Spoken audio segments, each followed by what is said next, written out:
Hello. Hello, hello.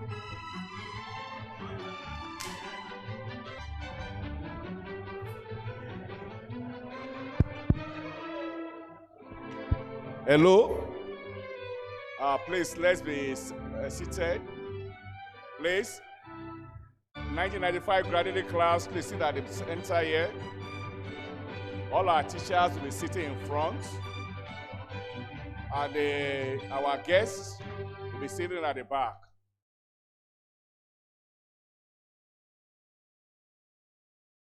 Our teachers, as they come in, they will sit at the front, please.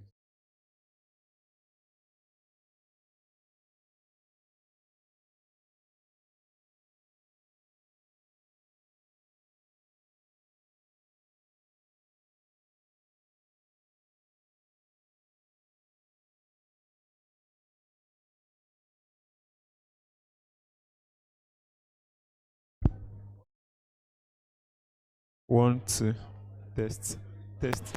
No, you are just. Vice President, Buki, Blessed,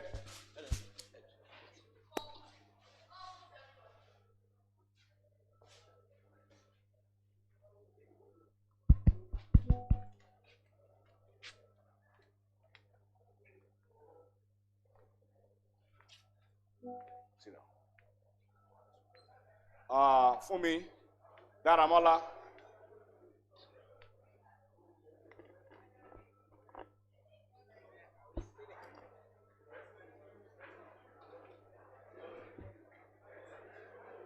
eh?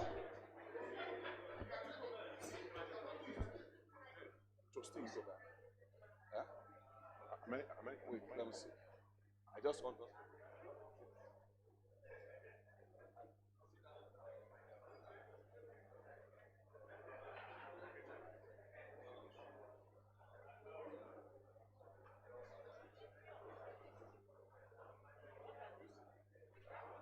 Larry Adeyemo.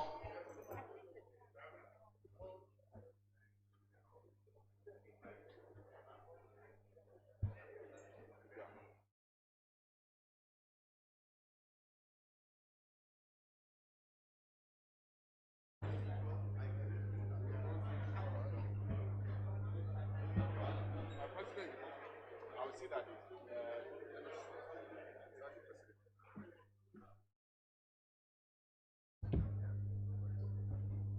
Shadrach.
Microphone.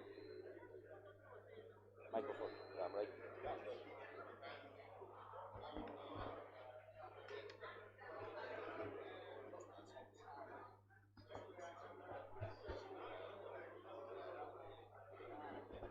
I'll call you once.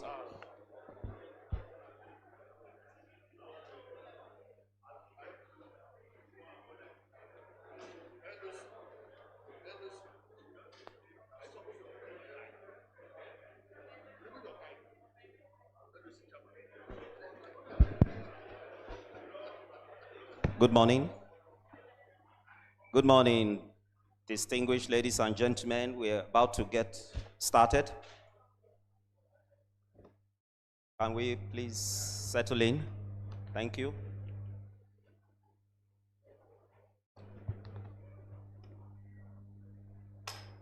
Is the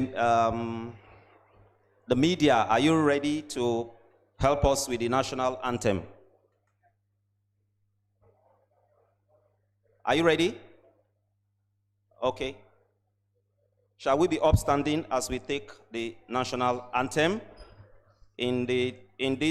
After the national anthem. Nigeria, we hail thee, our own dear native land.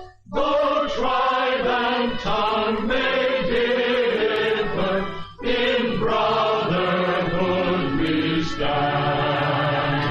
Nigerians old and proud to serve our sovereign fatherland.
Thank you.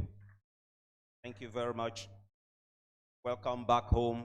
The 1995 graduating set of the College of Medicine, the University of Ibadan.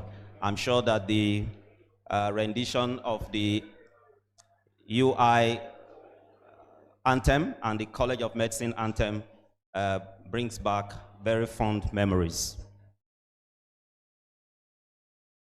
I would like now to start by introducing and recognizing some of our guests who are already seated.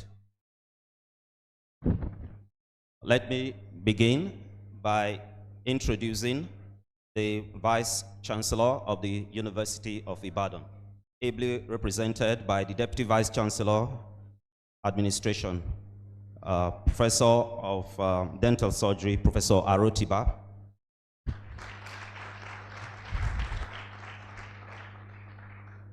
Next is our amiable Provost of the College of Health of the College of Medicine, University of Ibadan, Professor T. Ogudiron. The CMD, who is yet to be with us, we'll recognize him when he comes in. On the table as well, we have our College Secretary, Mrs. Odedele, and a representative of the Financial Controller of the college as well. You're welcome. Then we have our chairman of the occasion, Emeritus Professor E. Oluwole Akonde. You're welcome, sir. And our guest lecturer for today, Professor E. Otolorin. You're welcome, sir. We also have in our midst esteemed teachers across different generations. We have with us Emeritus Professor Falashe, former Vice Chancellor of the University of Ibadan, and former Provost of the College of Medicine. We have with us Emeritus Professor Adekule, former retired Professor of Surgery. You're welcome, sir. We also have with us retired Professor of Clinical Pharmacology, Professor Falade. You're welcome, ma'am. We also have in the front former Provost of the College of Medicine and retired Professor of O&G, Professor Ladus Ojengbede. We also have with us our teacher, retired Professor of Surgery, Professor J.K. Ladipo. You're welcome, sir.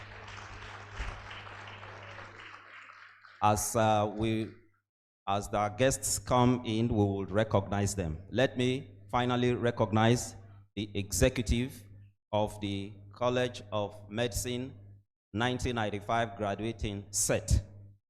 College of Medicine Alumni, University of Ibadan, graduating set of 1995. The executive led by our president, Dr. Olakole Johnson, and his. We have a member of the board of trustee of that alumni set, Professor Lanre Wasiu, who is CMD of Lagos University Teaching Hospital. Thank you.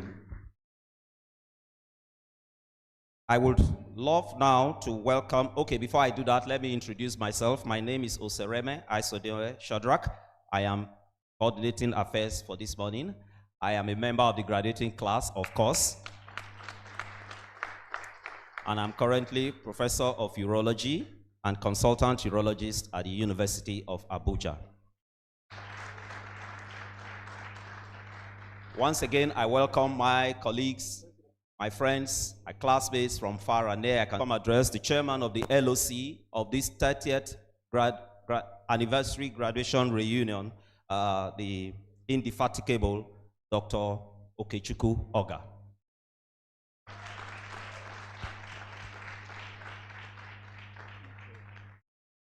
Okay.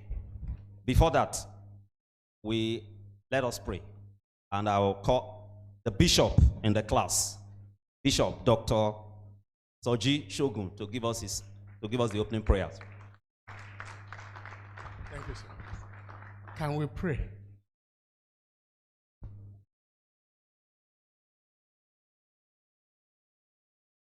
Father in heaven, we thank you for how far you have led us. We thank you for journey mercies. We thank you for the way you have been with us in provision and sustenance. We commit the whole of this program unto your hand. Father, we thank you because you will be exalted in everything that we do in Jesus' name. Take all the glory and cause people that are coming after us to learn from us great, and we will have great expectations from them.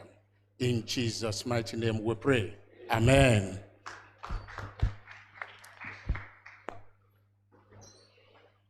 My apologies. I would like to, before the chairman LOC welcomes us, I would like to recognize some of our teachers that came in before now. Professor Alada from the Department of Physiology. You're welcome, sir. And our Dean of the Faculty of Clinical Sciences of the University of Ibadan, Professor Taiwo Lawal. Okay, they are there.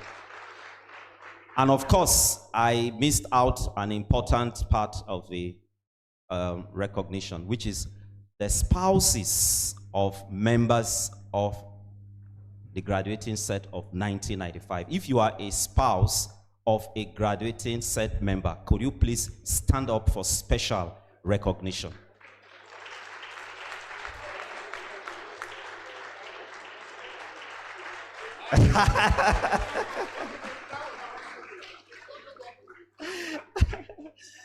All right. Mr. LOC Chairman. Thank you very much. The chairman of the occasion, Professor E.O. Akonde,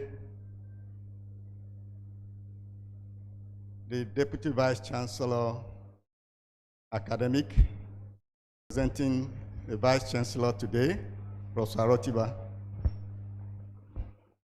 the Provost of the College of Medicine, our own Professor T.O. Gundiron, the Secretary to the College, Mr. Odadele, and the representative of the Financial Controller, our revered teachers that are here.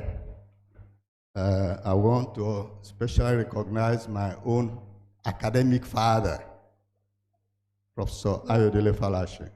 Prof, you are welcome. Professor Dekunle,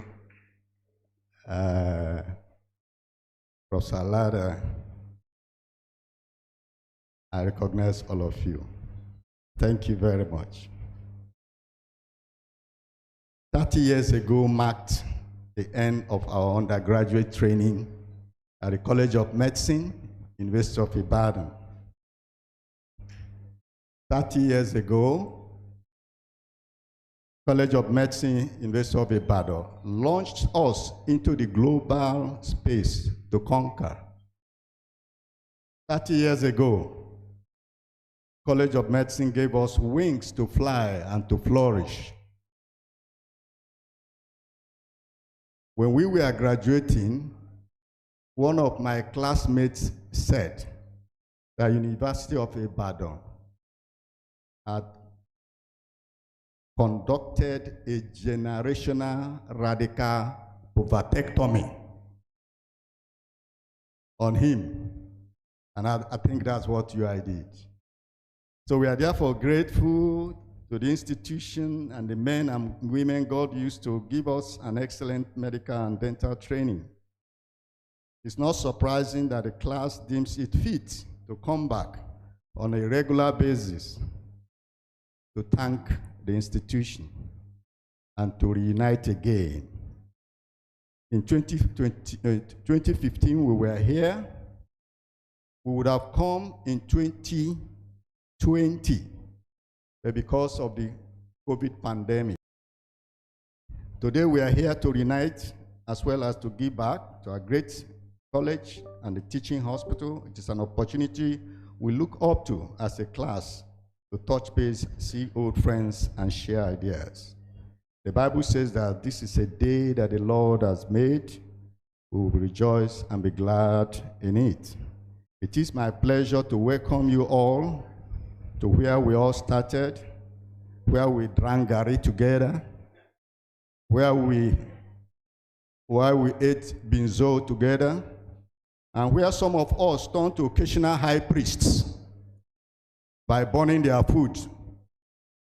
A lot has changed in us and in our institution in the last 30 years. For some, this is the first time coming back to Ibadan since the time we graduated. It is my special honor to welcome you back. The next few days will give us opportunity to connect again.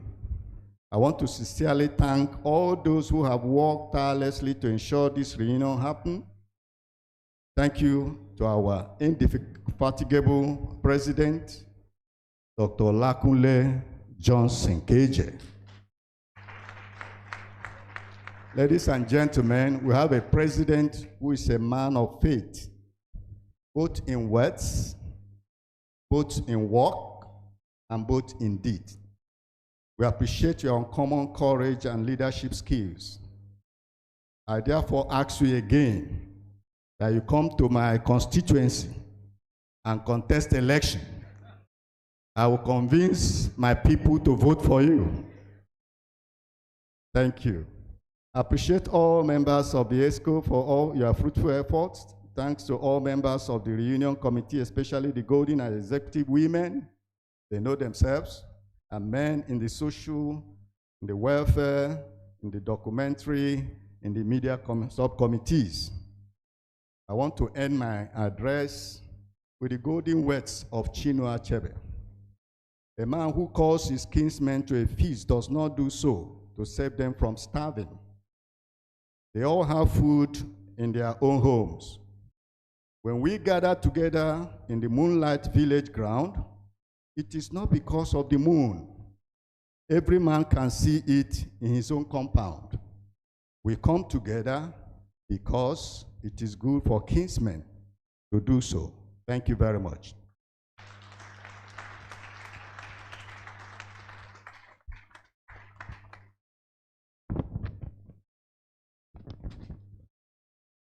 Thank you, LOC Chair. I would like to warn the class president not to go to August people's place to contest election. Because the result would already have been written before you contest even the primaries.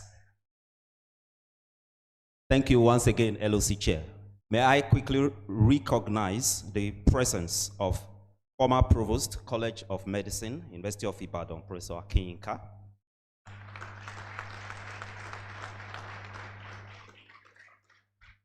One of our esteemed teachers and retired professor of medicine, Professor Onodeko. You're welcome, sir.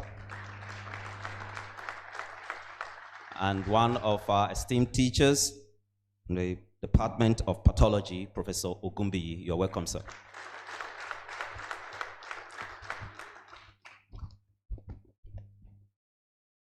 I will now, after warning the president, the president of our class, now ask him to please step to the podium and address the class and the guest present. Mr. President.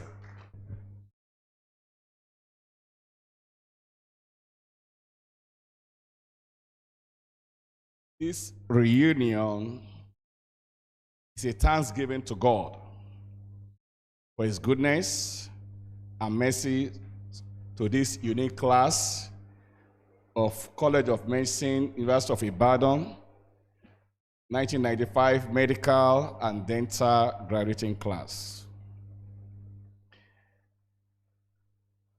The Vice Chancellor, University of Ibadan, ably represented by the Deputy Vice Chancellor Academic, Professor J.T.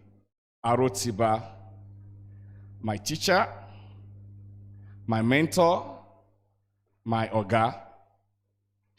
I remember the day I was absent in the oral surgery clinic. I was told that Oga rigged. In today's balance, it changed. He was angry that I was absent. And I had to Nicodemously went to his residence in the evening to report myself. He listened to my lies and said, "Don't worry about it. You are forgiven." I remember Newark, New Jersey. I remember Laredo, Texas. And we'll be in Katy, Texas. Our great provost, Professor T.O. Ogudiran. The CMD, Professor J.C. Otegbayo in absentia, who greatly helped members of this class to pass their medicine exam by taking his time to organize tutorials.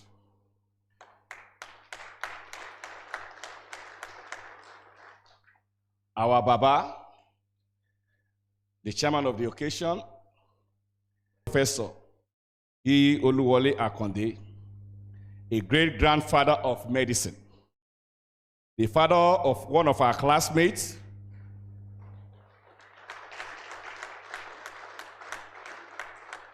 Benga, called Shaq, and who has demonstrated shackily for this reunion. Great-grandfather in medicine, the guest lecturer for today, Professor E.O. Otolori, the ICOMA president in absentia, Professor Omokiodion. Thank you for your presence. To see your children again after 30 years. Please, I kindly seek the indulgence of class members of 1995 to stand up and appreciate our daddies and mommies by clapping for them.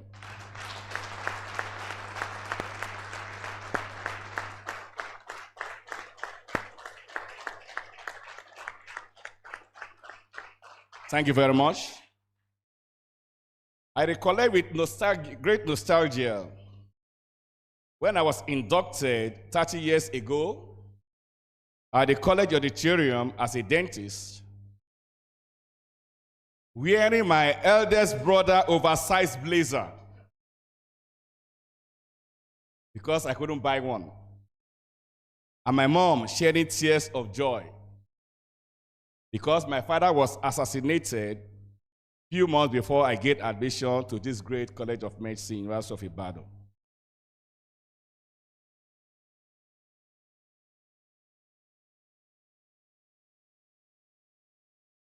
It's a great honor to stand in front of you and to talk about this amazing group of people who transcended expectations at this glorious College of Medicine, University of Ibadan. It is a thing of joy to be associated with this unique UI 1995 graduate class of medical and dental professionals. It is on record that over 85% of the class progressed from the preclinicals go to the clinical school. That was a unique pass in our days. The class blended beauty with brains, social life, sports, and politics. The class produced 3 distinctions in the preclinical school. A member of this class became the senior union president after a near loss the previous year. A revolution in sports in ABA started with this class by introducing a 5-a-side soccer competitions which resulted in the All winning its first ever soccer game at the Vice Chancellor's Cup competition. My humble self, I'm a defender of Giblo Rockers. Come today, and you shall see me in action again.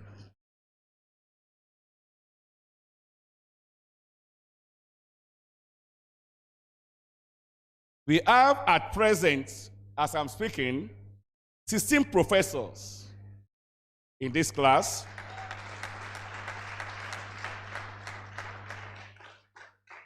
I believe by the time I finish this speech, I will get the news that we have added another professor. A member of this class is the CMD of Lagos University Teaching Hospital, in the person of Professor Wasiu Laure Adeyemo. Similarly, one of us was Commissioner of Health for 8 years in Abia State. And that's why I say I should come to his constituency. And that's in the person of Dr. Okechukwu Oga.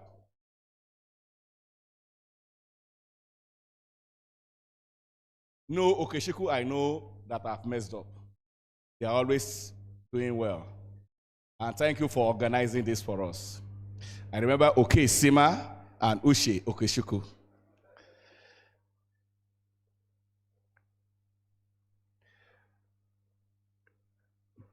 We have members of our class in various fields of medicine and dentistry, excluding neurosurgery, both in this country and in diaspora.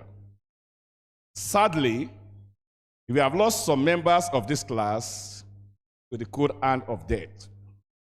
And they are Dr. Olorufemi Johnson, Dr. Ivy Umana, Dr. Dennis Ugboma, Dr. Tiamiyu Oluyomi, Dr. Omolara Tanimonure Johnson, Dr. Taufik Sumono, Dr. Washington Moka, Dr. Diji Yusuf, Dr. Anako Abdulaziz Fashe, Dr. Ismail Abdul, and Pa Wilosa. May they rest in the eternal peace, and may the good Lord comfort their families and loved ones. It is my prayer that we shall not experience premature and untimely death in our midst again in Jesus' name. Our current Executive Council, which took office in January this year, has had a remarkable journey so far. We achieved several milestones, including registering this class as an association with the Corporate Affairs Commission. We developed a guiding constitution, and we have instituted a group life insurance scheme for the class. The class has given back to this school during our 20th anniversary post-graduation the following: a new Toyota Airs bus to the Palliative Center of UCH, inverter system to the Dental Center, renovation of the Alexandra Brown Hall TV room, and a borehole for Alexandra Brown Hall. For this year 38th anniversary, the class is given to our alma mater the following: solar alternative energy, 40 kVA, to the restorative department of the Faculty of Dentistry, College of Medicine, University of Ibadan. We are able to upgrade the solar alternative energy of the Family Medicine Department of UCH from 2.5 kVA to 5.0 kVA. The class, we are able to give to the alma mater 5 kVA solar alternative energy to the Community Medicine Department of the College of Medicine. And we look inwards again to give 2 laryngoscope video instruments to the Department of Anesthesia, UCH. We gave endoscope to the Orthopedic Department of UCH. to the pediatrics department, we gave 2 ambulatory blood pressure monitors with neonatal, infant, and child cuffs, 4 home run BP machines, 4 BP cuffs, and 4 weighing machines. Similarly, we gave to the Department of Medicine 4 Contact TLC 9803 3-channel Holter ECG, 2 Contact 24-hour rechargeable ambulatory blood pressure monitors with large adults and adult tie cuffs, handheld spirometer, digital sleep apnea, screen monitor, ultrasound blood flow detector. We gave laptop to both the Department of Medicine and Pediatrics for the working of this instrument. We gave to the O&G department 1 digital video coloscope and accessory. And we went further to ophthalmology department of University College Hospital by the installation of Retiscan 21 diagnosis unit with the supply of 1 year's consumable and basic maintenance support after the payment of the outstanding debt of the hospital. We went and gave solar alternative energy for Block E, Alexandra Brown Hall. And because our class has so much interest in sports, we have given a donation of the sporting equipment so that the medical student can have a form of exercise. Today, also, we are giving a check of 10 million naira to the ICOMA towards the construction of the ICOMA student hostel.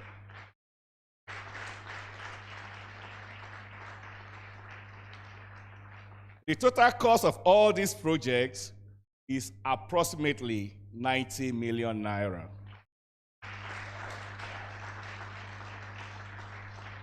I want to sincerely thank every member of this class for your love, support, kindness, and generosity. You have sown to humanity, and my prayer is that the Almighty God will reward you greatly in Jesus' name. I say a big thank you for giving me the honor to serve as your service in chief at this time. God bless the College of Medicine, UI 1995 Medical and Dental graduating class. God bless UI UCH. God bless the Federal Republic of Nigeria. But before I drop this microphone, Mr. Provost, sir, Professor T.O. Oguderan, I listened to you when you are presenting to the ICOMA North America about indigent students that we need to sponsor them. So I stand today and let you know that my foundation, Conley Johnson Reviving Hope Foundation, will be sponsoring 2 medical students. 1 medical, 1 dental. Thank you all for coming. God bless you in Jesus' name.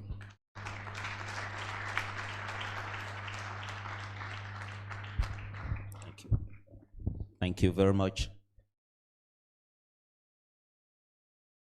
Thank you very much. I would like at this juncture to please request that our class give a resounding applause to our class president.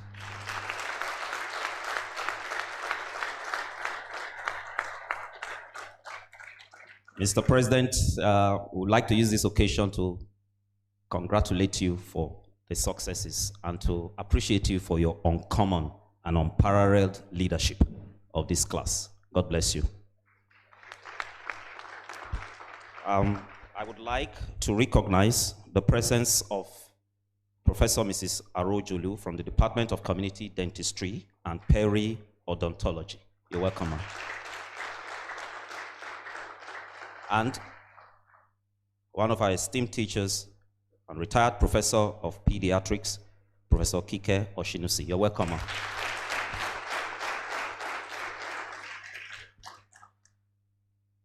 We would like to take remarks now. We'll start by a remark by the chairman of the occasion. And I would like to seek the indulgence of the House that the chairman would speak from his position and not need to come to the podium.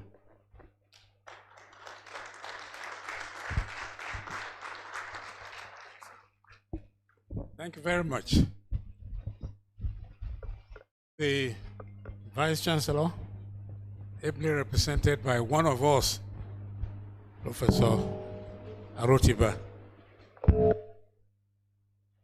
the Provost of the College of Medicine, Professor Ogundiro, the Secretary to the College of Medicine, Mr. Odedele, distinguished professors, past Vice Chancellor, past Provost, past heads of departments, and current deans, current heads of departments. Let me rest on the existing protocol. Our distinguished speaker, Professor Otolori. It is indeed a great honor for me to have been asked to chair this occasion, marking the auspicious return and reunion of the class of 1995, celebrating 30 years of graduating from this medical school. To God be the honor and the glory. As you've been told, this class includes my son, Dr. Gwenga Akonde, whose apology for his inevitable absence has been communicated to the organizing committee. The class, you've also been told, consists of several distinguished members. The president has just told us that 15 professors, a chief medical director, and many, many other people. They have done very well in this. 30 years. It seems a short time. In fact, it is short in current terminology. But within that period, they have produced so many distinguished people who have excelled in various disciplines of medicine. We're indeed very proud of them. We're very proud of them. This College of Medicine is very fortunate to have strong, committed alumni who are supporting their alma mater in various ways. And your class is no exception. You've been told, even now, what you had donated in the past and what you intend to donate this year, amounting to a sum of 90 million naira. I think they deserve an ovation.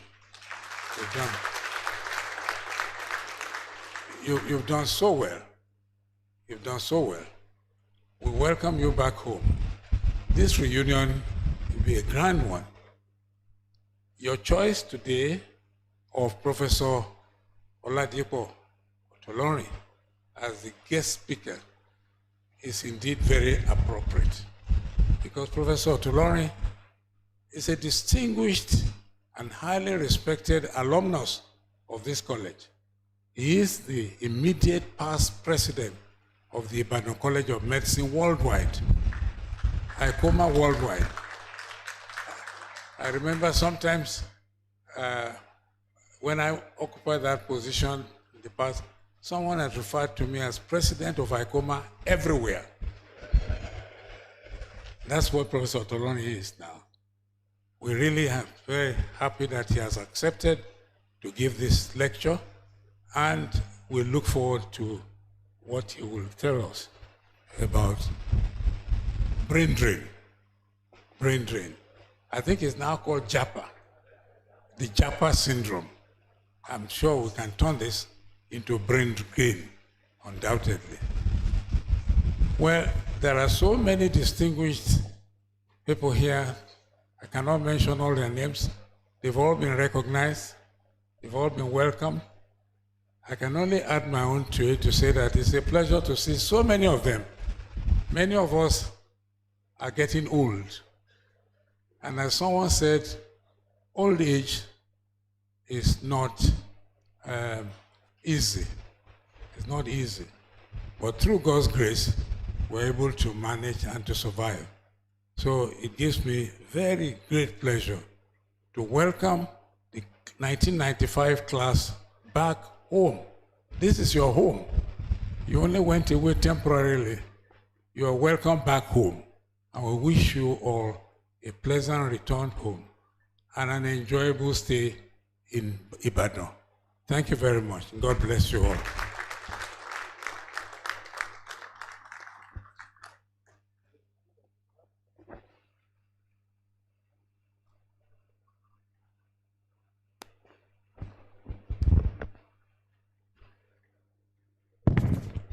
Thank you, Chairman, sir. Would like to take the remarks from the provost of the College of Medicine at the University of Ibadan, Professor T. Ogudiro. Your remarks, sir.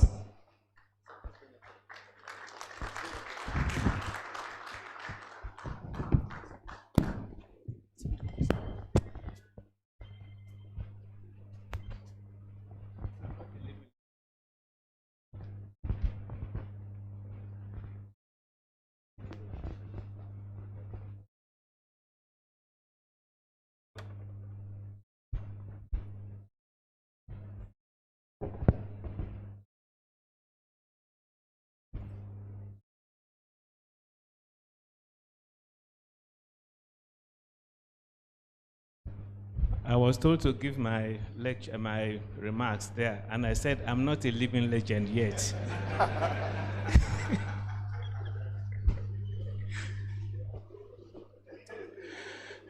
The Vice Chancellor of this great university, ably represented by the DVC ACAD, our own Professor J.T. Arotiba, and the DVC ACAD himself in his own right, as a member of this community who is gracing this occasion, the Chief Medical Director of the University College Hospital, Professor J.C. Otegbayo, who I believe should be here as soon as possible, the CMD of LUTH, our own Professor Wasiu Lanre Adeyemo FAS, who is a distinguished member of this class, all members of the ComUI management and executive committees, our living legend and chairman of this homecoming and reunion occasion, the first provost of the College of Medicine, University of Ibadan, Emeritus Professor E.O. Akonde, our living legend and the third provost of the College of Medicine,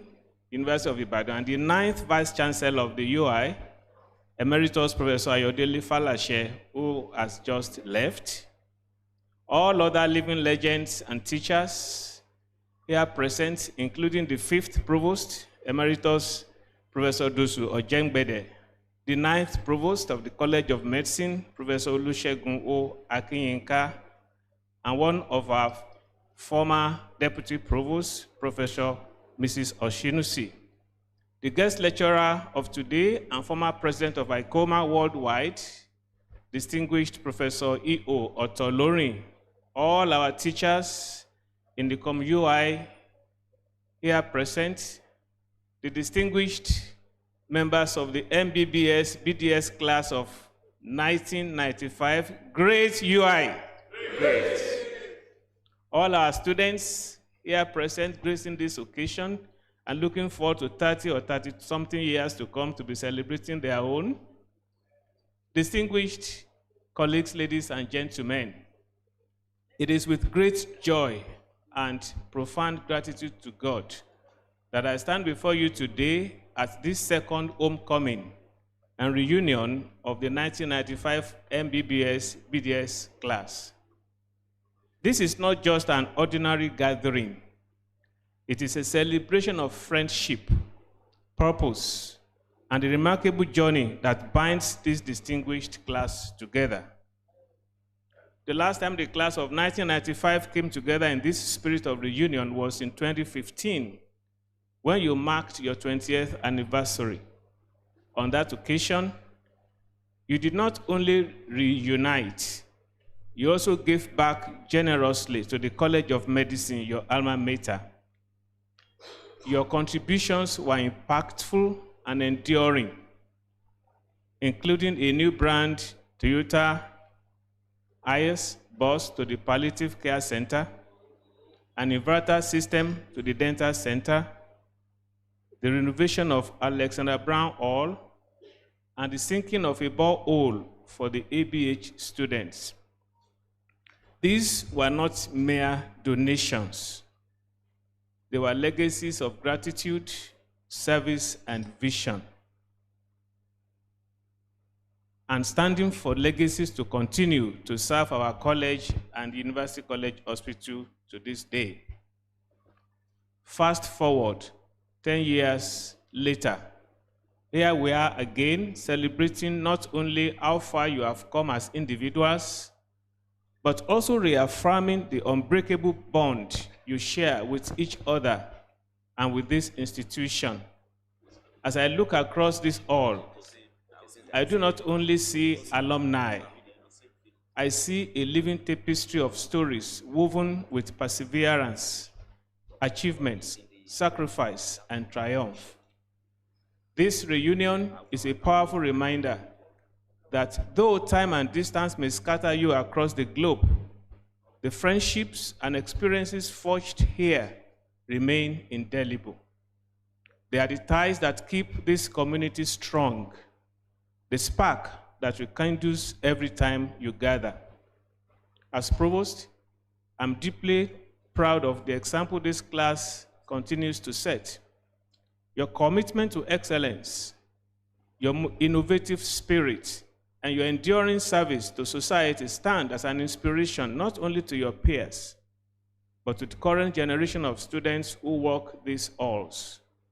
You are a beacon of what it means to carry forward the values of this great college. On behalf of the College of Medicine, University of Ibadan,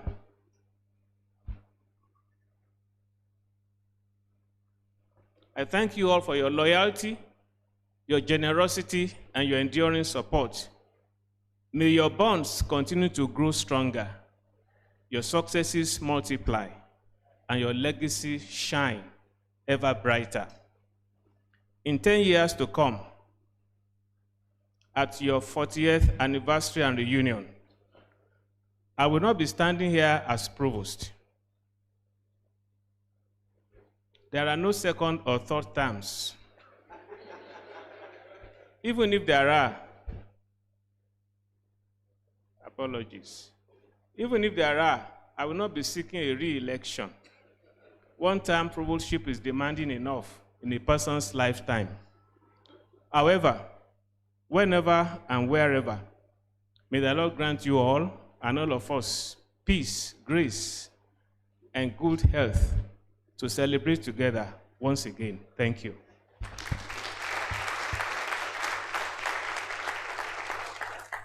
Thank you, sir.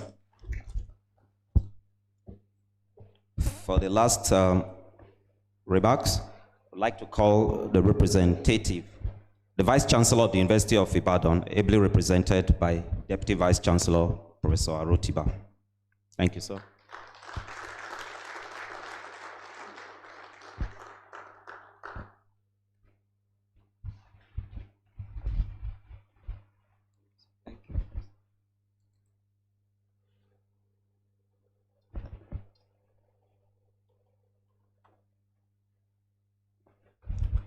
The chairman of this occasion, the first provost of the College of Medicine, Professor Oluwole Akande, the Provost College of Medicine, Professor Temitayo Ogudiran, the College Secretary, the Financial Controller, the Chief Medical Director in absentia, the Speaker of this occasion, our own Professor Emmanuel Otolorin, the immediate past ICOMA President Worldwide, the former VC of the University of Ibadan and former provost, Professor Falashe, the former CMD of Lagos, Professor Adekunle,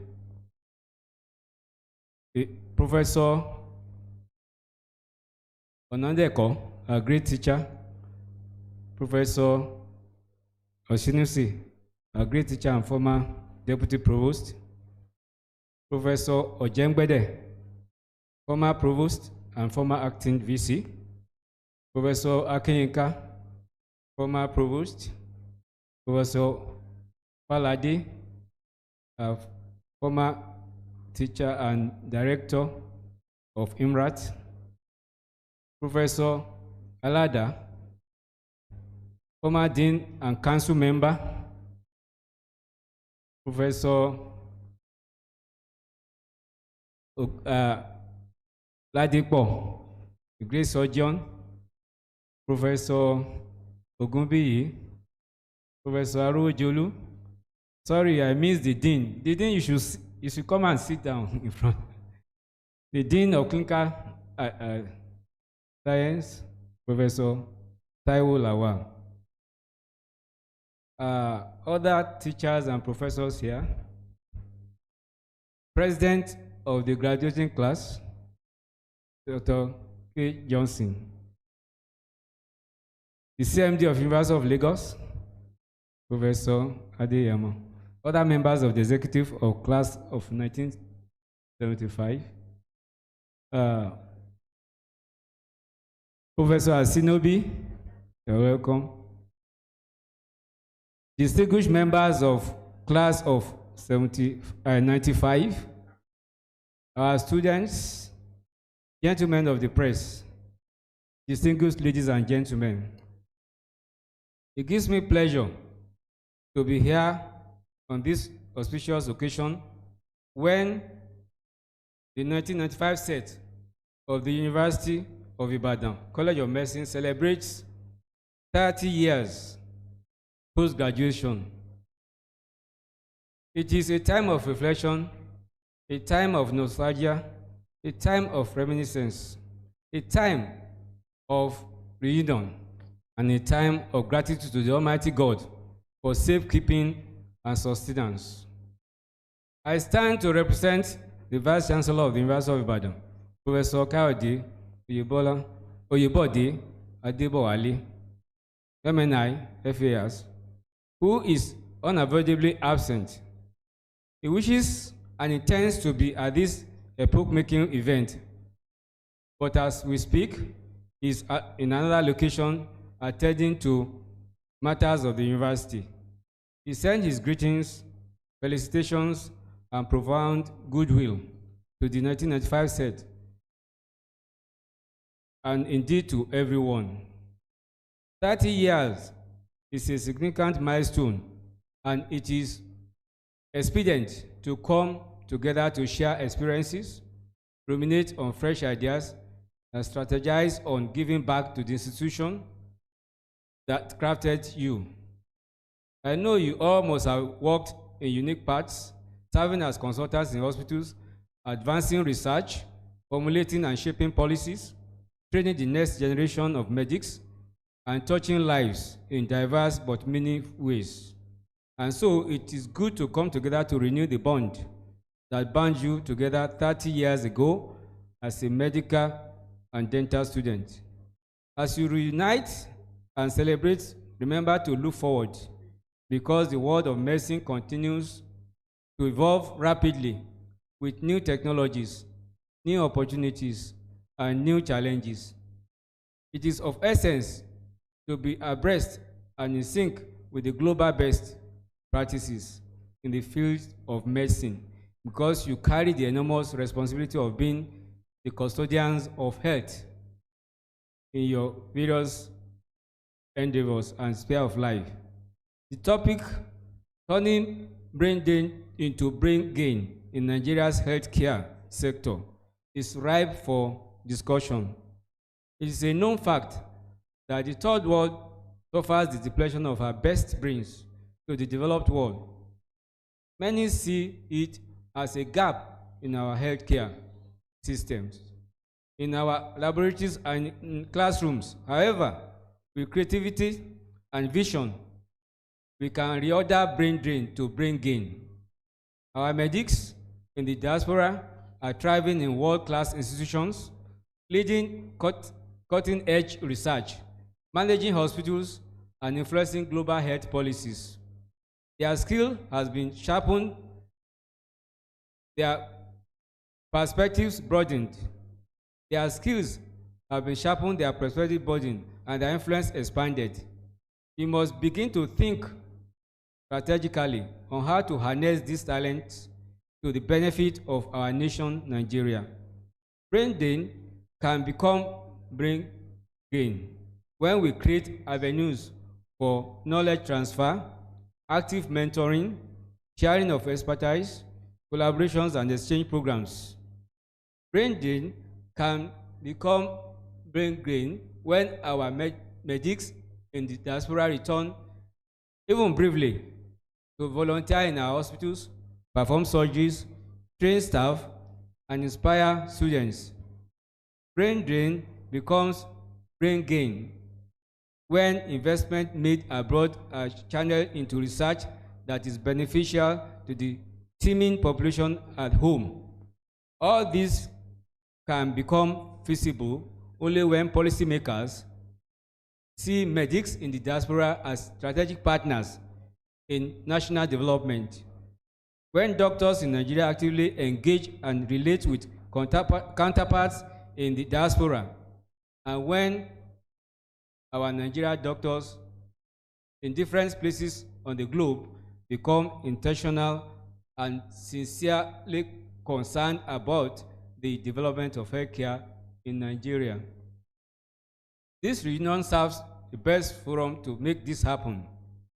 And I must say, it should be a time to open up collaboration and ensure it works. The particular set of 1995 has given so much to our alma mater, and we appreciate this. God will continue to bless you, and God will continue to preserve you. While we wine and dine and remember the good old days, let us know that celebration will be worthwhile if you put in place modalities to turn brain drain into brain gain. God bless you, and wishing you a fruitful celebration and celebration. Thank you, sir. Thank you, Vice Chancellor, sir. I would like now to an item of the agenda which we would like to take very, very briefly, because it is important that we do so before we do the citation of the speaker and go into the keynote lecture. Would like to ask, so I would like to please come to the green seat, sir, please.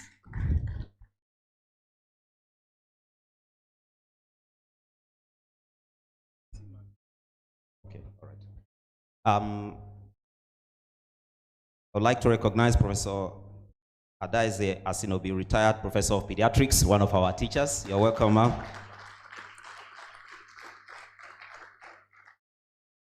The CMAC UCH, who is representing the CMD, Professor Bukola Adesina, you're welcome.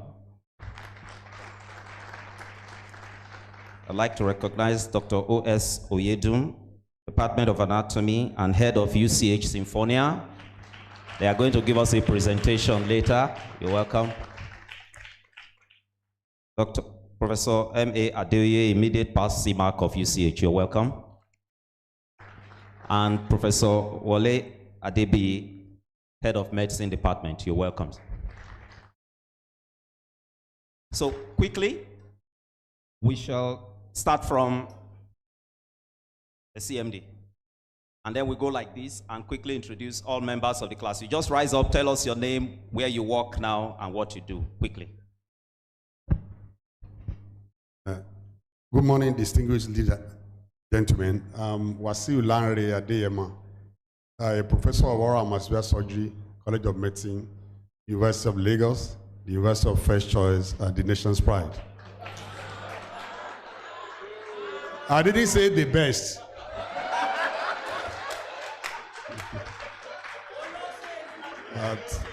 But that's University of Lagos, First Choice, and the nation's pride. Currently, I'm the Chief Medical Director of Lagos University Teaching Hospital. Thank you. Don't mind me, we are loaning him to loot. He's coming back. I'm Dr. Olakunle Johnson, KJ. I work with U.S. Army. I'm a major promoted, and I also work with the Post Civic and the Geo Group. I'm based in Houston, Texas. I'm Dr. Anoma Oladipo Felix, CEO, Safajo Medical Center, Lagos State. Thank you. Dr. Adebukola Omotola Oyelami Olujide, former Executive Secretary, Osun State Primary Care Board, and CEO, Total Family Health Initiative, NGO. Yeah, blessed Abolaji Adeyemi. I'm a consultant obstetrician and gynecologist, Solid Rock Hospital, Lagos, and the supervising medical consultant for Just Part Hospital, Ibadan here. Thank you. Thank you very much. I'm at home. My name is Dr. Okechukwu Oga. I'm a consultant cardiologist. UCH Ibadan. You can see it's better to be at home. And they told you I was a former commissioner. Thank you very much. Well, at home, you see, at home,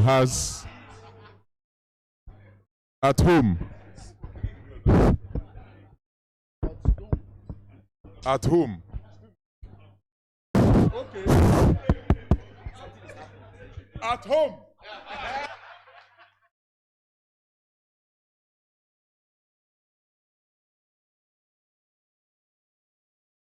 I was born here.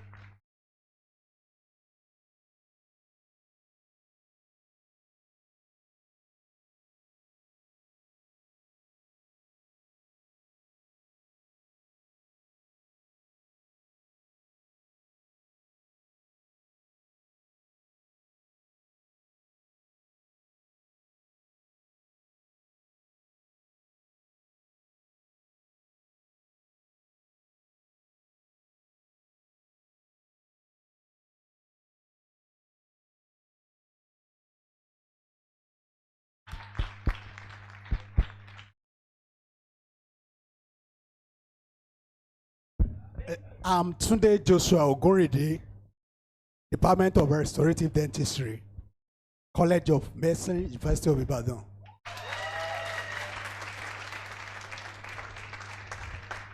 I am Yinka Ayeyemi. I'm a consultant obstetrics gynecologist and the head of clinical services, Federal Medical Center, Owo. I'm Lawrence Ilunia. I just rounded up residency training in orthopedics and trauma, University of Abuja Teaching Hospital.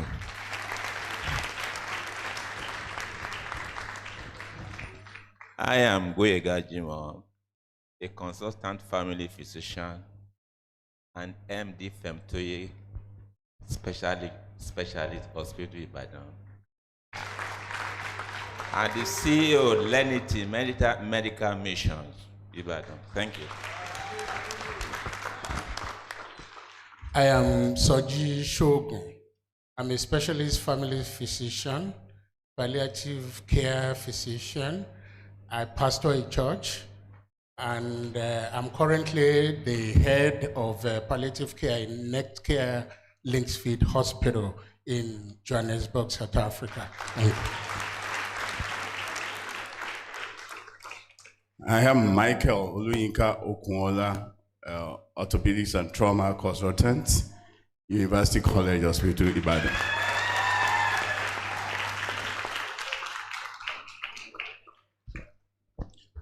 I'm Nia Kirili, family and occupational health physician at the Campus Health and Wellness Center at Wits University, Johannesburg.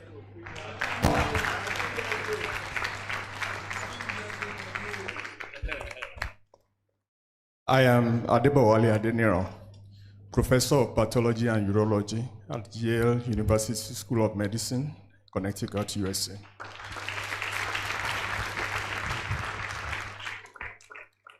My name is Shegun Arinyosho. I'm a general practitioner, Maidstone, Kent, in the United Kingdom.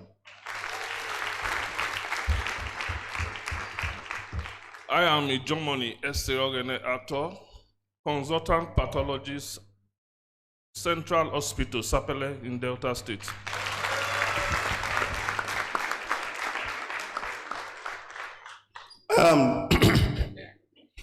I'm Dr. Samuel Kayode Adebayo, SK Adebayo. I'm a consultant of obstetrics and gynecology into reproductive medicine and IVF. Lagos, Day Spring Hospital, Lagos, and also a teacher, Eko University of Medical Science. Thank you. I am Ibinaye Philip, professor of radiology at Ahmadu Bello University, Zaria. My name is Oluwole Johnson Oyeni. I come from Perth, Western Australia. I'm a family physician. I'm in private practice. My name is Tony Lawal. I'm the professor of oral pathology, College of Medicine, University of Ibadan.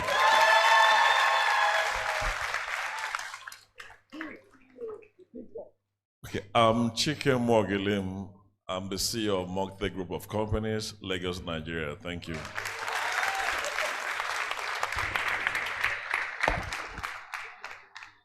My name is Oladile Thomas. I'm based in California. I'm an entrepreneur.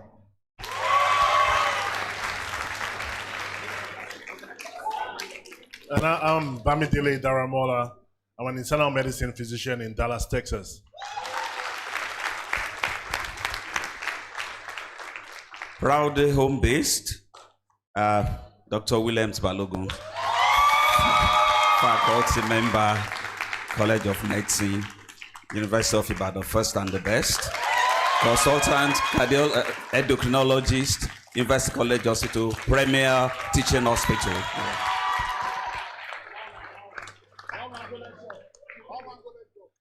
I am Dr. Oriolowo Aberdeen, a public health practitioner. I am the CEO, Goldfield Medical Center, Kaduna. Edokbolo Ogbemudia, Bethany Medical Center. I'm a missionary.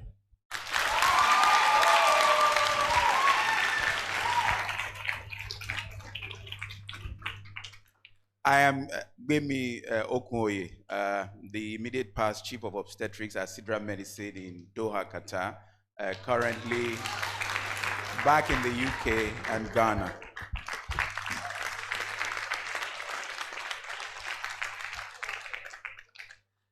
I am Charles John Eliku. I'm a professor of medical microbiology and in Babcock University Teaching Hospital.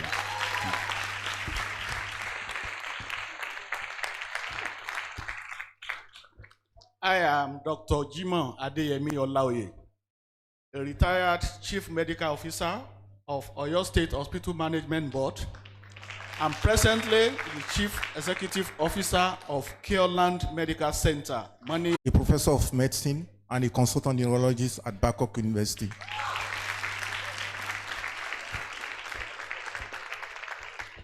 I have a care home, Precious Joyce Elderly Care Home, and I have a caregiving training school, Nightingale Caregivers Academy, all based in Lagos, Nigeria. Good morning, everyone. My name is Abimbola Odushote. I am a general dental practitioner in Milford Haven Dental Practice in Wales, UK.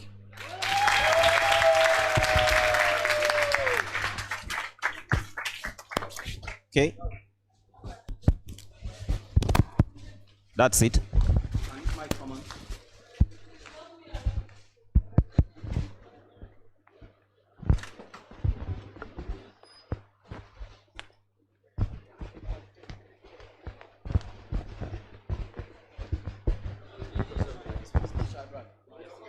Yes, I will. All right, thank you. Okay, before I introduce myself, the last being not the least, is there any member of our class who has a child currently at the University of Ibadan?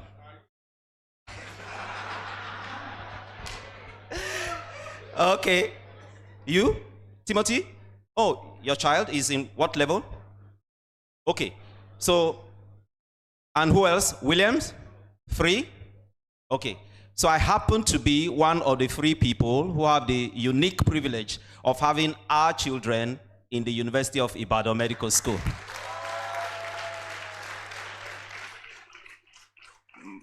My name is Ereme Aisodion Shadrach. I am professor of urology at the University of Abuja. It is my pleasure now to recognize Professor Funke Denloye, pediatric dentist and former deputy provost. You're welcome. Tosin, are you ready? Please welcome Tosin Awolude to give the citation of our guest lecturer. Thank you very much, Shadrach. I don't know. Well, thank you very much, sir, for not giving me that dangerous task of asking you to stand up. Well, our guest lecturer this morning is no other person than Professor Emmanuel Oladipo Otolorin, BSc, MBBS, FMCOG, FWAC, FWACS, FWCOG, FICS, FRCOG. Born on the 16th November 1946 to the family of late Dr. Michael Price Olorunfemi Otolorin, a former chief medical advisor to the federal government of Nigeria. He attended St. Luke Demonstration School, Ibadan, for his primary education, and for admission to the first and the best university in Nigeria, University of Ibadan, in 1965 for the prelim medicine course. He was admitted to the Ibadan Medical School in 1966, from where he obtained a first-class BSc degree in human anatomy in 1969. And MBBS Ibadan degree in 1972 with a distinction in physiology. Thereafter, he started his residency program in the obstetric and gynecology department, University College Hospital, Ibadan, and then the Newcastle General Hospital in United Kingdom. On his return to Nigeria, he was appointed lecturer consultant in the Department of Obstetrics and Gynecology at the University of Ibadan in 1981. And within a space of 7 years, he became a full professor. 1988. He served as chief consultant obstetrician gynecologist at Taif Maternity Hospital in Saudi Arabia between 1989 and 1992, and as the pioneer medical director of the Federal Medical Center, Abeokuta, from 1993 to 2000. He joined the Paigo Corporation, an affiliate of Johns Hopkins University, in January 2000 as the pioneer reproductive health advisor at the Regional Center for Quality of Healthcare in Uganda, and served from 2000 to 2002 before he was transferred to the Pago head office in Baltimore, USA, from 2002 to 2004. He later served as the Pago Regional HIV/AIDS Advisor in Lusaka, Zambia, from 2004 to 2005, before returning to Nigeria in January 2006. He established the Jepago Nigeria office in Abuja in 2006 and served as the first country director from 2006 to 2017. He led multiple donor-funded programs on family planning, maternal and newborn health, malaria and pregnancy, and HIV/AIDS in Nigeria. In May 2017, he became the Senior Regional Program, Matic and Technical Advisor for the United-funded Tip Top project. This initiative aimed to demonstrate the effectiveness of community-directed intervention in increasing access to quality assured sulfadoxine pyrimethamine for controlling malaria during pregnancy. The Tip Top project was implemented in 4 sub-Saharan African countries, namely the Democratic Republic of Congo, Madagascar, Mozambique, and of course, Nigeria, before Professor Otoloni retired on the 30th of April 2022. Professor Otoloni has over 80 academic publications in peer-reviewed journals and was until recently the chairman of Board of Trustees of the Association for Reproductive and Family Health, former chair of the Board of Management of Olabisi Onabanjo University Teaching Hospital in Shagamu, Nigeria, and chair of the Board of Trustees for the Olujimi Oladipo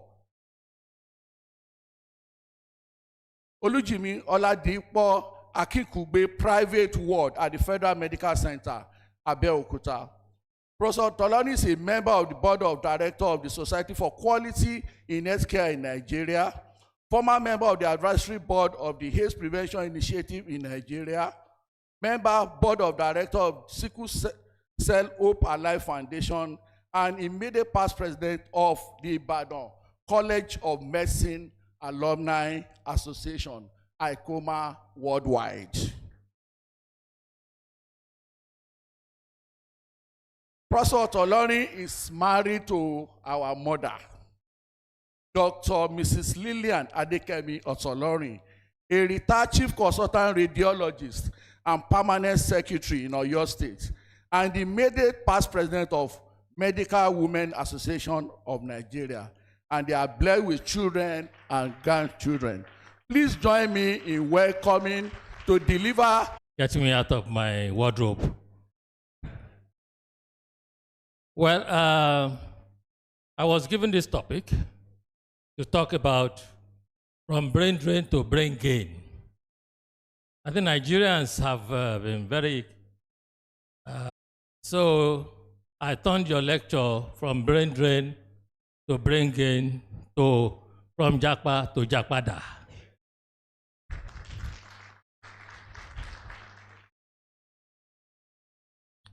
Well, during this period, we'll have a brief introduction of what is brain drain, try to understand some of the causes and impacts of brain drain, and then we'll try to see how we can reverse brain drain through brain gain.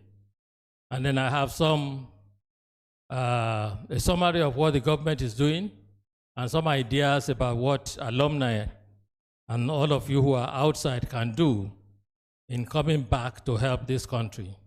And then we'll come to some conclusions and call for action.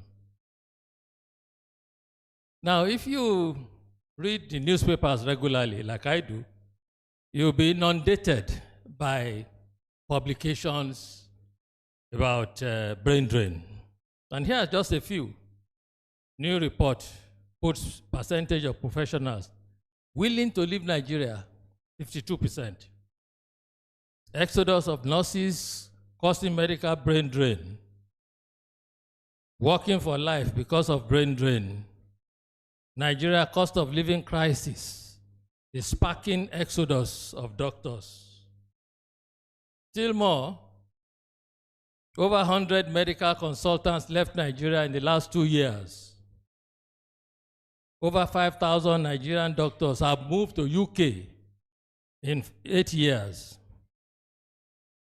The Commissioner of Health in Lagos is lamenting that they have a shortfall of 66,000 doctors and nurses. And the Tribune publication says that Nigeria is in deficit of 300,000 doctors, and yet we are hemorrhaging. And the NMA, our brother NMA, has also said Nigeria heading for catastrophic human resource crisis. But in the midst of all this, in the last administration, not the current administration, there was crisis of this brain drain, and everybody was talking about brain drain. But one of us, who was the commissioner, not commissioner, minister, said this: we have surplus medical doctors. If you have surplus, you export. This was a comment by one of us, Dr. Chris Ngige. He was then the Minister of Labor and Productivity. And he did say this. While he was saying it, you can see pictures on the right-hand side. Saudi Arabia was conducting interviews in Lagos for doctors wanting to go to Saudi Arabia. So, for far too long, Nigeria has experienced significant outflow of its brightest and most talented minds, driven by a complex interplay of push and pull factors. Now, I want us to look at this old slide. 2025 estimated population of Nigeria is about 237.5 million. We are the 6th most populous country in the world, with about 54% in urban areas, and median age is 18 years. But our doctor to patient population ratio is 1 in 5,000. WHO recommends it should be 1 to 600. It's estimated that there are about 55,000 licensed doctors, but we need 350,000.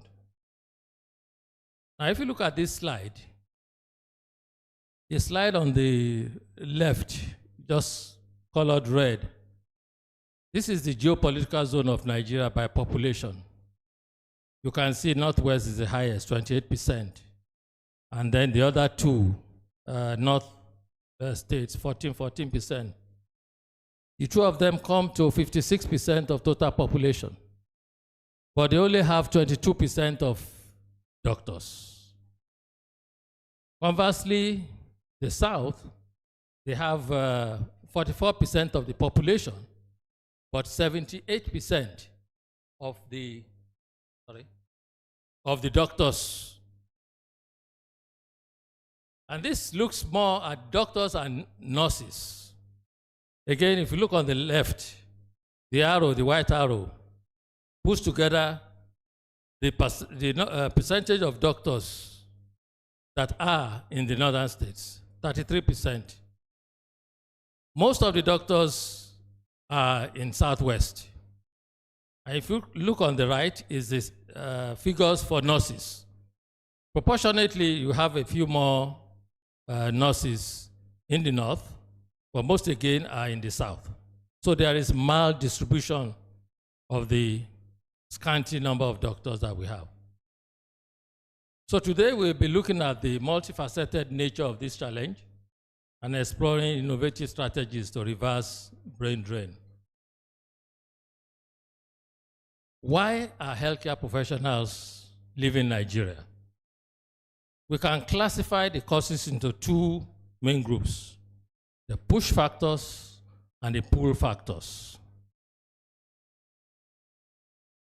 Now, what are the push factors? Let's just define the push factors. Sorry, just a minute. I saw this video about a week ago after I finished preparing my slides for this presentation. I was so moved by this video, and I thought I should share this video.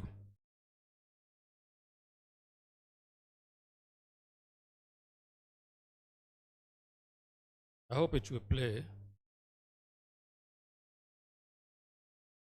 Oh, no internet connection here. Okay, no problem. I will share the slides and you can click the video later on. It's a video, perhaps many of you saw it, of a female medical doctor who was lamenting about how overworked she was, which was typically representative of what many Nigerian doctors go through these days. Understaffed, overworked, stressful and toxic working environment. And I've showed on the platform for you to share with other colleagues.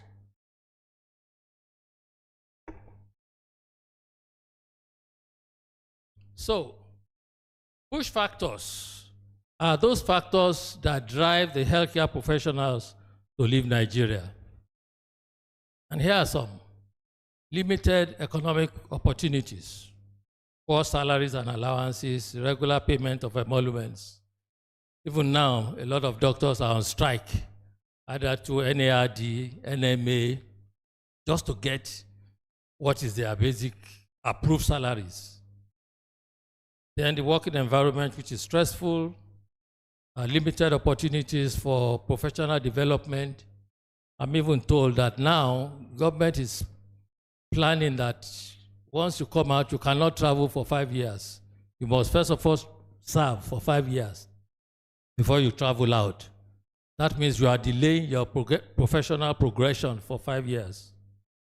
Then poor governance and corruption in the country, even within the health system.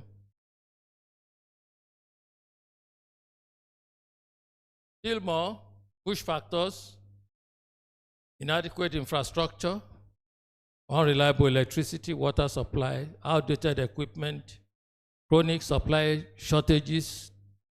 I think UCHU has experienced quite a bit of this. UCH was virtually without light for 100 days. They were in the news at the time. Still more push factors, insecurity, socio-political instability, terrorism, banditry, kidnapping, police brutality, and unhealthy professional rivalry. Now let's look at the pull factors. These are factors that are attracting healthcare professionals to other countries.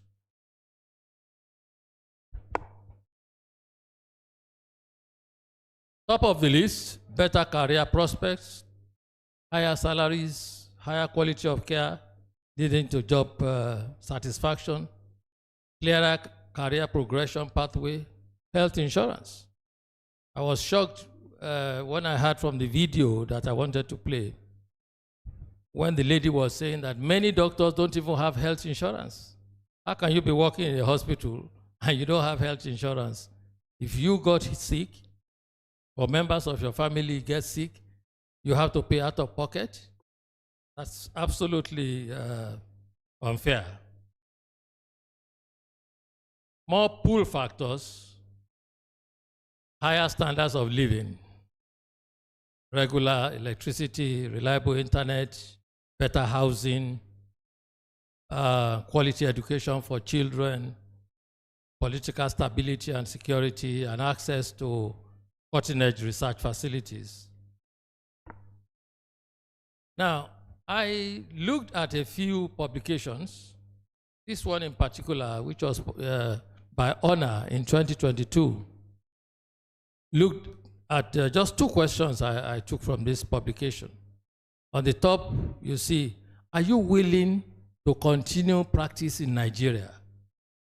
Those who answered yes was 19.3%, less than 20%. Those who said no or were undecided constituted the remaining 80%. From that same study, they asked, how satisfied are you with your work in Nigeria as a physician?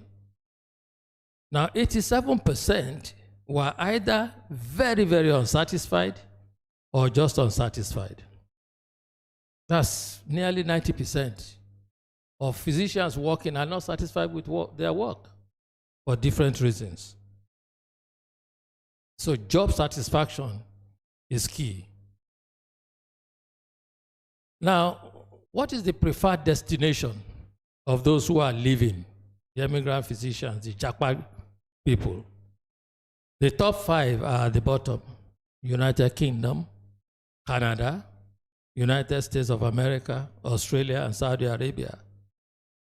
Many of us here did jackpot to these countries, but we came back.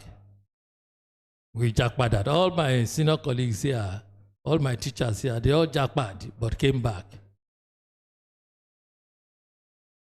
And if you look at the reasons for wanting to emigrate from Nigeria, again, the top push factors are physicians. Now, when I was given this topic, I thought, let me do a bit of survey myself. So I sent out questionnaire to alumni of the College of Medicine. Most of them, well, about half of them were at jackpot, they were abroad, and the remaining were in the country. So 72 out of the 155 were in diaspora, and 83 were still around. Of the 73 that were in diaspora, I looked at the reasons for leaving Nigeria and staying out of Nigeria. Again, you'll find that the pull factors were top: training opportunities abroad, better quality of life abroad, and better salaries. And then some of the push factors were the poor working conditions in Nigeria, insecurity, and so on. Then I asked the question, if you left Nigeria for further studies, did you plan to return back to Nigeria? And half of them, 52%, said yes, they plan to return to Nigeria, but not many did not return. 18% were unsure. Only 30% said no. When they left, they didn't plan to come back. Then I asked, if you plan to return to Nigeria, but you did not, what were the major reasons for not returning to Nigeria? The 3 top reasons were unresolved poor infrastructure at home. That's the perception that the infrastructure had remained poor, ongoing insecurity in the country, and job satisfaction in diaspora. These are the top many. Other reasons are listed here. But then, and when I listen to people introducing themselves today, I was just smiling there. We have many also who have internally migrated out of medicine into other specialties. So whether it is dentistry, medicine, nursing, a lot of doctors or health workers are internally migrating into other areas. Today I heard of entrepreneurship, mission, and so on. About 4 people I could count who have jackpot internally out of medicine into other areas. But it's not uncommon. We have a few politicians amongst us. Like Oga jackpot and came back. And then real estate, fashion design. I know a doctor who is a very successful fashion designer. She just threw the stethoscope away and made a lot of money from fashion design. Hotel business, education business, people who have established schools and so on. So there is not just external jackpot, there is also internal jackpot. So what has been the impact of this emigration? Well, we can look at the impact both from the positive side and from the negative side. But let's start with the negative side. As I said, the expected ratio of doctor to population to be about 1 in 600. That's WHO.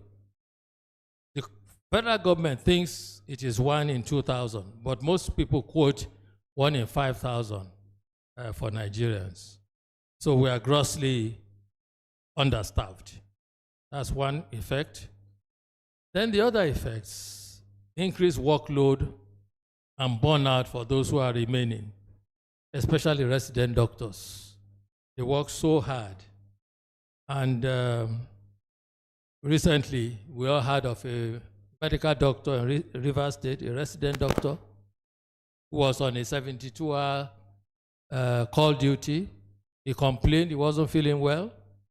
They ignored his complaint until he died on the corridor in the hospital, which was very sad.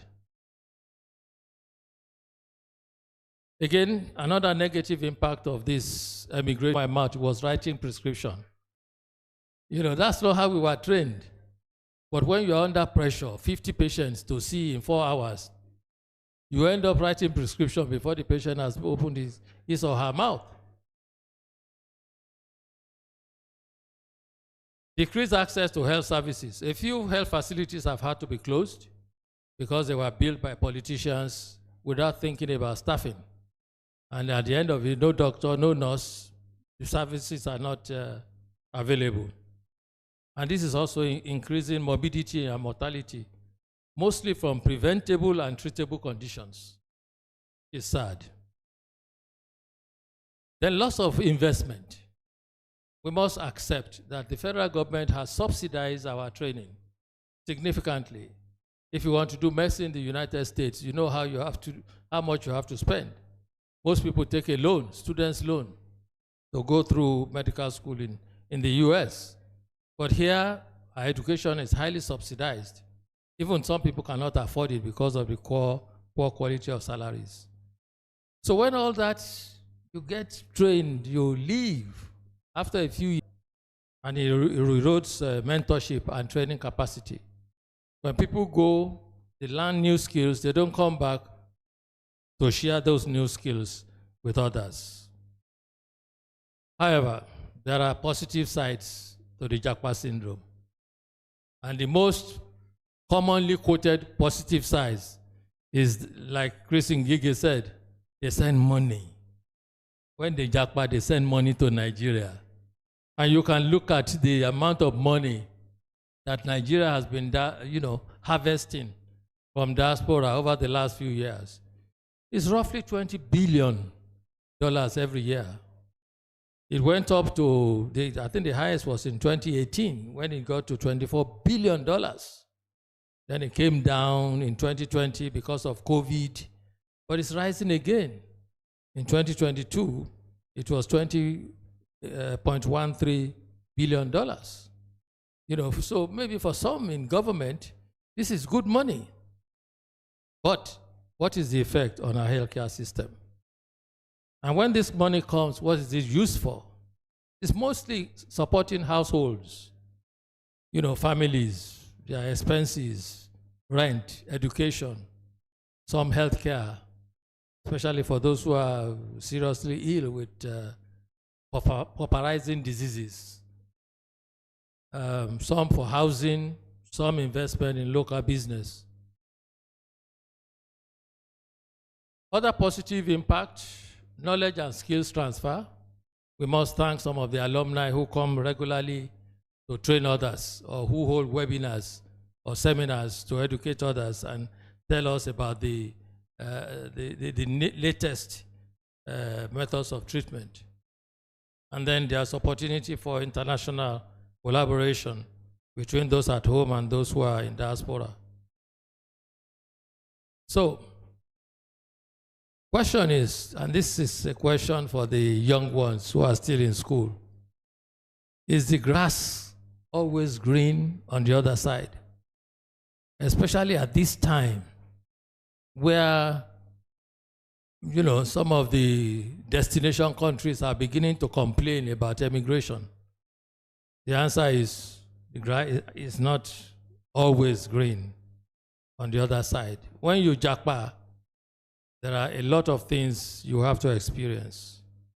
Differences in social norms, culture shock. Preserving your cultural identity and integrating into your new culture. Language barriers. Fortunately, most of our doctors, they go to Anglophone countries, where they speak English. But some have gone to non-Anglophone countries, Germany, France, Luxembourg, and other places like that. And then they find the challenge of communicating their skills in the language of the country. So many other challenges, prejudice and bias is rearing its head now in some famous destination countries like UK and US. Nigerians are facing discrimination. Sometimes that discrimination may hinder access to education, employment, because you are not the first choice, even though you may be the better one. There are microaggressions, there is xenophobia.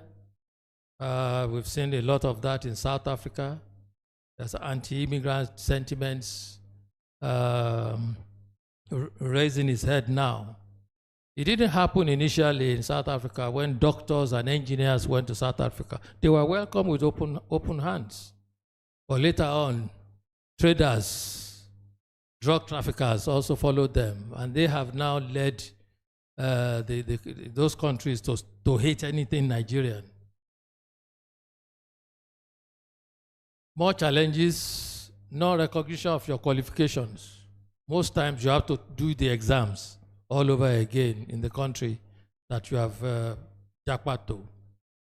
Language proficiencies, you have to, in fact, some countries will test your language proficiency separately from your professional knowledge. And then limited professional networks. You have to get into new networks relevant to the country where you are. And underemployment. People who are leaving this country to take up jobs that are lower than what they deserve. I know of someone that went to the US as a medical doctor, but when he got there, took a job of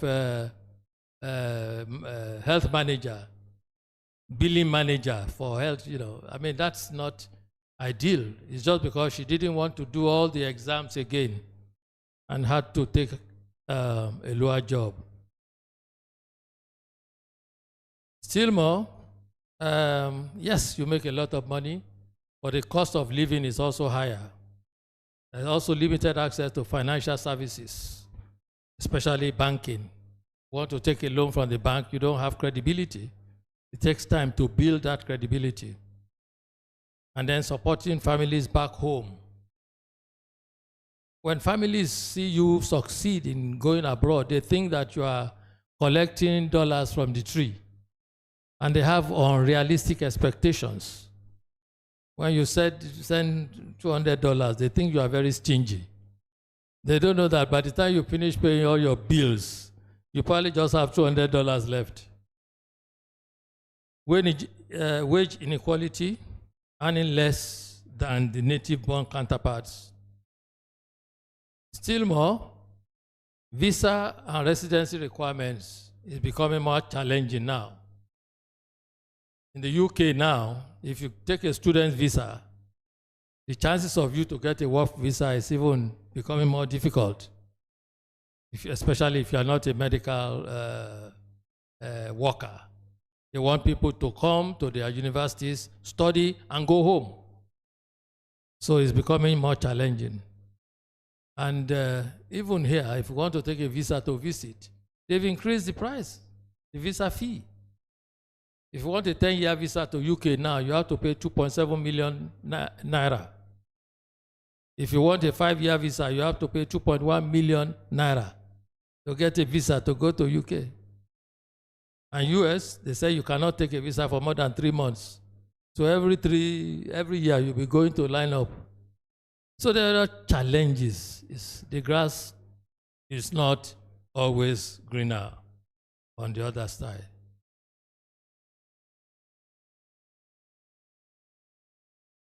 Then differences in healthcare systems. Here, most of the care is paper-based. When you japa, you better learn ICT very quickly. Electronic medical records, everything is, online. So you have to smart up and get to know their systems as quickly as possible. I've talked about language barriers and then the cost of healthcare also. Without adequate insurance can be a significant burden. And culturally competent care might be difficult to find. Now, maintaining family and social connections, people begin to feel homesick, especially when they go without their families. Loneliness can be a challenge, stress, depression. And people are known to have even, had to be treated for mental illness just because of this loneliness and homesickness. Balancing responsibilities between taking care of yourself and taking care of those that you left at home will be a big challenge. And family separation has its own consequences.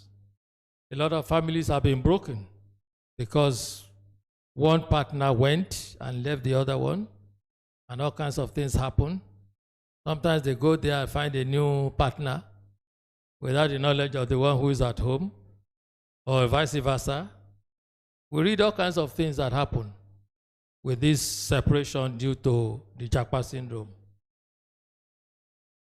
Also, differences in educational system for the children. When you go with your family, children have different curricula and they have to adapt to it. And they also have language challenges that they have to adapt to, and their cultural adjustment in schools. And as I mentioned earlier, mental health challenges, stress, depression, trauma, stigma, these are all challenges that are oftentimes not spoken about. They always paint a picture that once you leave, everything is rosy until you get there and you find that your first few years may be so rough, you'll be wondering why you left your country. Okay, so now we've looked at all the challenges. How do we turn brain drain to brain gain? How do we turn Japa to Jakpada?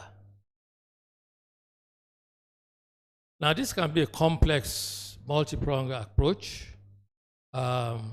addressing the concerns of those who have left, while creating meaningful opportunities for them to return to contribute to Nigeria healthcare system. Now, the government is not sitting and just doing nothing. In 2023, they came out with a policy, national policy on health workforce migration, with 3 objectives. Improve the retention strategies by addressing the push factors.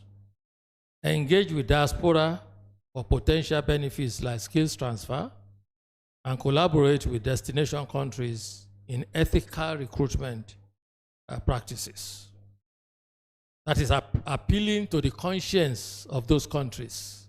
Why do you have to be solving your own problem by destabilizing the developing country where a lot of resources were spent to build the capacity of these healthcare workers? More specific recommendations were to increase salaries and benefits and include health insurance for all healthcare workers, improve working conditions, create more opportunities for training so that the need for external training will be reduced, enhance security, especially for healthcare professionals, strengthen healthcare worker unions, and foster better dialogue with the government and address inter-professional rivalry between the different professions in the health system, and to incentivize service in rural areas and underserved areas. So, how much money will be enough to keep Nigerian doctors in Nigeria?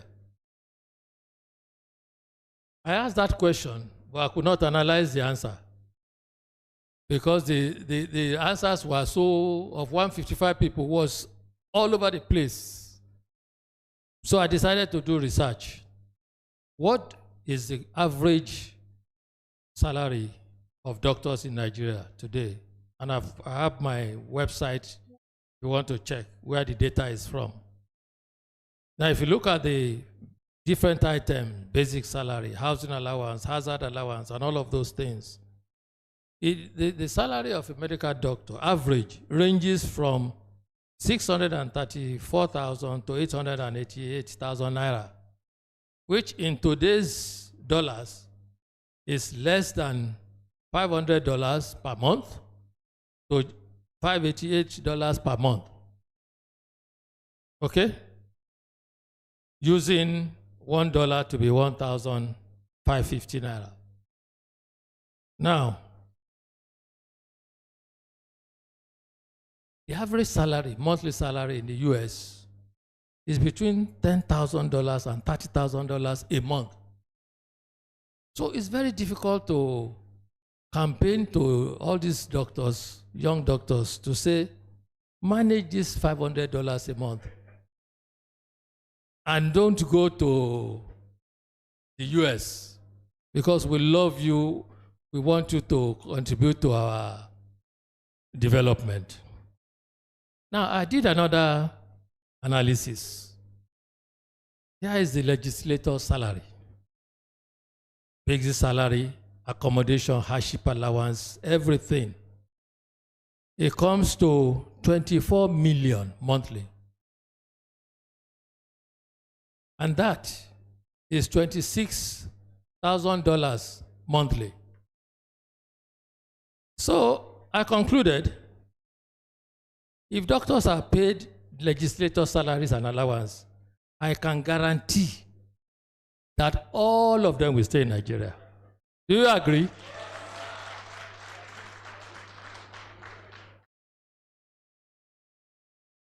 Just pay the doctors, the consultants, the professors, 24 million every month, nobody will go anywhere. Even all this 1995 set, they will come back home. True or false? The years have it.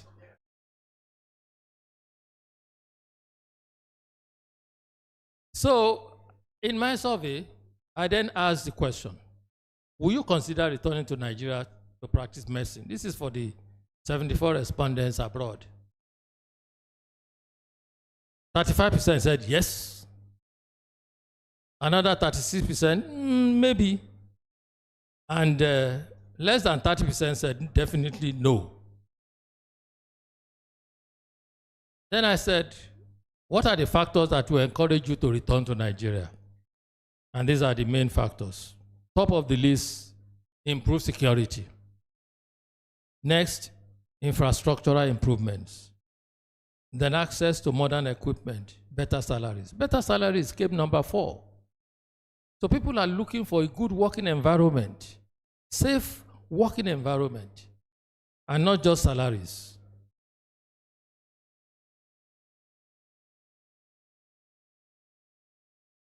So the government is trying to build rapport with diaspora. I think you are all aware. One of the most famous people to the diasporans is Abike Dabiri. She is the DG of the Diaspora Network. And she goes all over the place and tries to encourage people to come home. And the government is trying to use that platform to encourage people to come home. And I would like to recommend to you the Diaspora Bridge website, which has been established by the Ministry of Education, through which you can log in. This is the web address. You can log in, identify yourself, and commit yourself to coming home to help in Nigeria. And government will pay for your airfare. They will pay for your accommodation. They will not pay you a fee, but at least they will make the logistics part of your support. possible. So they are trying to build trust and engagement, acknowledging and appreciating contributors. And let me use this opportunity to thank all the ICOMA alumni who have been contributing significantly to our project in the College of Medicine, the Students Hostel Project. I must single out the biggest donor so far, Philip Ozua, who is an alumnus based in the US. He gave us $1 million, and his block is finished.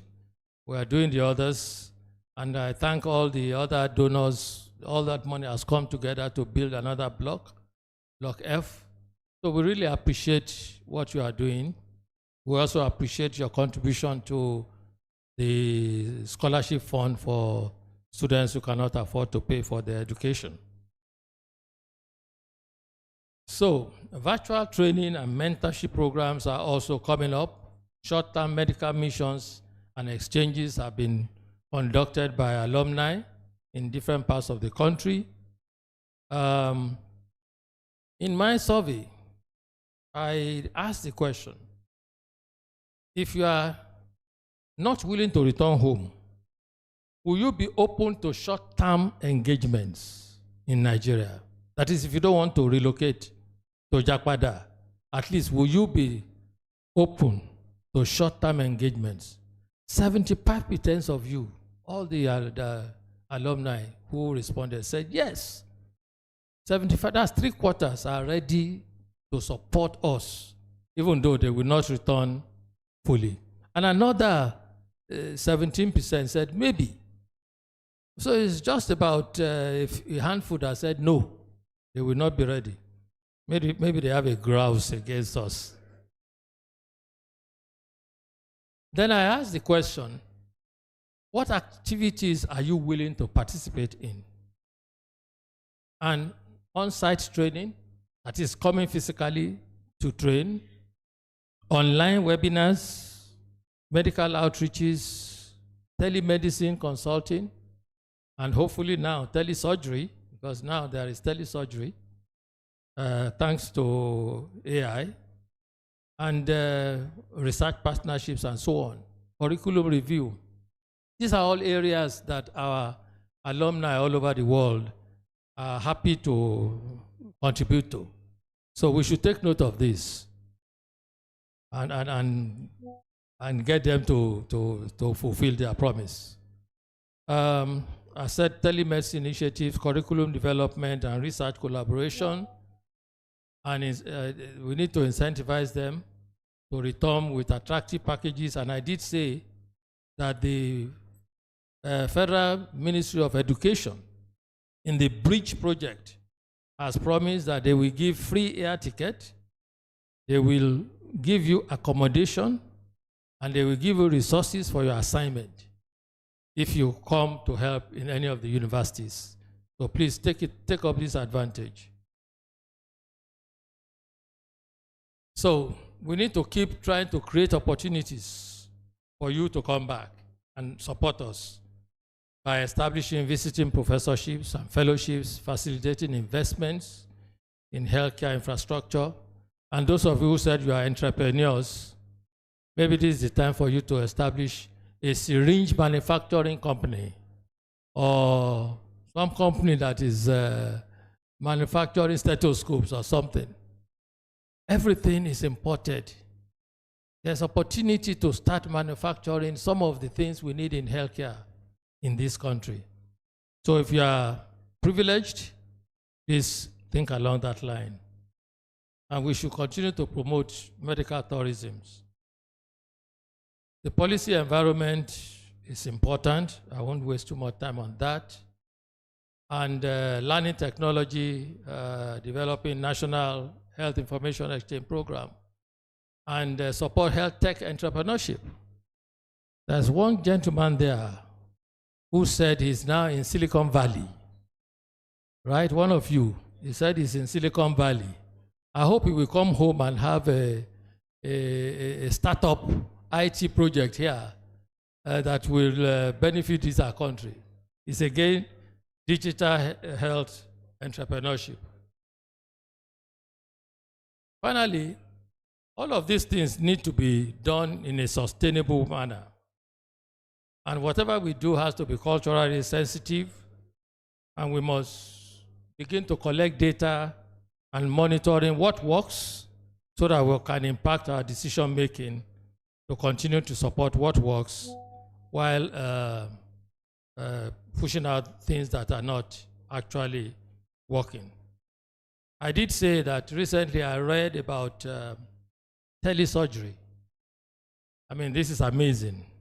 For someone sitting somewhere, in Beijing and using 5G powered surgical robot to perform, I believe it was prostatectomy operation.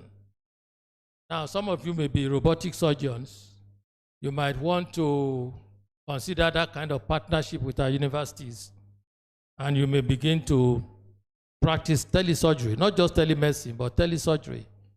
I know there's a robotic surgical outfit in Lagos, in the P hospital. They call it P hospital, prostate hospital in Lagos, where I can't remember the name of the doctor, is practicing robotic prostatectomy in Lagos. But again, it doesn't have to be in Lagos anymore. It can be in Houston, in Texas, or it can be in Yale. Here, one of you is in Yale. In fact, I'd like to know that gentleman in Yale. My daughter is in Yale, so I need to talk to you later. So finally, ladies and gentlemen, by implementing these critical steps, Nigeria can strategically engage its healthcare alumni in diaspora. Whilst we try to stem the tide of Japa syndrome, like I said, the temptation to Japa is too high. The salary difference is tremendous. But when they Japa, let's see how we can utilize them better. Let us engage those in diaspora and take the opportunity of a brain drain, ultimately strengthen our own health system and improving the health outcomes of our population. I congratulate the class of 1995. 30 years may seem to be a very long time, but I can assure it's a very short time. I actually envy you. When we did 30 years, we didn't have the opportunity. Professor Shinusi, my classmate, she's here. We didn't have the opportunity to gather in these large numbers. When we did the 50th anniversary in the hall, I think there were just 3 of us that were attending, because half of us had died. The others, managing arthritis and so on. And they couldn't come. Even now, we are still trying to organize something on the platform. Some people are saying we must still try and repeat and get together. So you are a lucky class for doing this so early. Continue to do it, and God bless you. Congratulations.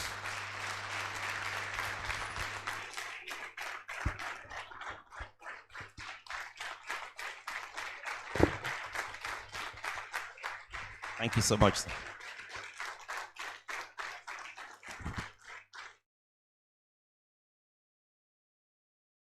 Thank you. Thank you so much. That was a brilliant lecture. A round of applause to the lecturer once again.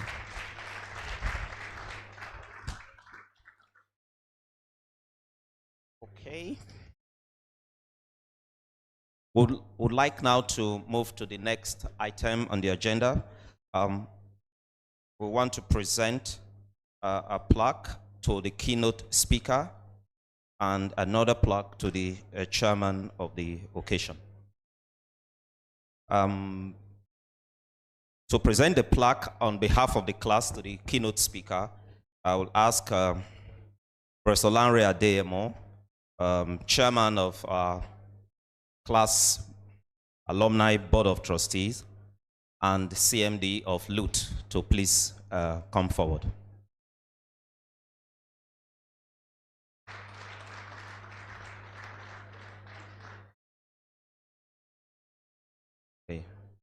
We'll take it there. Okay. He's even coming.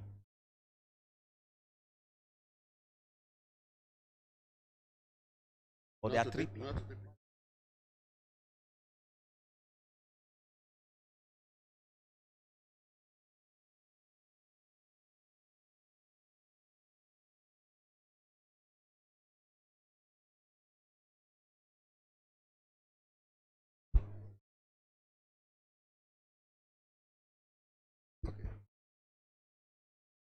Don't worry, I'll look for it.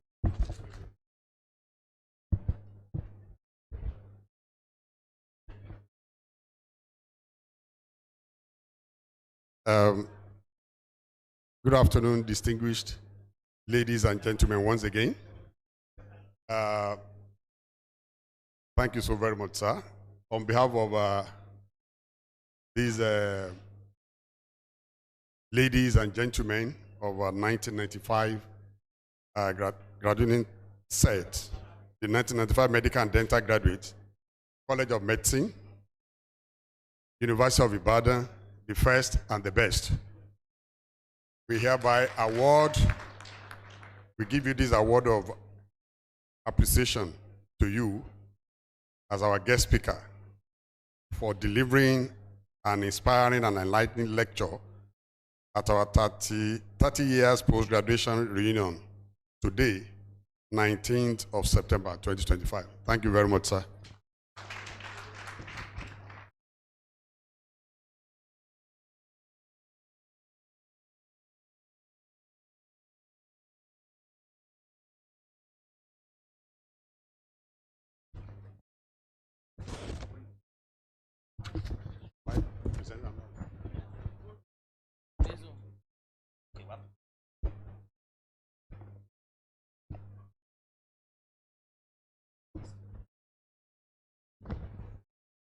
The next presentation of plaque should be to the chairman of the occasion, Emeritus Professor Oluwole Akonde.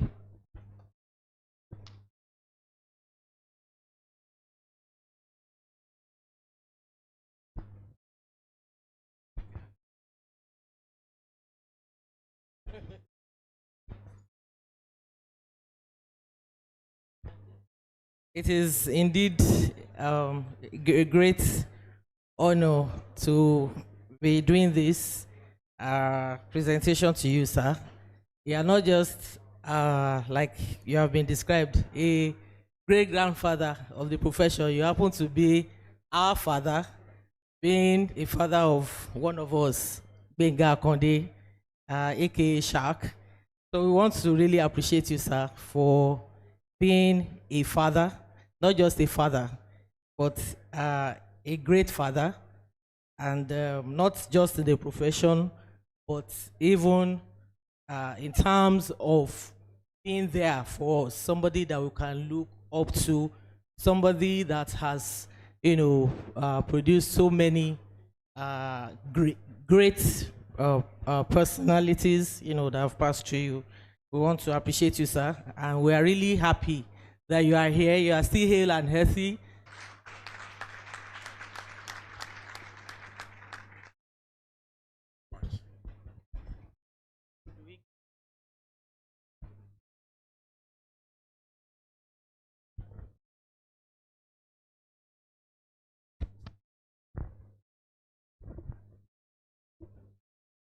Okay, thank you very much.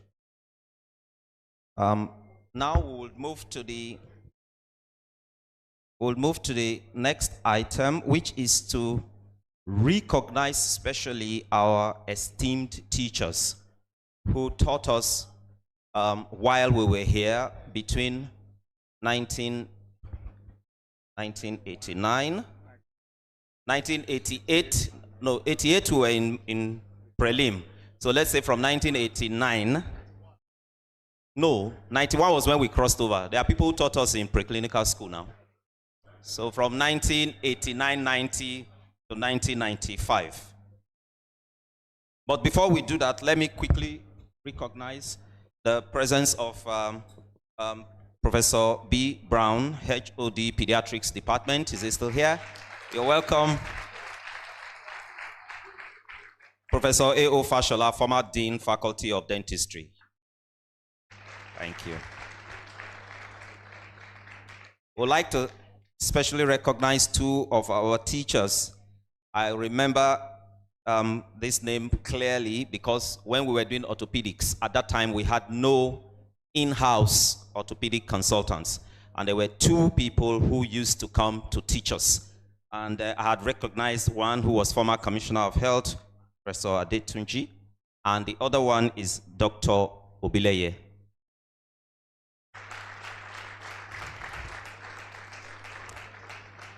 And the other person that we are recognizing is, I remember him clearly. He used to tell us, you become a super specialist in one finger. Professor Asuzu.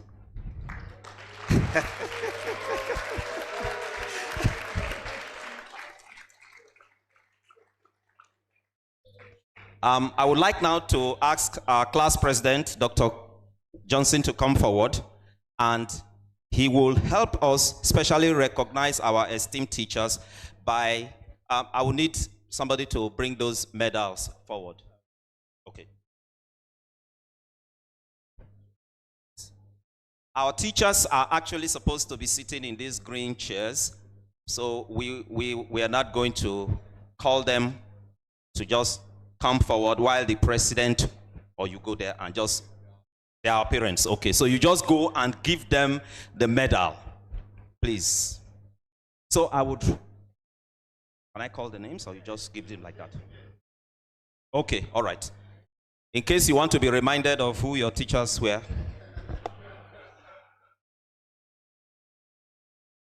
So we start with Emeritus Professor Onodeko. Please, you have to be reminded.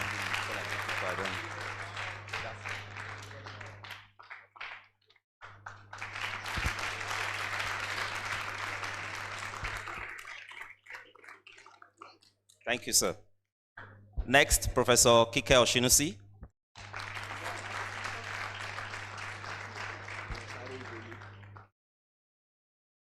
Next, Professor Arowo Jolu.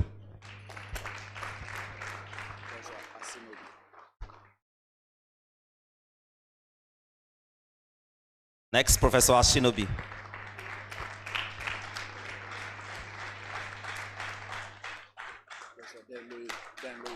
Did she teach us? Professor Denloye. Emeritus Professor Ojengbede.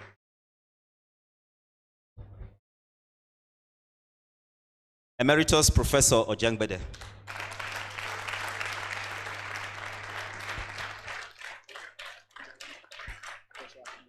Okay.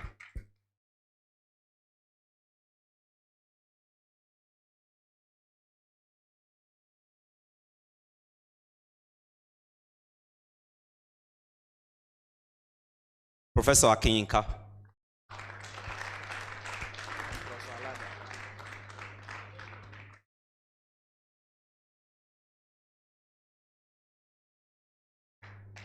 Professor Alada.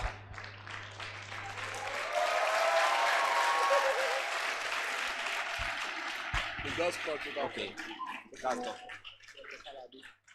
Is it next? Okay, all right. Professor Falade.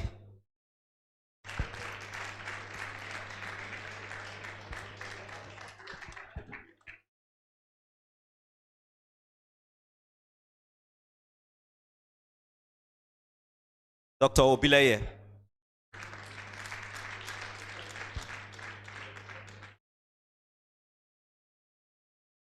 Professor Gumbi. Professor Ogumbi.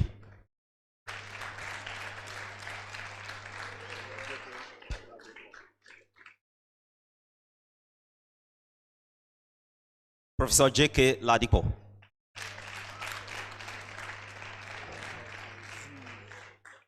MC.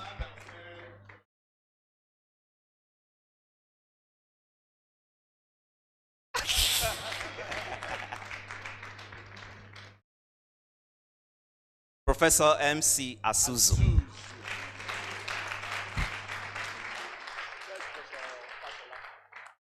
I'm not seeing it. Out. Okay.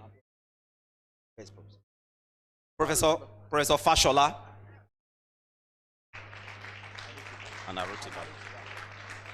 And of course now, and because he's also our teacher now, he will get now.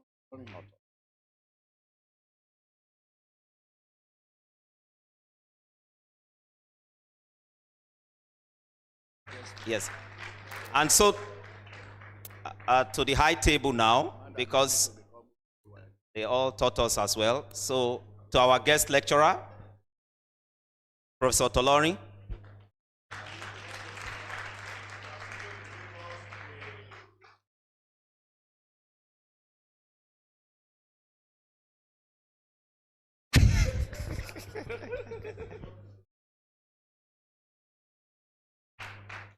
Professor Arotiba. Yes.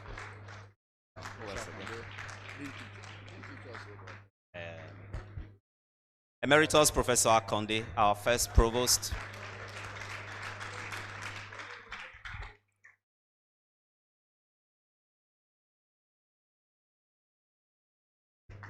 Thank you very much. Oh, that's it.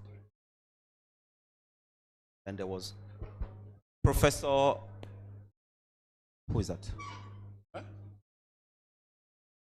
Who was it? Who was that? No, it's medical students. That's it. Do we have any of our... Are we okay?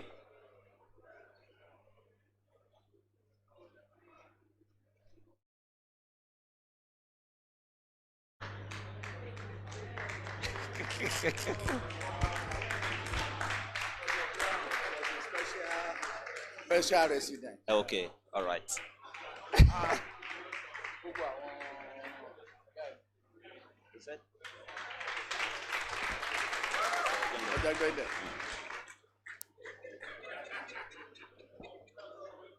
Then, who else again? Finally, the provost. Finally, the provost of the College of Medicine.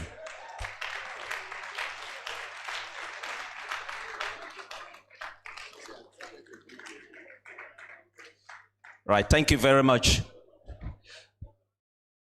We would like to ask Emeritus Professor Jengbede, who was the provost that inducted us in 1995, to say something briefly, sir.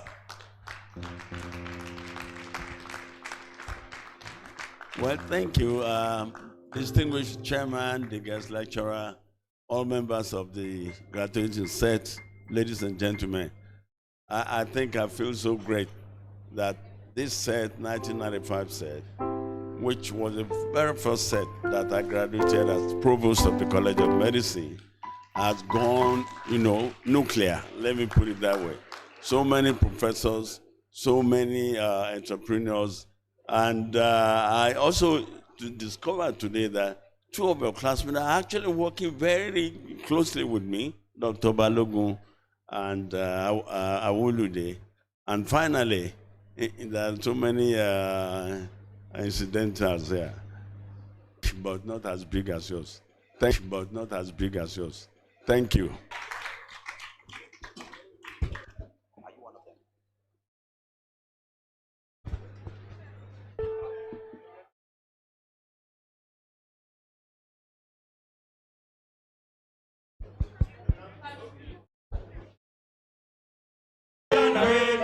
Papa,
Thank you very much to the UCH Symphonia Choir.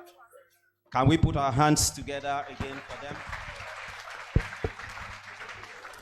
We're gradually winding down, and before the chairman's closing remarks, I would like to recognize one of my teacher in urology and my trainer and former provost, College of Medicine, University of Ibadan, Professor E.O.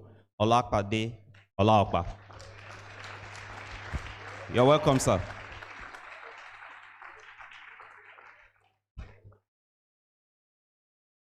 The chairman will give us his closing remarks, after which one of the class of 95 member, Dr. Aziz Aderogba, will give us a closing prayer.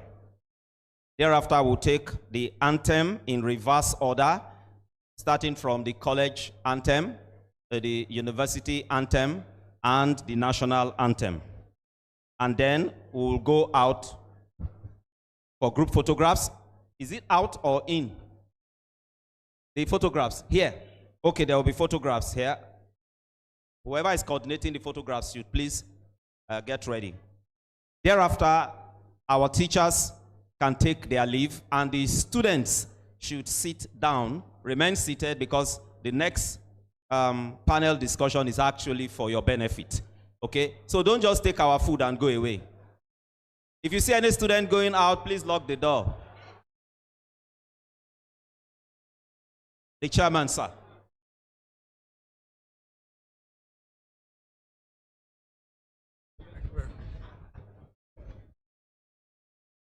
Distinguished class of 1995. You are 30 years young. Not 30 years old, but 30 years young.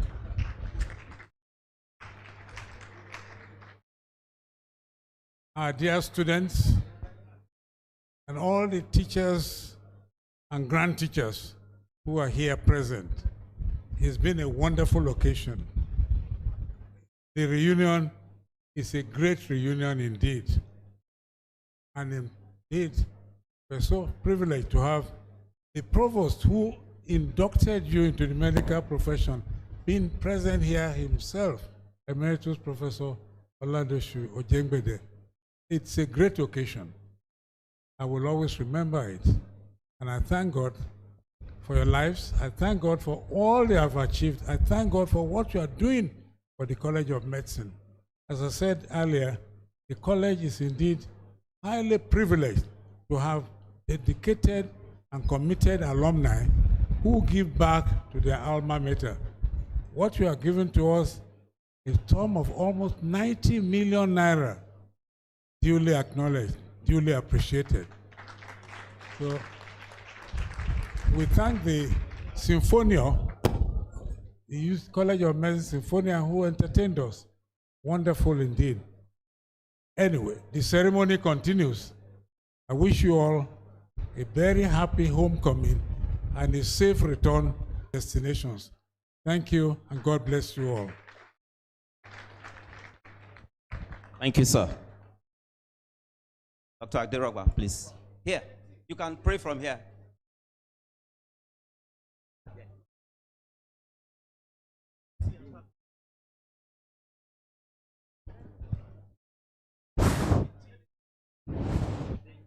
We seek refuge in Allah from Satan, the accursed enemy of man. I bear witness that there is nothing except Allah. I bear witness that Muhammad is his messenger and obedient servant. We beseech Allah to show us mercies and blessings on the Prophet and his household and our own household. We thank Almighty God for bringing us together today for this very important occasion. Most of us have been away we've not seen ourselves for about 30 years. We thank God for bringing us together today. We are seeing each other again. We thank Almighty God for today's deliberations. We believe that you continue to be with us. You have always been with us. As we are about to disperse to our different destinations, we believe you continue to be with us. We beseech you to continue to be with us, to guide us, to protect us. In the name of Allah, the Beneficent, the Merciful. All praise is due to Him, the Beneficent, the Merciful. Master of the day of judgment, it is you we worship, and from you we ask for help. Guide us to the right path, the path of those to whom you have shown favor, not the path of those to whom you have been angry, nor of those who go astray. Allahumma salli ala Sayyidina Muhammadul Fatih Imam Kulika wal Atil Imam Sabaka Nasul Lak wal Adi Azram Takin wa la la Karim Nasim. Subhana rabbika rabbil izzati amma yasifun wa salamun ala al-mursalin alhamdulillahi rabbil alamin. Thank you very much, Doc Aderogba. Okay. The media are ready with the anthems now.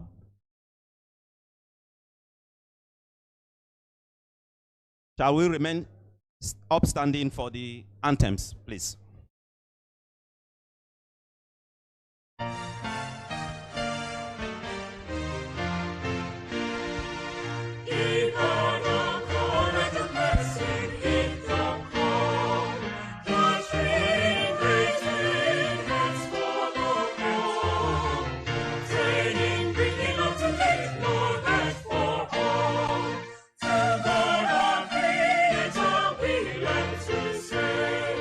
So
Thank you very much.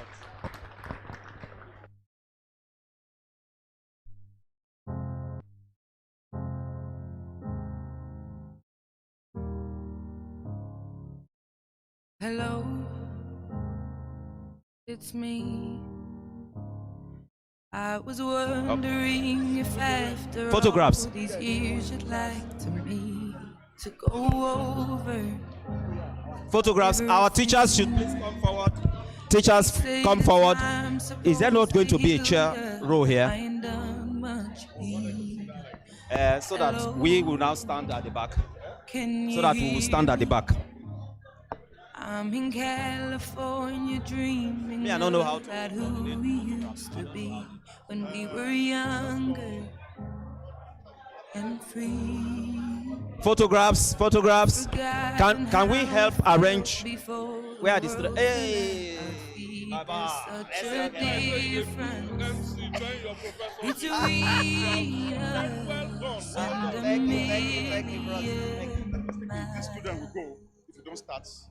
Hello from the other side. I must have Can we gather for the group photographs? Our teachers and members of the class. Please, students, just wait a while for us.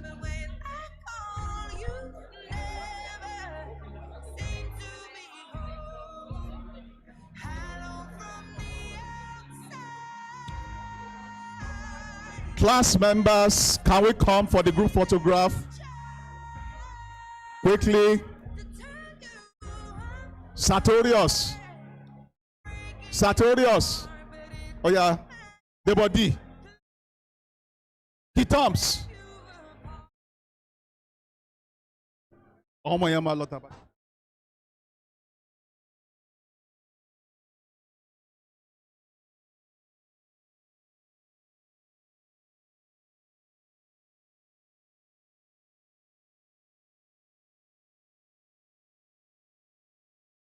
Oh yeah, now Shagun.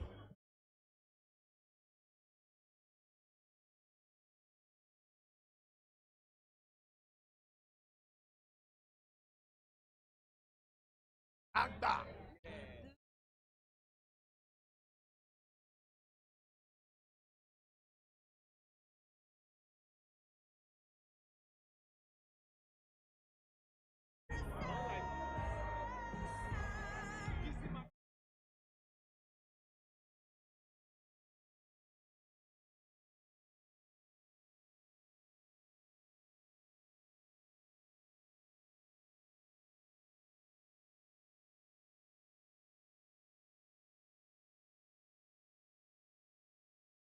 Hello.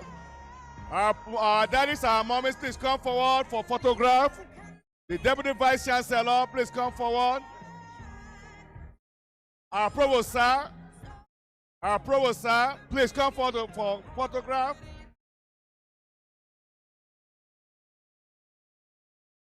Professor Latikpo, come forward. Please come forward, please. Take this photograph quickly. My daddy and mommies, please come forward. Please come forward. Please sit down. Please.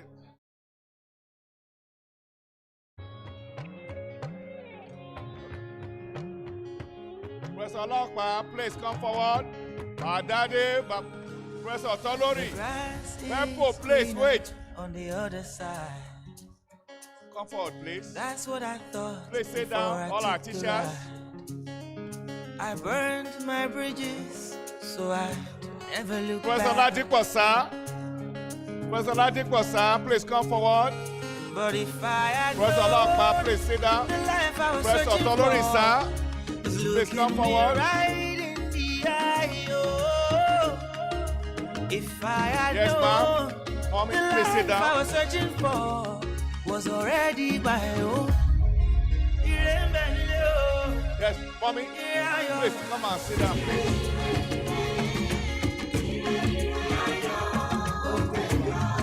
Come and sit down.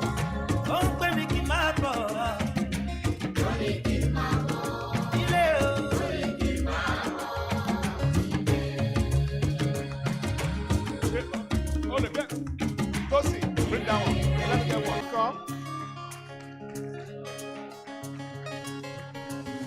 Sit down The here, man. grass is greener where you water the ground.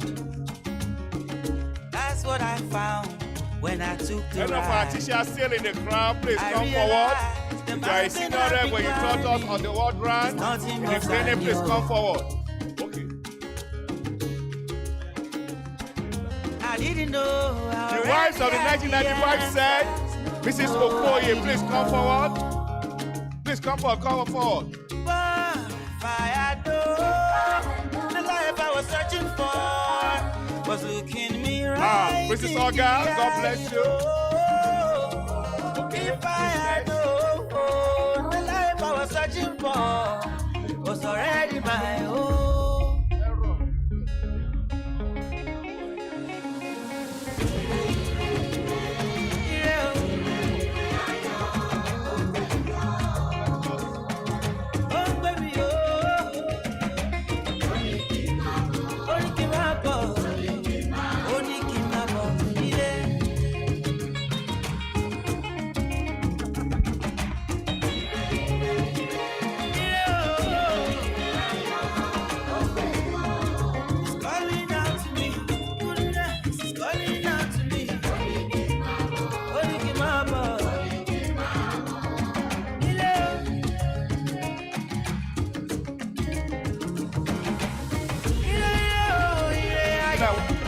One more. 1995 said, say, you need.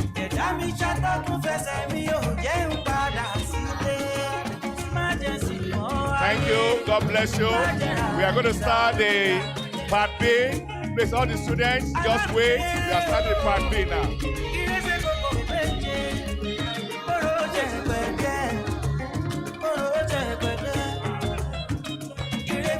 Malo. Malo. Malo. Dr. William. Balogun.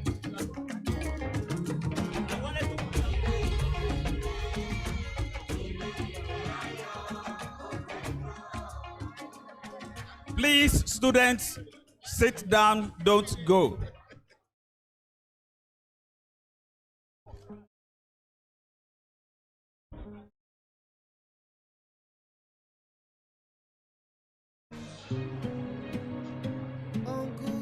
Like most people, I grew up playing games. I would describe what we do with Malio games as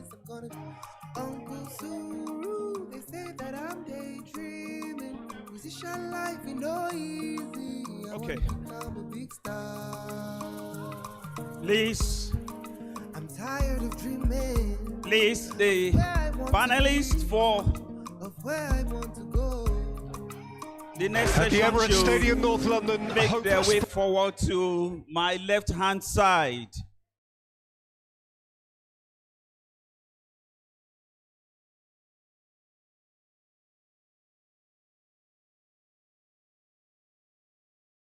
Is Professor Adeolu in the hall now? Professor Adeolu, Professor Adeolu, please come forward.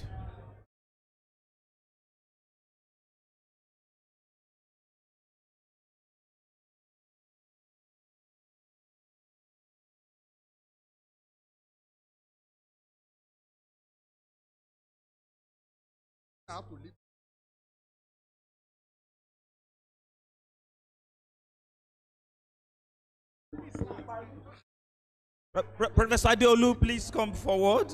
Professor Lanre Wasiu, please. The panelists, the executive should still remain seated there, while the panelists should be on this side, please.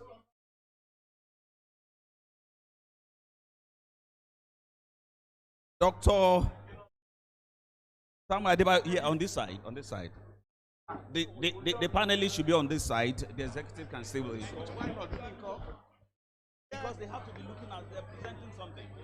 So, some of them may want.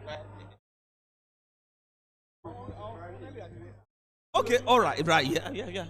Panelists, you know yourself. CEO, Shaik, please come forward. Yeah, we're going to do it. SK Adebayo, please. Let me. Shadrach, come forward. We don't have time. Dr. Olusoji, please, Bukolo Lujide, Dr.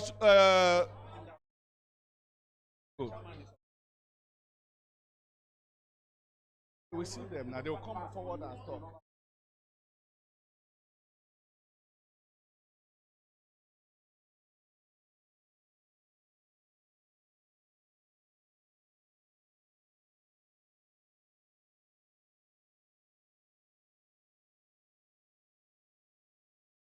Okay, students, please, can you move forward? Can you move forward?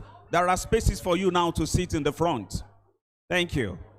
Students, let's do that quickly. We are far behind schedule. Yeah, Professor Deniro, please.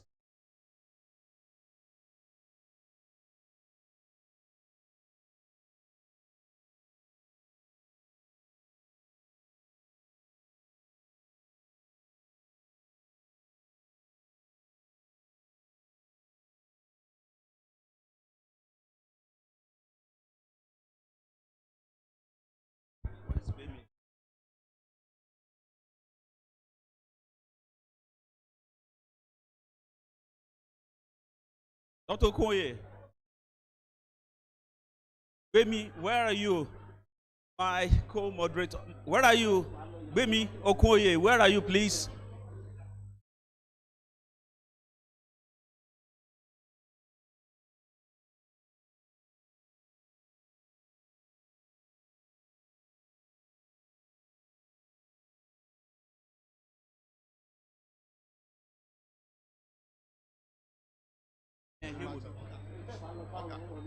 What's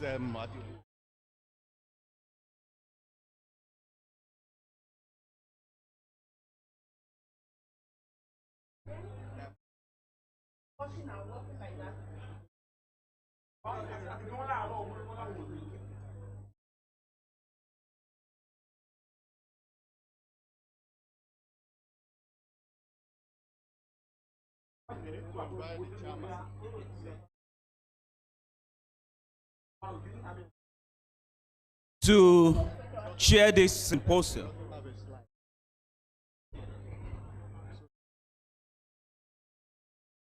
Yeah, so we will.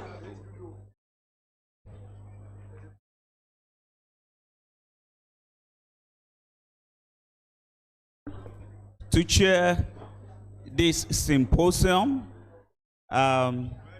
it's Professor Augustine, Director of College of Medicine, Educational of Ibadan, and mentored several people and is actively involved in developing neurosurgery, not so in the sub-region. And it's my pleasure to please call him to come there. Professor Adeolu, I thought I saw him somewhere. Let's give him a, he's somewhere. It's already seated there. Professor, let's give him a round of applause, please.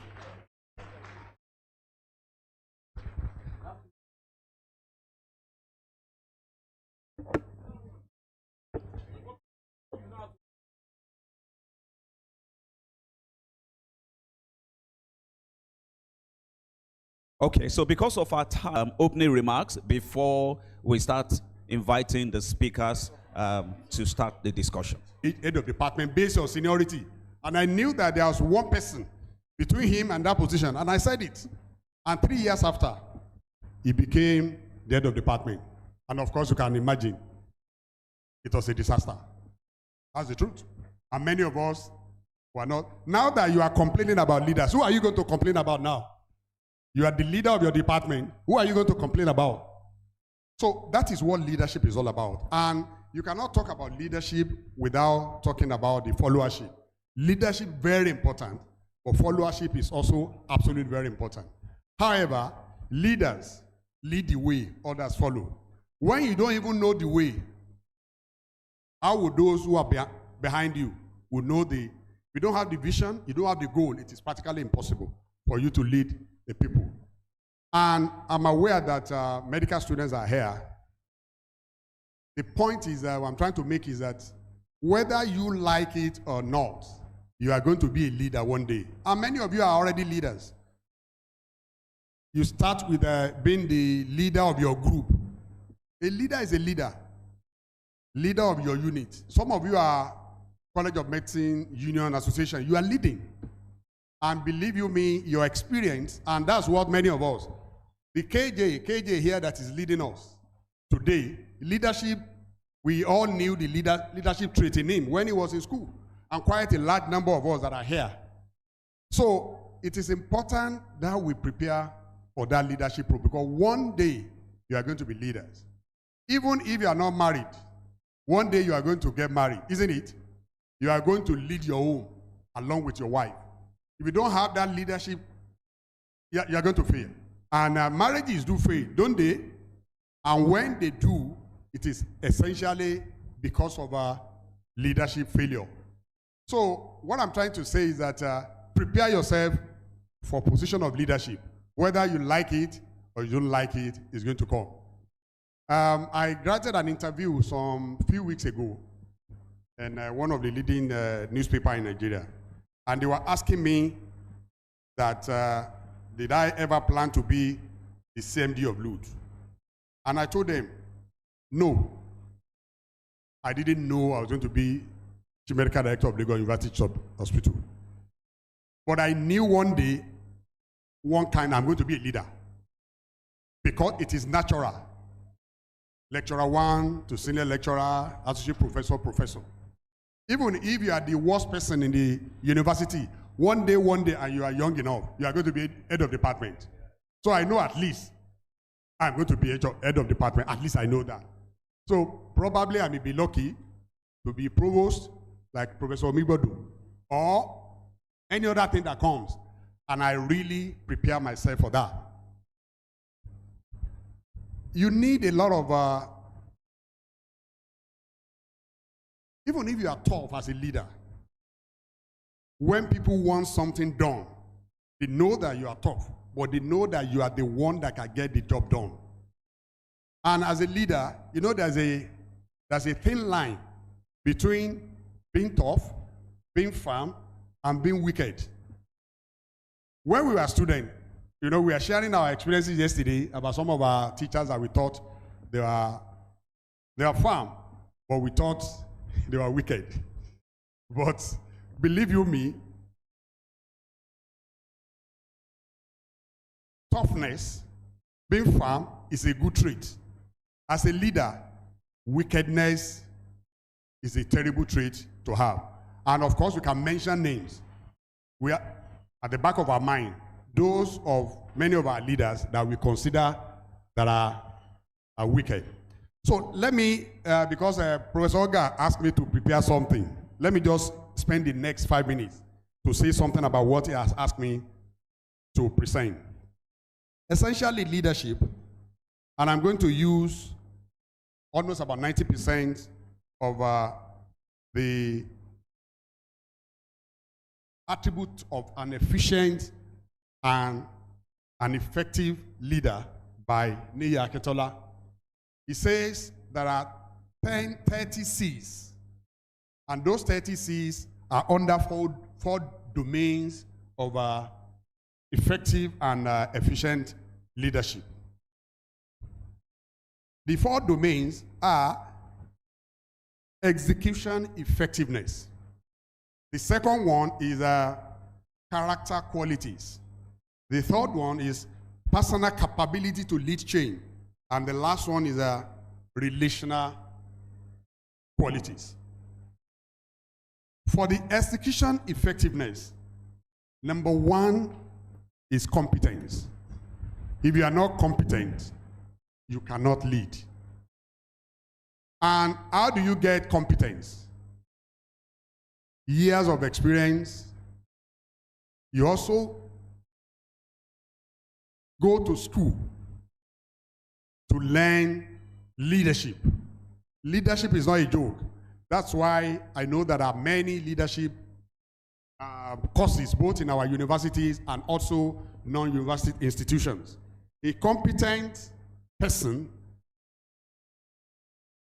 will be a good leader. And you must also have capacity. You must be hardworking. You must have hard work as part of your trade. If you are not, you are not going to be able to execute the primary reason why you are a leader. You must be able to coordinate people. Like I said, it is easier to build a rocket than to build institutions. And you must also, in terms of cognition, your IQ must be high, and also you must have emotional intelligence. Somebody who is not emotionally intelligent cannot lead. There's a saying that in Yoruba that somebody need I don't want to mention that somebody because Professor Migbodo is here.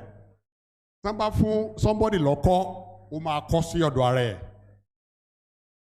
What it means is that even somebody who we think doesn't have it up there, when you give him or her a whole, the very first thing he will do is to do it this way, isn't it? And believe you me, if you have a leader who does not have that, can never be a good leader. You need to love yourself before you love others. And we have many leaders. We have leaders in this country, when they were leaders, even their areas of influence, their domain, they did not do. Let me give an example. Anytime I pass through Lagos-Ota Expressway, I feel terribly bad. I feel terribly bad. Anytime I pass through major streets, Dr. Abiorilo is there. Where is he? Okay, maybe he's gone to the mosque. Okay. When I pass through major streets in Katsina State, I feel happy. Somebody that is not useful to his family, to his immediate influence, can never be useful to the society. And of course, you must be very intelligent. You must have ability to communicate. If you don't have ability to communicate, what exactly do you want done? You cannot be a good leader. And you must be committed to your vision and goal. And you must also be consistent. Let people be able to tell that you are the one. It is, even your body language. They know that for those who know me, they know what I can do and what I cannot do. So it is important that you are that consistent. Others are, the second domain is character qualities. As a leader, you must have integrity, you must be humble. It is absolutely very important. And you must have respect for others. Somebody who does not respect others can never be a good leader, especially when they have option. I'm not talking about military precision. You must go this way and you go. But if they have option, they won't do the job that. And you must be creative. And as a leader, you must be courageous. Identify a problem, a decision needs to be taken. You can consult, but the decision lies with you. You must have ability to take tough decisions. And sometimes that is what many of our leaders don't have. You must be confident. People can see that you are. If you are not, people will mess you up. And you must, in terms of thinking, your thinking must be very critical. The third one is to have personal capacity to lead change. You must have clarity of vision, no ambiguity whatsoever. You must be credible. You must lead by example. If you don't lead by example, even if they are not able to tell you right in front of you, I have about 2 minutes. Okay, so I have about 2 minutes. If you are not credible, you are not authentic, they know that you are fake, you are not a good leader. You must be charismatic as a leader. You need to inspire, you need to motivate the younger ones, and be a source of influence, good one, for that matter, you must not have in 21st century fixed mindset. You need to have a change mindset. And let's talk about hospital environment. You must also have what you call customer-centric. In this instance, patient-centric, because the reason why you have a hospital is because of patient. And also, you must also be student-centric, because the reason why you have College of Medicine University of Ibadan is because of students. You must be able to survive in this world of VUCA. Very volatile, unambiguous, complex situations. There are so many things that are not happening 20 years ago that are happening these days. In terms of your relations with people, you must be consultative, collaborative, give them the opportunity to contribute. Sometimes you know where you are going, but people want to be respected. Set up a committee. Try to give them one or two things that you want and let them bring it to you. They feel as part, even at the end of the day, if your decision is going to be the ultimate one, they will respect it. I mentioned about the empathy. You must be contented. Contentment is one of the major problems that we have in our nation. People are not contented with what they have. Tell me, what can anybody do with a 2 billion naira? You want to drive a car? I also drive one anyway. You want to build a house? You can, even in your house, you cannot sleep in two rooms at the same time, otherwise your wife is going to be worried. Or your husband, as the case may be, is going to be worried. You want to sleep in one room between 10 a.m. and 12 p.m., somebody will say something is wrong with you. And as a leader, you must continue to improve yourself and continue to learn and to learn and to learn. And lastly, particularly in Nigeria, you must have the ability to say no. As the chief medical director of LUT, the very first thing I learned was ability to say no. I can say no to anybody. My default is no. I can now change it after you have given me the, because the same set of people that are asking you, that are complaining. Leaders, we have leadership problem, but the followership are the major problem. Because they are expecting you to give you this, to give that. They don't care where you get the money. I have a friend, politician. Anytime he doesn't have money, he will not come home with his car. They have to enter his house through the back door, because they are going to skin him alive if he doesn't give them money. For the younger ones that are here, whether you like it or not, leadership is going to fall on your lap. You must prepare for it. And when you are given leadership position, do it well. Because when the community or an institution is in trouble, everybody is looking for somebody who is going to bail them out. Are you going to be that person? Thank you very much, everybody.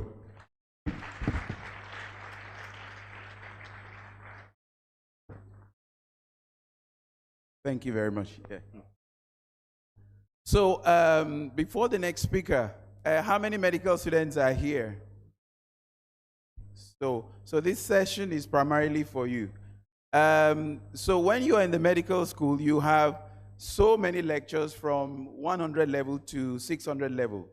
So imagine one lecture, one single lecture that you never forget for the rest of your life. One lecture. And so for me, there was a lecture which has shaped my life and continues to shape what I do. This lecture was one of the last formal lectures we had after we finished our final exams. It was in an auditorium, probably here, a hot, sunny afternoon. And then there was a statement, a sentence in the middle of the lecture which caught my attention. And this statement, I have used it, I have taught it, I have implemented it in virtually most things I've had the opportunity of doing as a clinician and in leadership roles in my organization. The statement is credited to a man called Locard, who simply said, every contact leaves a trace, no matter how small. So this seemingly innocent statement forms the foundational principle on which forensic medicine and investigations is based and used all over the world. So the wisdom, or what I got from it, was in the journey of life, as soon as we left medical school, every contact and interaction we make, we're leaving little traces here and there. And the interactions you're having with your fellow students, with your faculty, and by extension, the society at large, you're leaving traces. So the wisdom is to become deliberate and intentional as you go through the rest of your education, and more importantly, when you graduate. And so that is the reason for this session. So we have a collective wisdom of 30 years experience of about 120 people distilled into cogent nuggets across different areas of life after leaving medical school. So the goal is that each of our colleagues is going to speak to you. They're going to share with you practical wisdoms on how to begin to prepare yourself for the life beyond medical school. So I want you to pay very, very close attention. And on that note, I'm going to invite the next speaker, Professor Philip Ibinaye, who will be sharing with us some nuggets on residency training in Nigeria.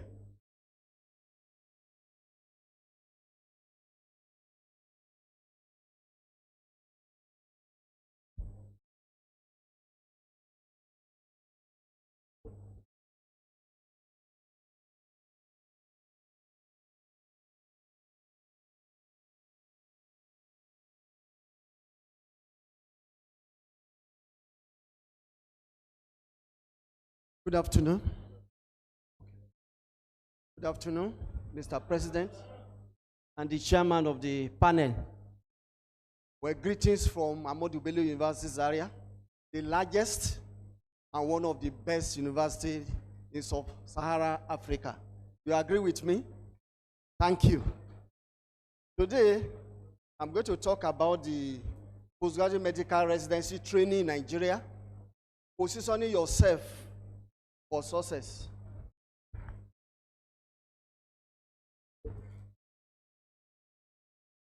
Today, as you all are aware, we are celebrating 3 decades of impact, legacy, and excellence in medicine and dentistry.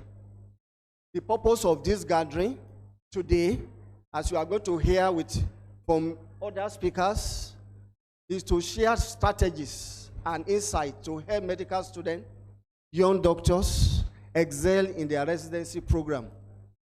The context of this discussion this afternoon is the healthcare landscape that is evolving rapidly. Therefore, residency training is no longer just passing exams, but building competencies for 21st century medicine. You agree with me?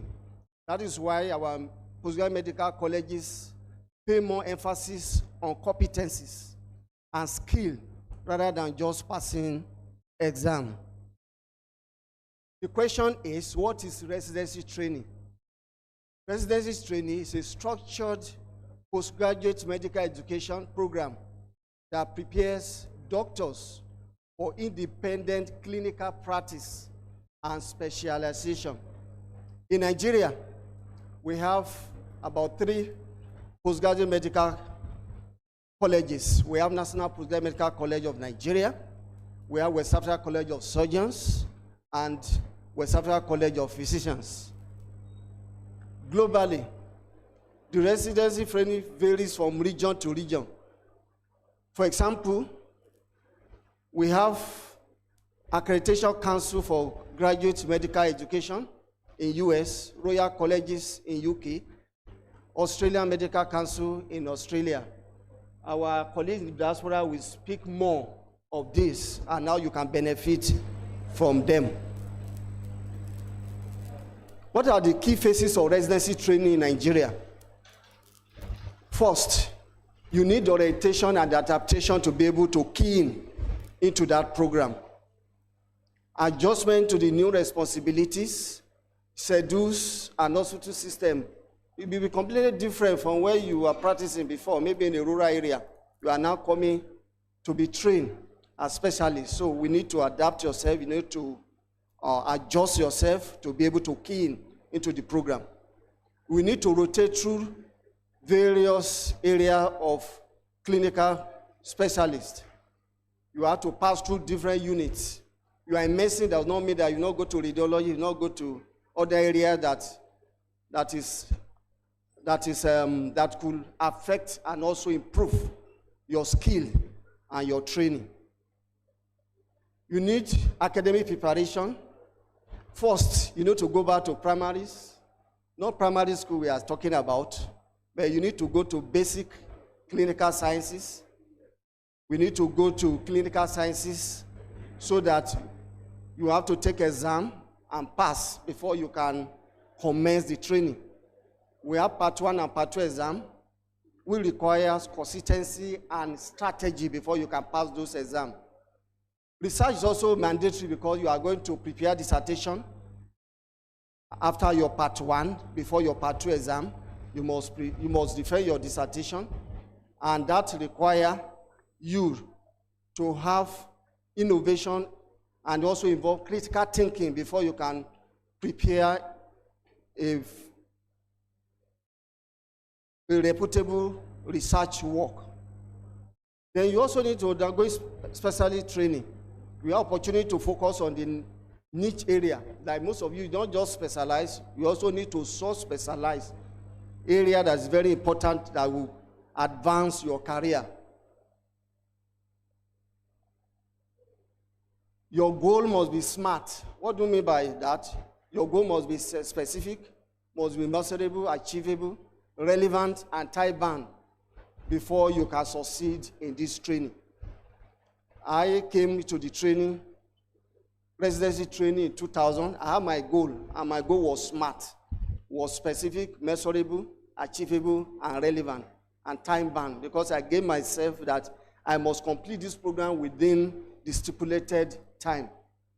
I came in 2000, and by 2004, I've completed the program because my goal was SMART. I already prepared myself well. You need mentorship. You need to seek guidance from seniors. You have your senior registrar. If you are just coming, you also have registrar that may have been in the system before you. You have your consultants. Those can provide career navigation, which you also need feedback. Time management is very important. You have to balance your time between the clinical duty, your study, family, and self-care. You know, you go to work, you have to provide services because you are being paid to do that. You also remember that you also need to do a lot for yourself. That is where your study comes from. This may be difficult, but you have to know that you are in training. You are not a fully employed individual. You have to update yourself. We expect those in residency to be conversant with journals. You need to attend conferences. You also need to update your clinical knowledge.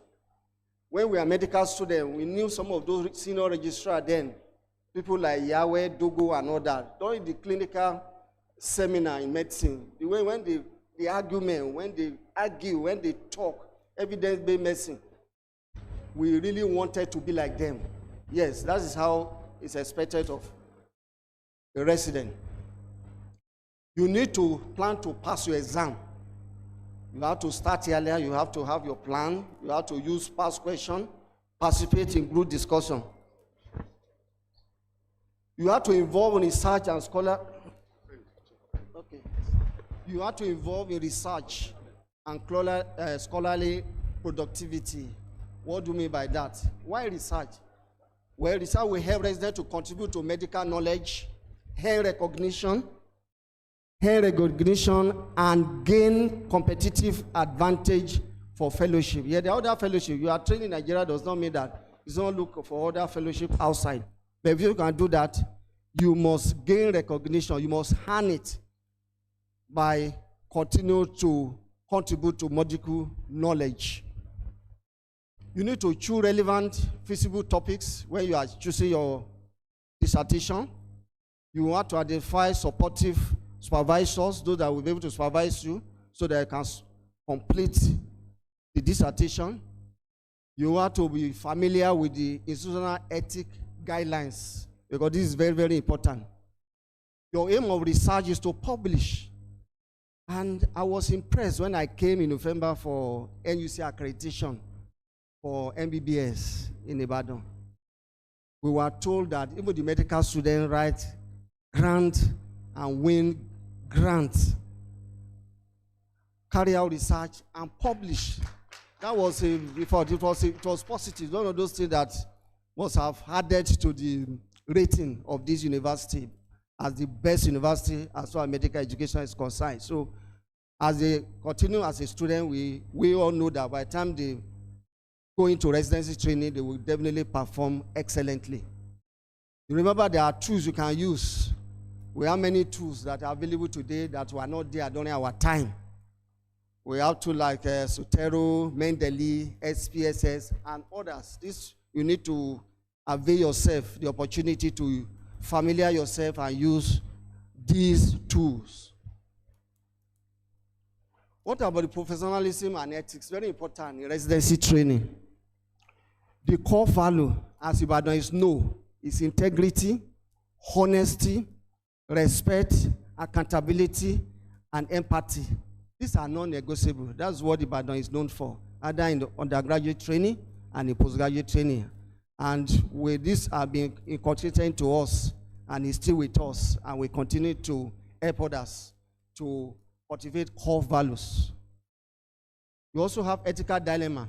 You have to prepare to handle issues like patient confidentiality, informed consent, and resource constraint when you are carrying out research.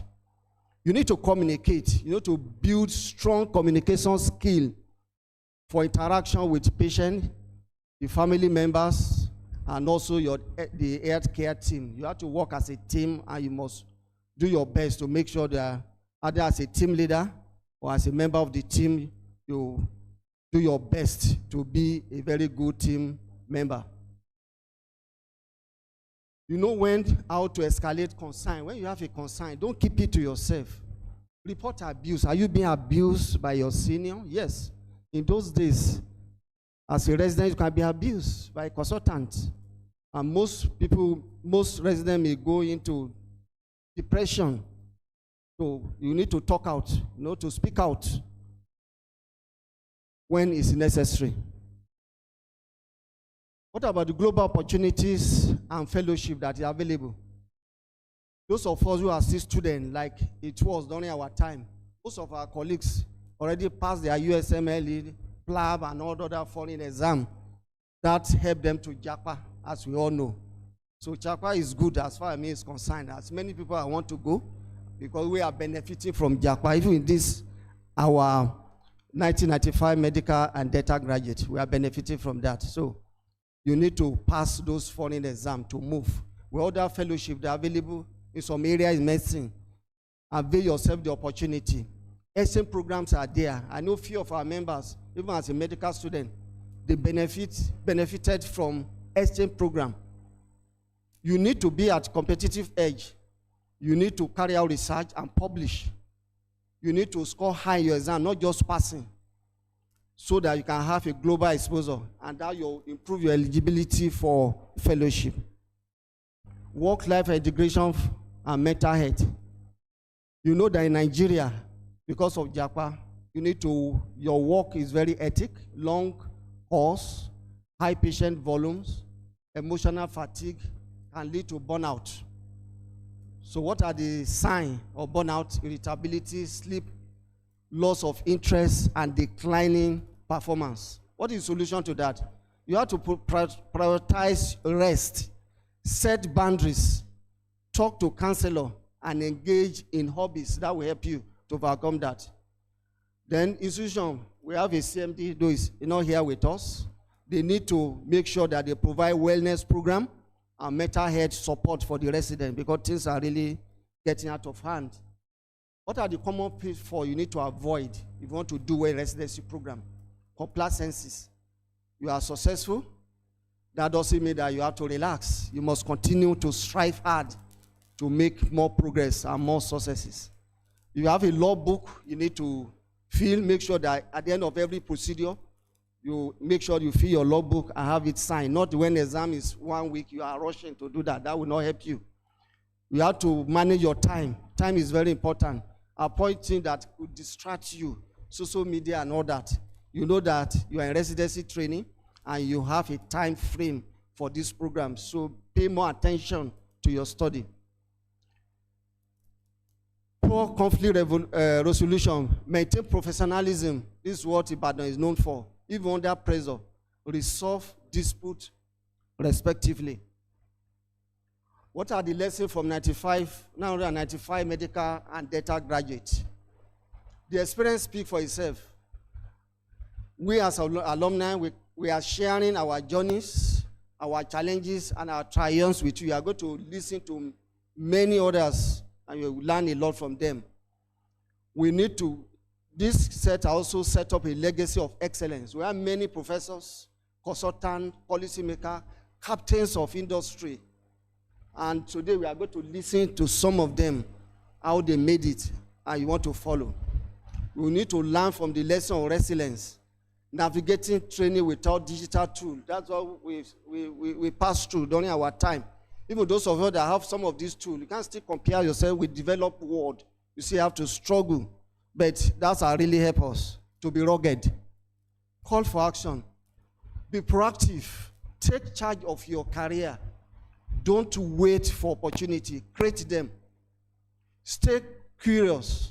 Medicine is ever evolving, and commit to lifelong learning. Pay it forward. Mentor others as you are being mentored. If you mentor somebody today, that person you mentor will mentor your children and children tomorrow. So treat others with dignity. Think about the long term, beyond residency program. There are so many things. So you are going to research, teaching, public health, leadership role, entrepreneur, industry, as we have heard from members of 1995 graduates. Conclusion, residency is a journey. It's a journey. It is challenging, but rewarding.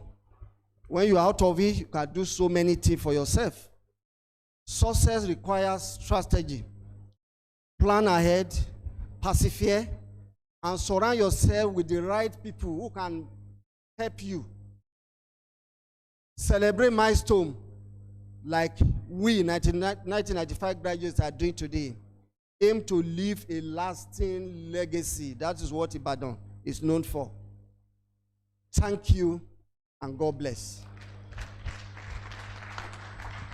Thank you very much, Professor Ibinaye. Before I call the next speaker, I would like to recognize the presence of one of our teachers, Professor Omigbodu.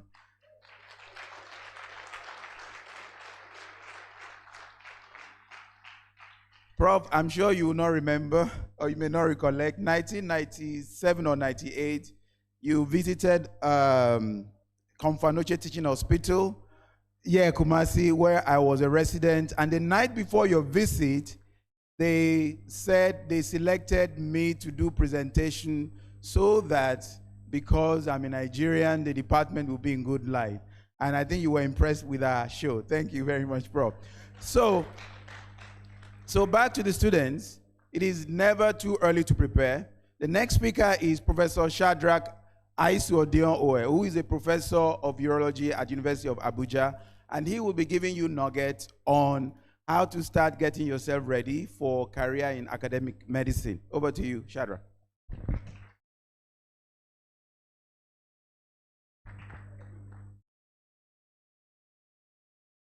Oh, okay. Thank you very much. I was supposed to talk about just the pathways to academic medicine, and I decided to just expand it a bit to talk about not just the pathways, but the opportunities and the challenges, that we face in contemporary Nigeria now. Just to ride on what my earlier presenter said, there was something that Professor T.O. Cole taught us in medicine when we were doing Medicine 1. He said, MBBS is a certificate to start learning medicine.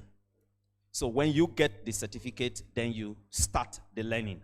That is, and of course, we later found out that he was really right, because medicine is lifelong learning.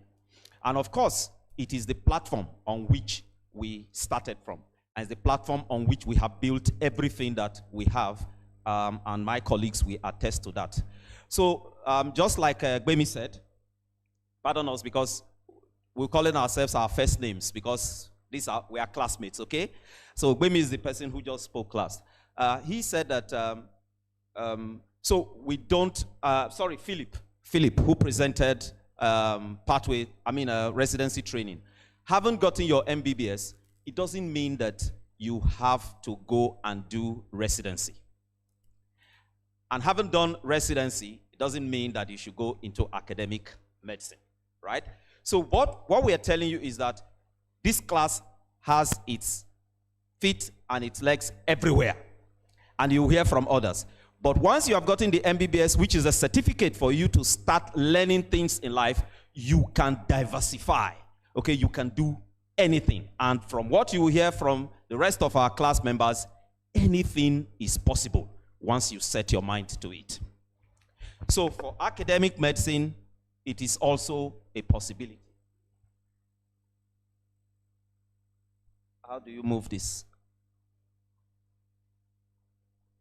Okay, let me do it like this. All right. So academic medicine is the intersection between education, research, and training. It is something that you have to make up your mind from now as a medical student, just like I did several years before we graduated. As soon as we crossed into clinical school in UCH, I decided that I think academic medicine is what I want to do. And that, of course, guided me in preparation. And that was how I joined the Doctor Editorial Board, which is the journal of the University of Ibadan Medical Students Association that was publishing Doctor. So at that time, as a student, I already started familiarizing myself with the principles of academic writing and gathering data.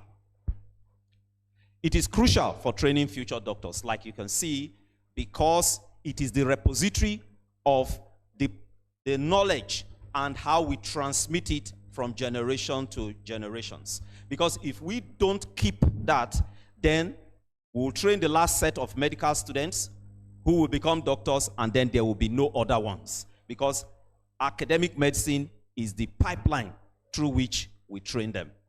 At the moment, and of course, it is also the place where people who contribute to shaping national health policy, talking of Nigeria specifically, are most likely to be recruited from. They may be recruited from other places, but most likely they will always go to academic medicine to get people because they are termed the experts who are in that realm. At the moment, there are 42 medical schools awarding the MBBS, mostly MBBS, because BDS is a dental school, and really the dental program is really tough to establish, so not many universities are doing dentistry. But at least there are 42 medical schools doing MBBS and dentistry as well. There are 9 to 10 dedicated universities of medical or health sciences by whatever designation now, and as of today, there are 7 to 8 of them that are active.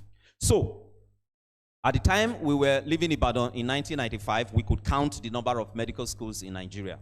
And now there are 42. So the take-home point here is that the medical education system is expanding, and there is room for you to come in, later on in life.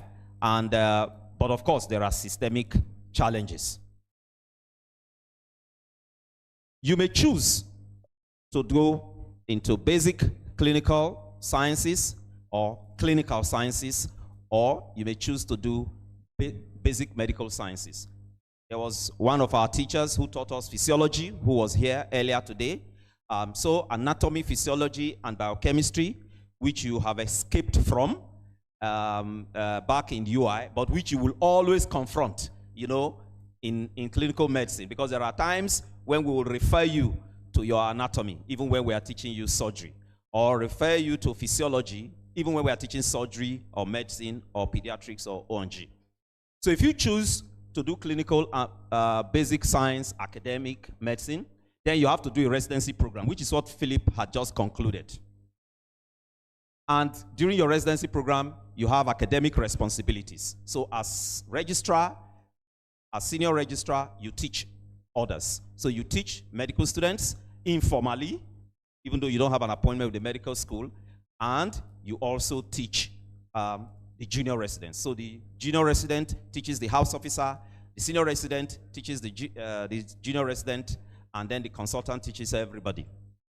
And then you finally obtain the postgraduate medical fellowship, which Philip has already alluded to, of either the West African College of Surgeons or the West African College of Physicians and its component faculties.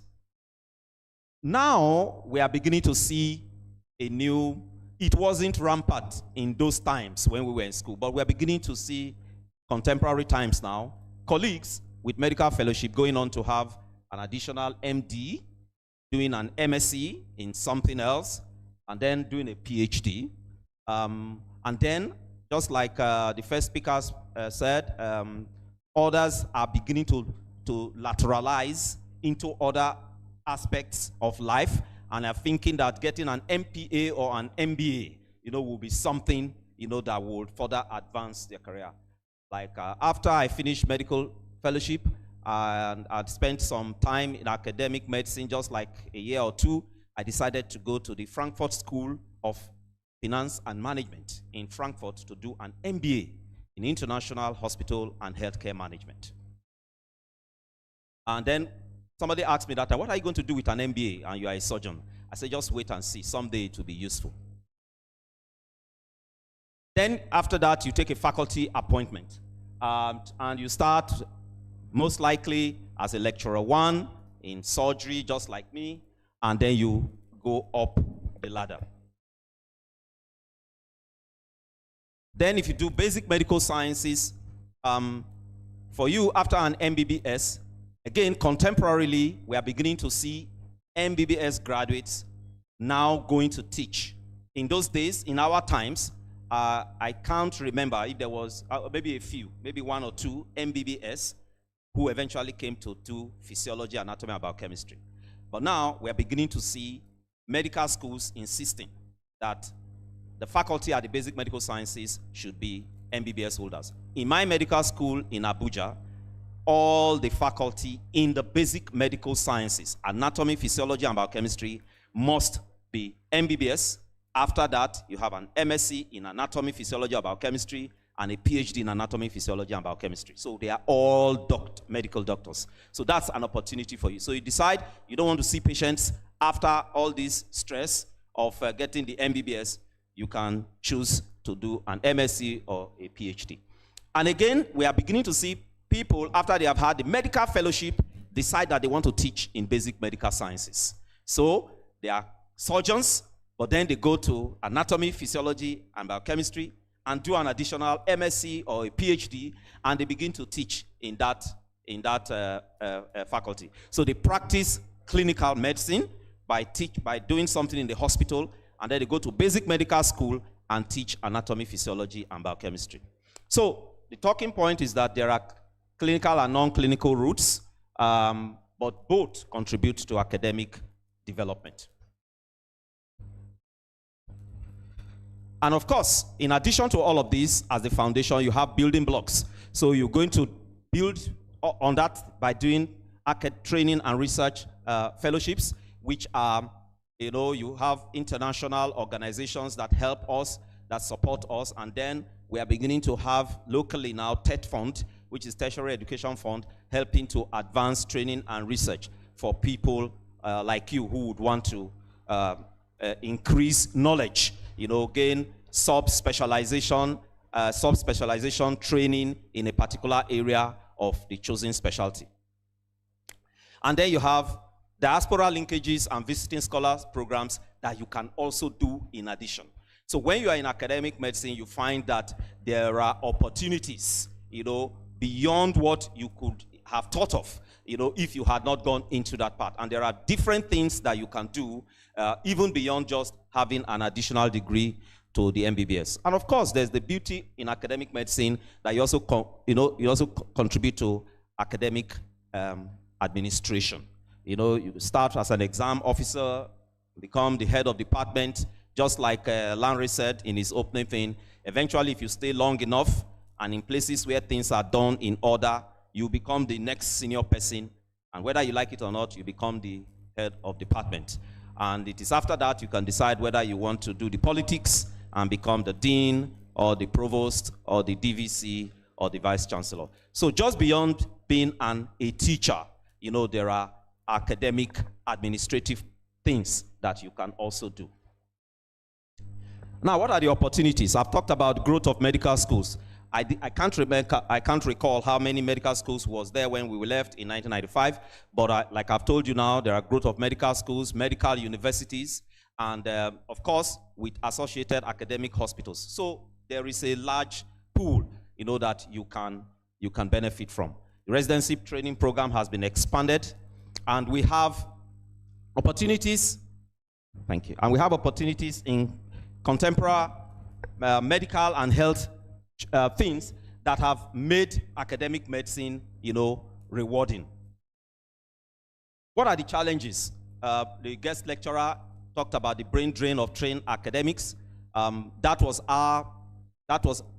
We experienced that even in 1995. I recall mentioning to you that when we started clinical medicine here, when we arrived, there were no orthopedic surgeons, and we had 2 people who were visiting from town to teach us orthopedics as at that time. And this is 30 years after. It has even gotten worse. People don't want to stay. Now you talk to residents in the hospital, you're trained and you say, we are changing it. All right. And of course, the heavy clinical load. So you do clinical work, and then you do teaching, and then you balance it with research, and then you have to do other things. So in addition to teaching, you have clinical load, which, and of course, the disruptions caused by strikes and the instability in academic calendar is not encouraging us.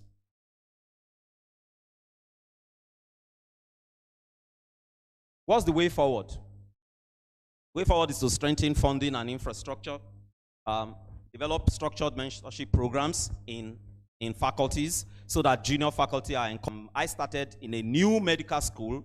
I started my academic career in a new medical school, the Abuja Medical School, and we were the foundation lecturers. So I had really nobody to mentor. I was the first to be recruited in the Department of Surgery. And then thereafter, a professor came and then became the head of department, an orthopedic person. So I basically had to look back to Ibadan, which was my roots, to be mentored by my trainers here. And then now I'm beginning to mentor others. So it is something that you have to keep at the back of your mind. So of course, how do we reduce the clinical burden? We have to staff better, and we have to incentivize diaspora collaborations. So my last slide, academic medicine is vital for Nigeria's healthcare future. Without it, there will be no future, because we'll stop producing medical doctors, and then that's the end. A clear pathway exists, but there are challenges. And we think that those challenges can be turned into opportunities. Thank you very much. Thank you very much, Professor Asudione. Please make it louder. No doubt some of you will end up in this path, and I trust that you are beginning to note things down. Please, we want to announce that you will have opportunity to ask questions and receive answers. So make sure that you wait to the end. Before I call on the next speaker, it's my pleasure to recognize in our midst also one of our teachers back then in the preclinical, Professor Farumbi. He's a professor of biochemistry and former dean, Faculty of Basic Medical Sciences. Thank you for coming, sir. Okay, our next speaker.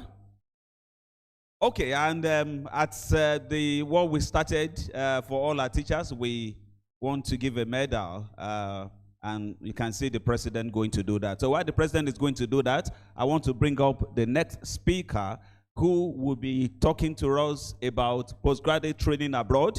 Again, we have a very, very competent person who will be able to do this, Professor Debo Adeniran, a professor of pathology and urology in Yale University. 15 minutes. Thank you very much, sir.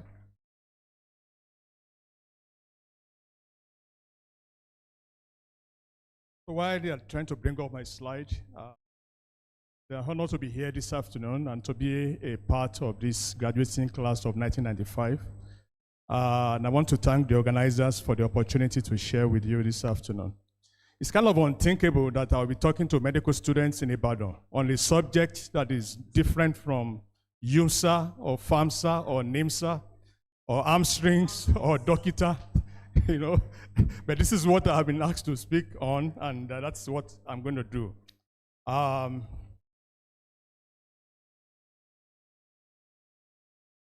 Okay.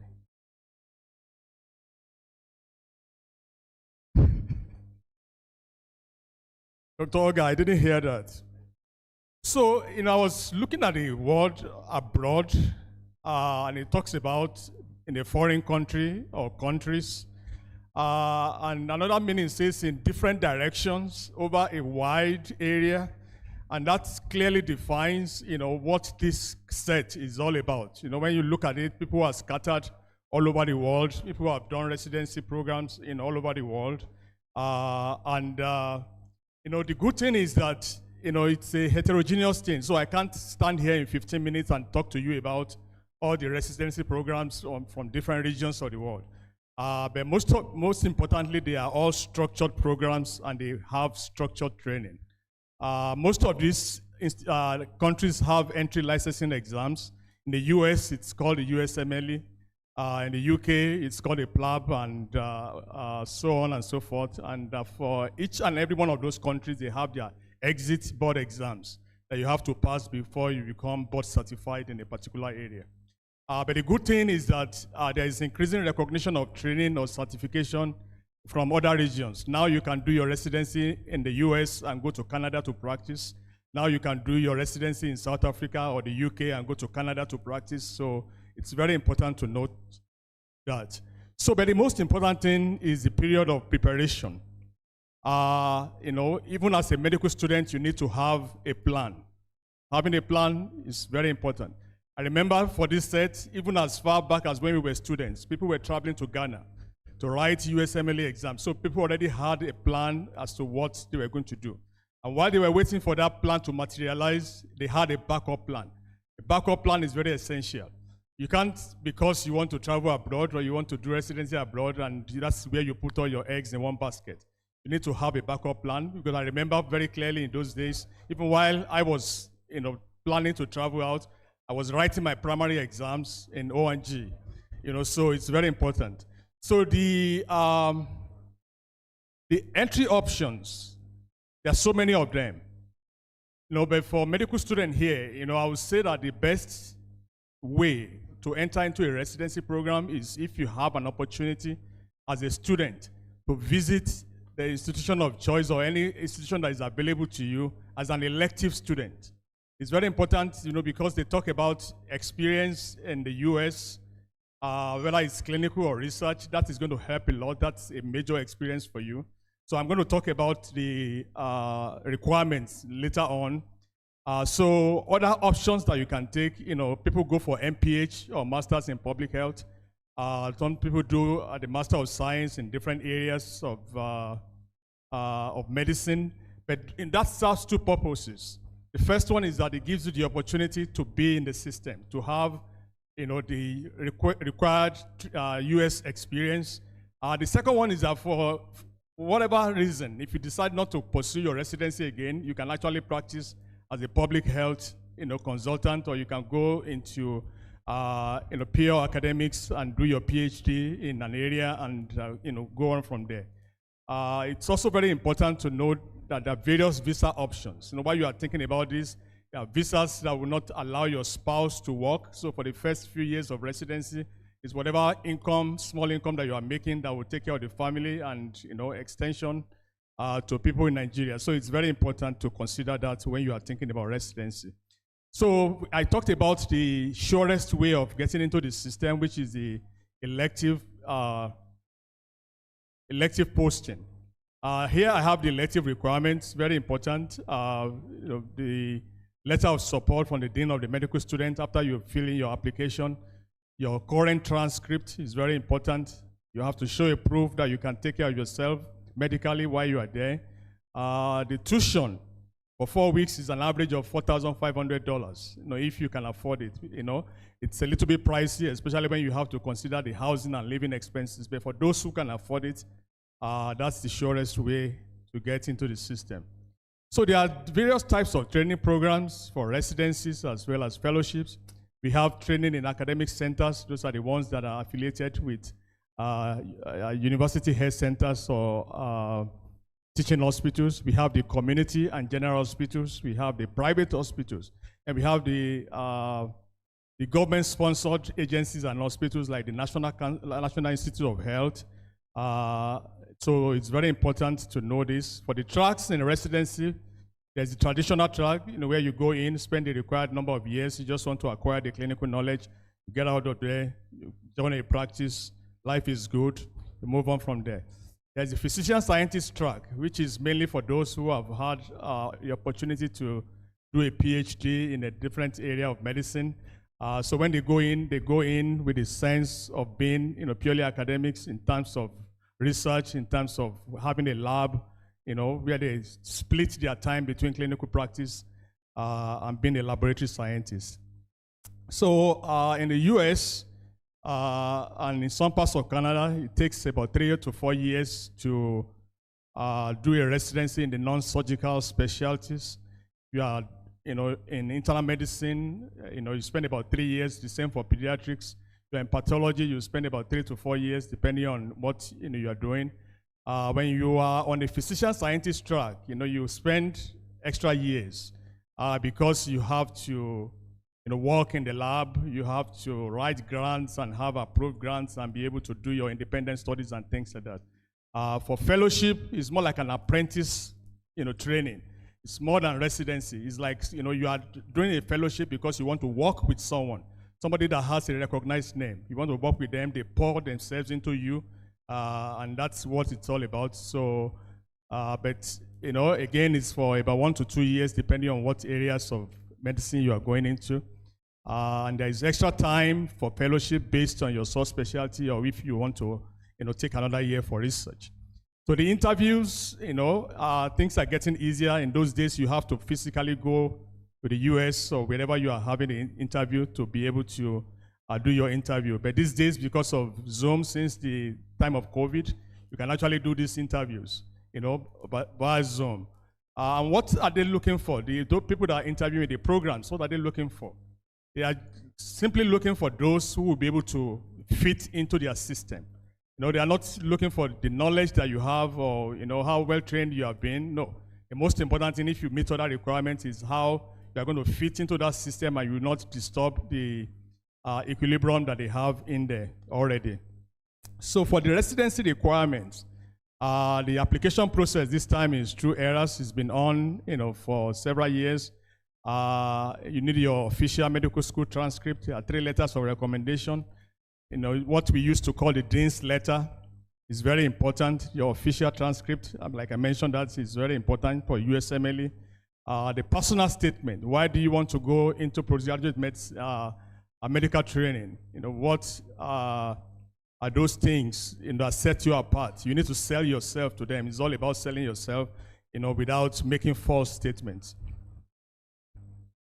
So for the residency requirements, it's very important that you pay attention to the program-specific requirements. There are programs that will ask for specific things, and the because there are so many applications, each program will review thousands of applications, or they will receive thousands of applications. There's nobody that has the time to go through all those applications. So what they do is to set the filter, for what their specific program requirements are. If you don't meet that, the program director will never get to see your application because it's been filtered because you don't meet the requirements. The only reason why somebody might look at it if you have like an insider in that program, they will push for you.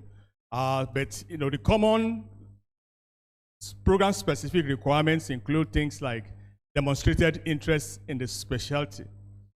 Why do you want to go into a specific specialty, and why that institution specifically? The scores are very important. USMLE scores, very, very important. How high you score. Some programs will tell you they don't receive or they don't interview candidates that score less than 220 on the board exam. Like that's the program. For every program that says that, there are other programs that will give you the opportunity, even if you score less than that.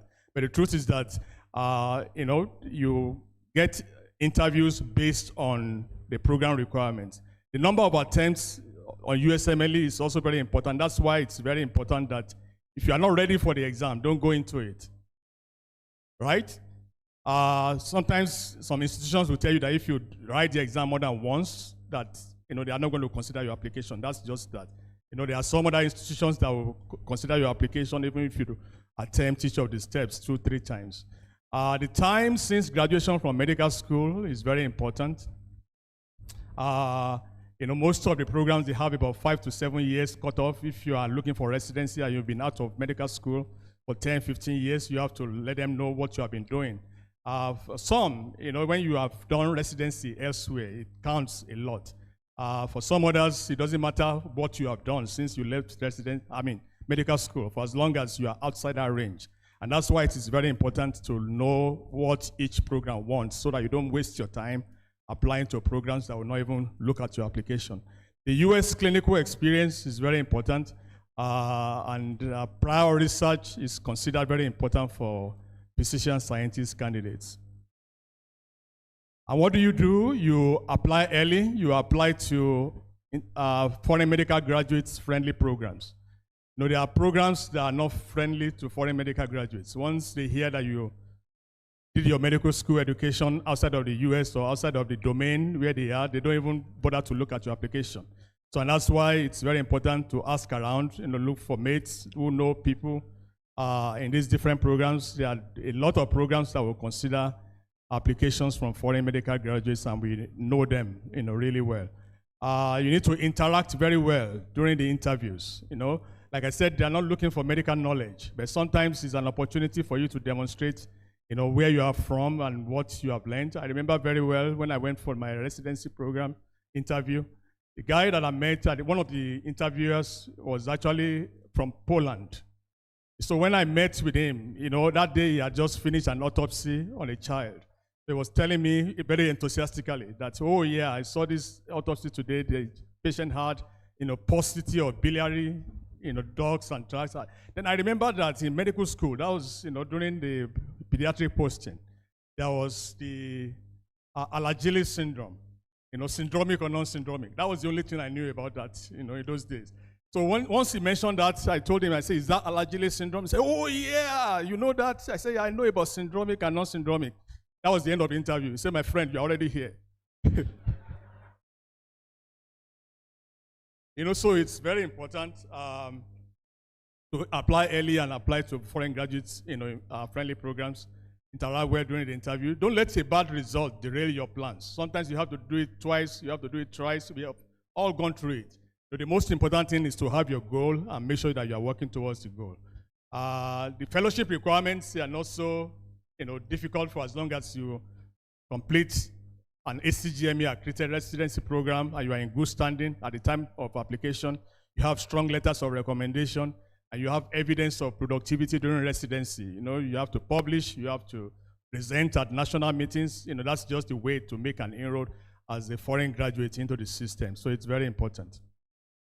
And what do you do to navigate residency successfully? I have to say that residency can be very demanding and sometimes it can be very grueling.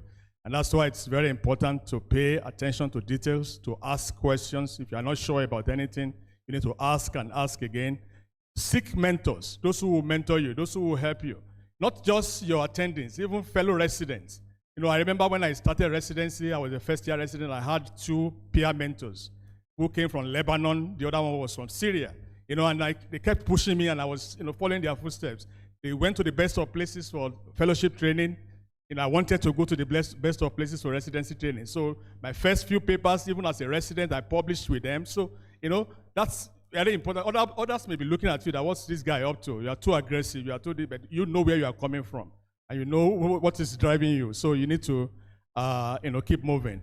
Collaborate with people, with fellow residents in your program, in other programs. If you are interested in academics, you need to publish as a resident or perish. That's the phrase. You publish or you perish. You don't want to perish. You need to keep publishing. And somebody already talked about professionalism. I won't bother to go into that. You need to maintain your professionalism every time. And lastly, the peers of wisdom. Right? It is very important that you don't despise the days of little beginning. It doesn't matter what anyone says to you. Ibadan Medical School is still one of the best in the world. It's very important to know that, So, and we have our graduates everywhere. We have a plan, like I've said. Sometimes people go to the US straight, or they go to Canada straight. So in some cases, you have to go through some third-party countries. Very important. When I left Nigeria, I was actually in Grenada with John Abulu. I know Chinedu Ogbonna went to Guyana. People went to different places. A few friends went to Lesotho, Swaziland. So just have a plan, and if things don't work, keep moving. Very important. Make sure you stand out from others in terms of what you do during residency. Be aggressive. You need to go after what you want, but you need to be collegial so that people don't see you as somebody who backstab other people. When I started residency, one of the best advices that was given was that, as Nigerians, we are very opinionated. Sometimes you need to keep your opinion to yourself. Very important, until you get to a stage where you can share your opinions. Finally, there's this, I know that we are all people of faith. You may not really agree with me, but this is something I found very interesting, which I've always looked up to. Is I returned and saw under the sun that the race is not to the swift, nor the battle to the strong, nor bread to the wise, nor riches to men of understanding, nor favor to the men of skill, but time and chance happens to them all. Thank you very much. Louder, louder. Let the applause get louder. Thank you very much, Professor Adeniran. Priceless gems that he has dropped. I noticed that amongst the students, despite all that Professor Tolori said about that the grass is not always greener over there, their attention was top rate. Okay, so the next one that we're going to talk about is about private practice. And I'm sure that there are some of you, even as early as this, you have your eyes on that particular pathway. It's getting more and more now in Nigeria, maybe because of the economic situation. Now, we have there are several of our distinguished members of the class who have really distinguished themselves in this area, but we're just bringing 2 of them to come and share the experience with you. To start will be someone who is known more for his political sagacity, because he showed that very early in med school. Dr. Samuel Kaude Adebayo. And then immediately after him will be someone who she introduced herself as looking after elderly, but she keeps getting fresher. I don't know the secrets. That's why the fact she's looking after the elderly people. So she will come in quick succession. Please, we want to plead with both of you, if it is possible, to do it in not more than 20 minutes. Thank you, everybody. Yeah, it's nice being here. And I'm so happy to be here. Warm greetings from my facilities. And I think he has some gift item for us. I think they will soon share it. Yes, private practice. I think I started my private practice as a student in Alexander Brown Hall.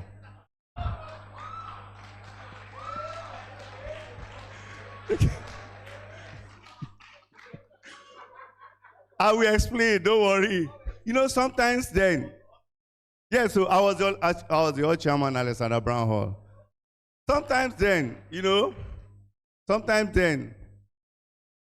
was shut down for 18 months during Nasu Satura. Myself and one of my classmates, Dr. Teslim Morewale, we packed all our things. We went to Awojobi Clinic. We got there and said, sir, we are here to learn medical practice.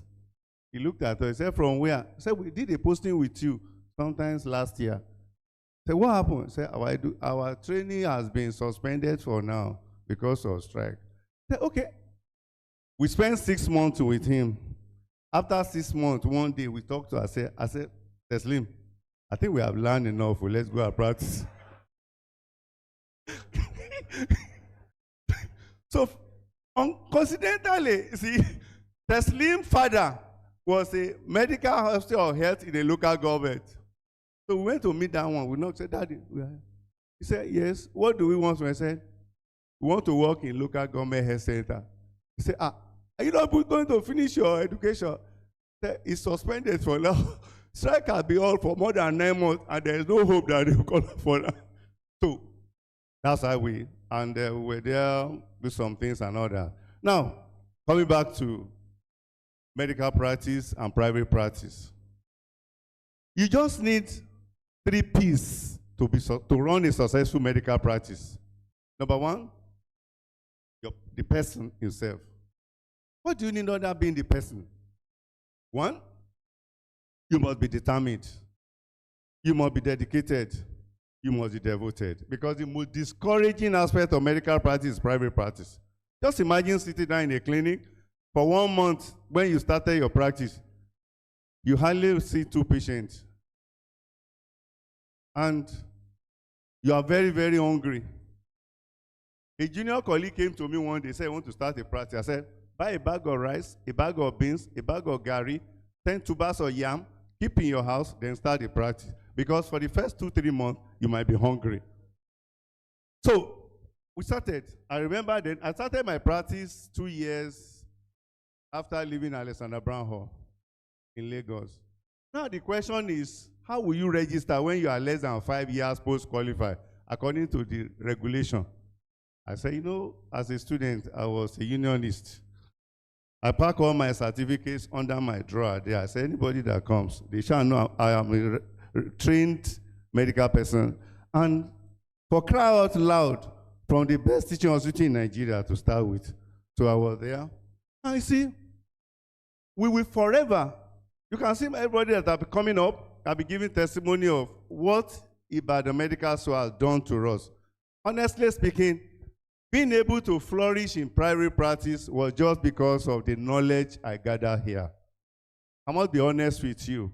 I wish I could see faces. I've seen a lot of faces today that are so happy.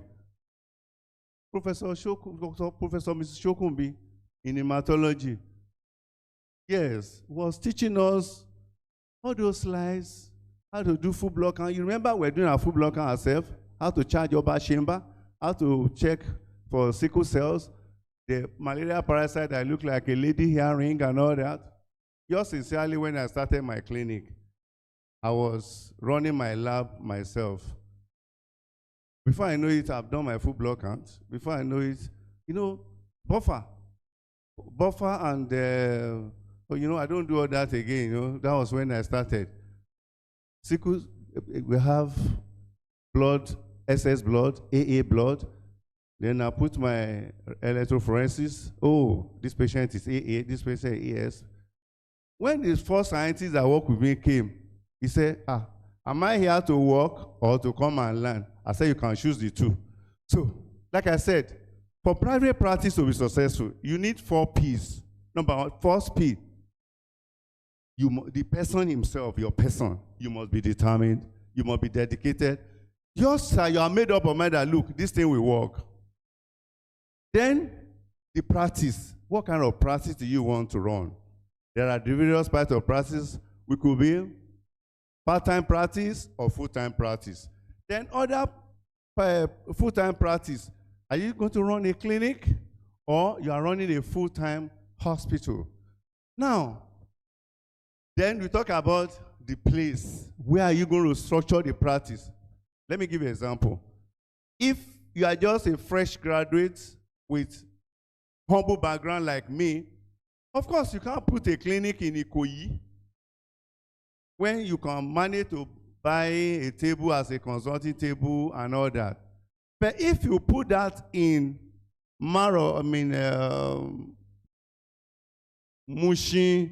and all that, you will see clientele that will visit you. So where you are putting the practice depends on what practice are you putting. Then the last P, packaging. How do you package the practice? You see, most practice will fail if you refuse to package it well. But don't be discouraged. If you are starting very simple way, you can. I started my practice in a 3-bedroom flat. After about 6 months, I got a room at the back as a lab. And you know, when you are starting your practice, even if it is clinic, don't forget about laboratory, because if a client walks into your facility, he has made up his mind to see a doctor, run some tests, and pay for treatment.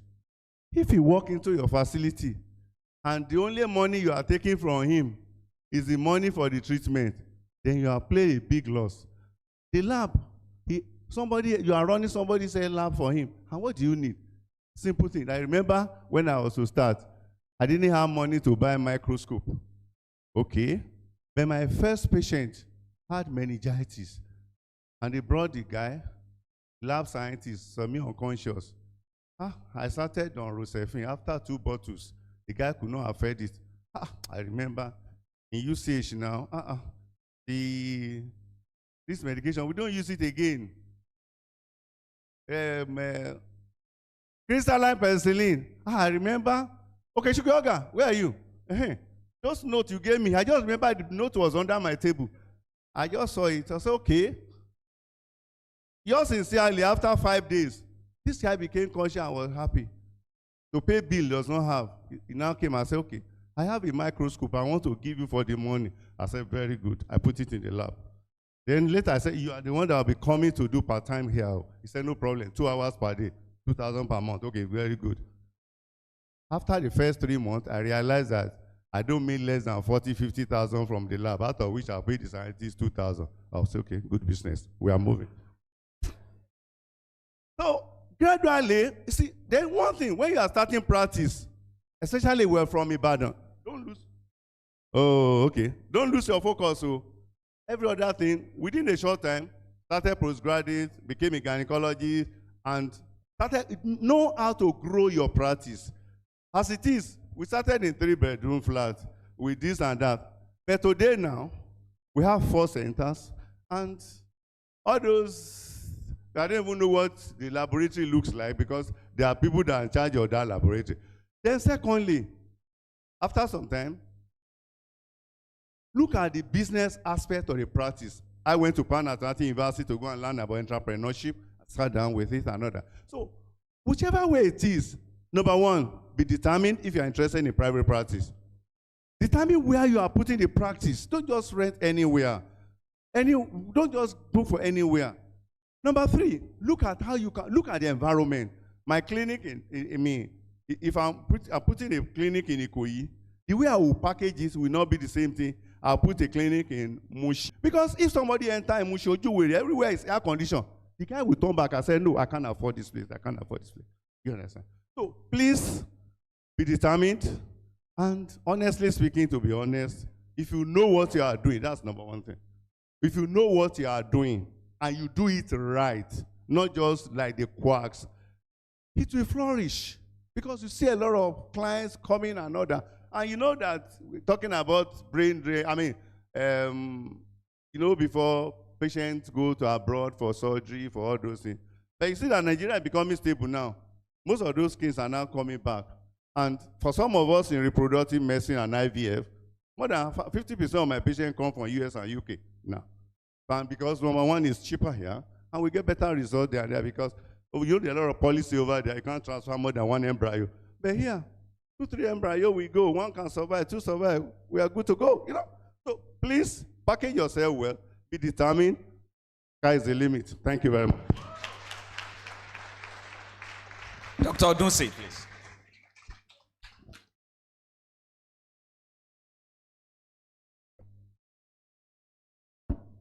All right, so good afternoon, everyone. We've been having such a wonderful time. And in the next 10 minutes, I'm going to just summarize what I'm going to say. We've heard from the academicians. They've talked about right now, for most of us, the only pathway that you think you have as a student, as a medical student, is to just finish, graduate, get your MBBS, you know, choose whatever specialty, do your residency, and then practice, either go into academics or just consultancy. Now, as a doctor, I've realized, especially as these beautiful Ibadan graduates, I realized that we are equipped with so much that anywhere you find yourself, you can thrive. And don't you limit yourself to the core medicine that you are taught. Today, I introduce myself as a social caregiver. Yes, I am a doctor. When I started, people had problems understanding what exactly I do because they expect that I must have a clinic or a hospital and all that. But yes, I don't have a clinic, I don't have a hospital, I do just caring for older persons.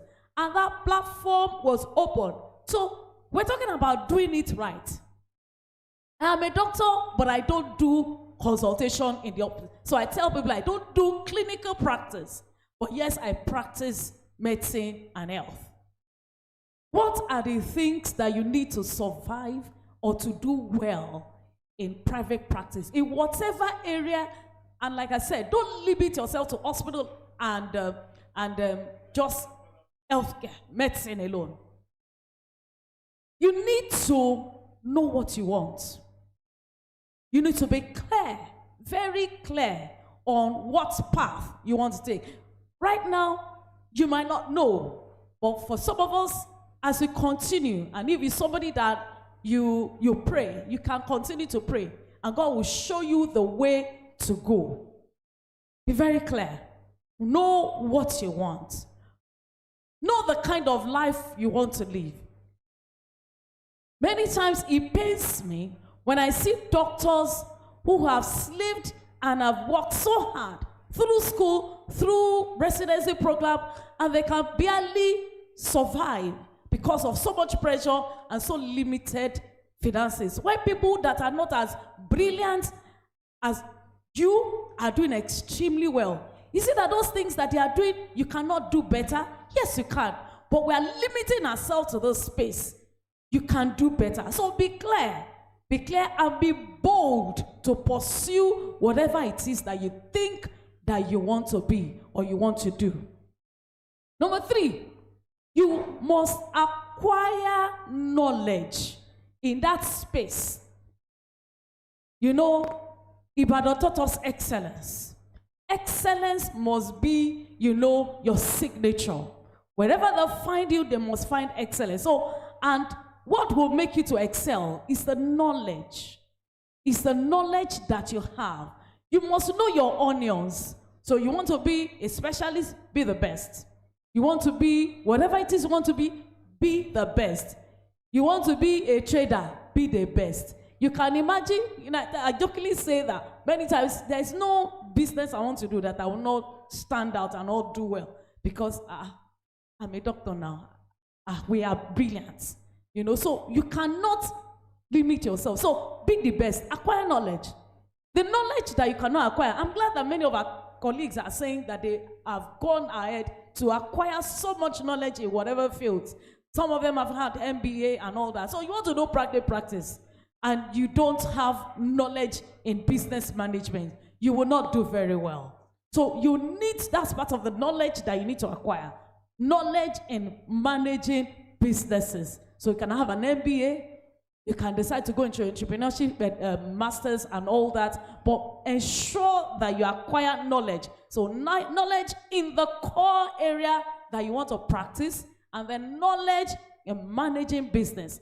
In that business that we're talking about how you manage people, because there's no business that you do that you don't manage human beings. So you learn human management, human resource. So you are your own HR. You learn accounting. Many of us don't know what to do with money. You learn how to run accounts, business accounts and all that. You learn administration.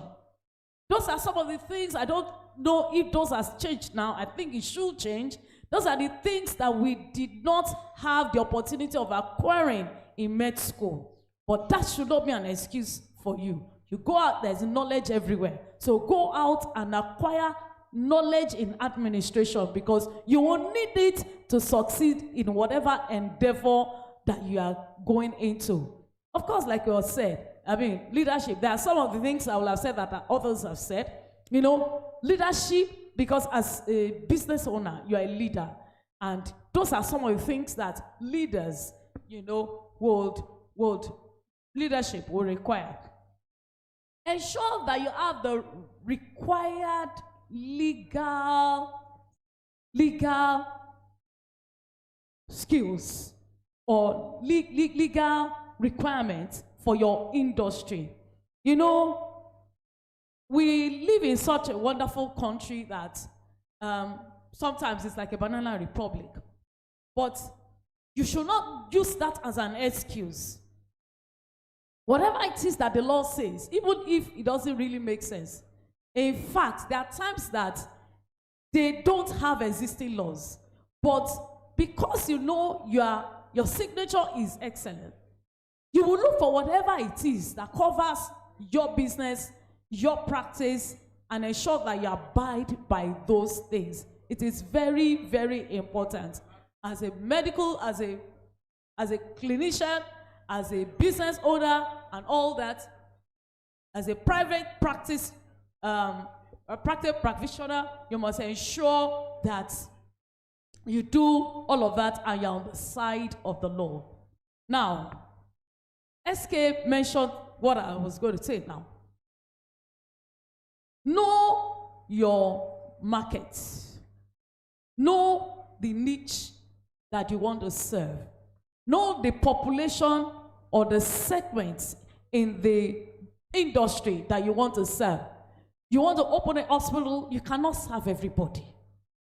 Do I want to serve the general people? Do I want to serve the rich, the cream, the la creme? You want to serve the middle class? You must be very clear. Every of those category of persons, they are important. They give you money, but it depends on you. So you must be very clear. Identify on each, know the market that you want to serve, and position your business or your practice in such a way that will attract the people that you want to attract. It is important that you are clear in your understanding of your market. What do they want? How do they want it? And you present whatever it is that they want. Remember, a business is an exchange of value. So, and you are meeting the needs of your clients. So if you open a business and you open it on your own terms alone, not on the terms of the people that require and would pay for your service, you are just running charity and not a business. In conclusion, believe in yourself. Know that there is no limitation. The only limitation you have is your mind. If you free yourself and believe that whatever it is that you have put your hand to do, you can't do it, then the sky will no longer be your limit. Thank you. Thank you very much.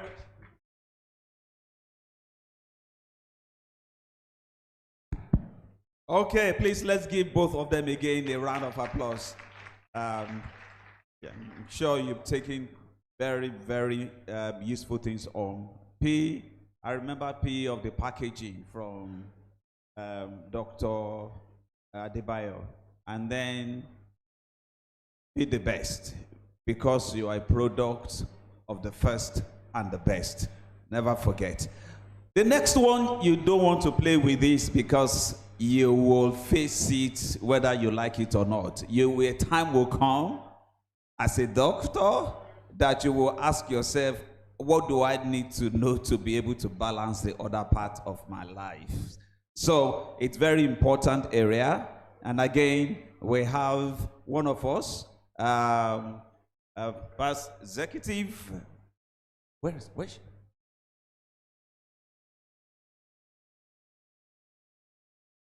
So she is past executive secretary of the State Health Board in Osun State, and she also has an NGO that has to do with total family. I mean, just going by that name, you know, she's already developed skills in work-life balance. So it's my pleasure to invite to give her talk now, Dr.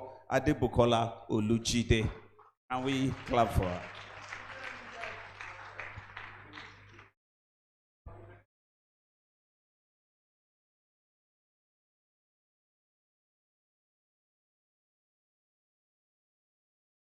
Thank you very much. Good afternoon, everyone. Good afternoon, everyone. Mo kí wa pé a kú ìfaradà, a kú sùúrù látàárọ̀. Is there anyone that does not understand Yoruba here? You don't? Okay, I'm just appreciating you for appreciating everyone for your patience since morning that you've been with us.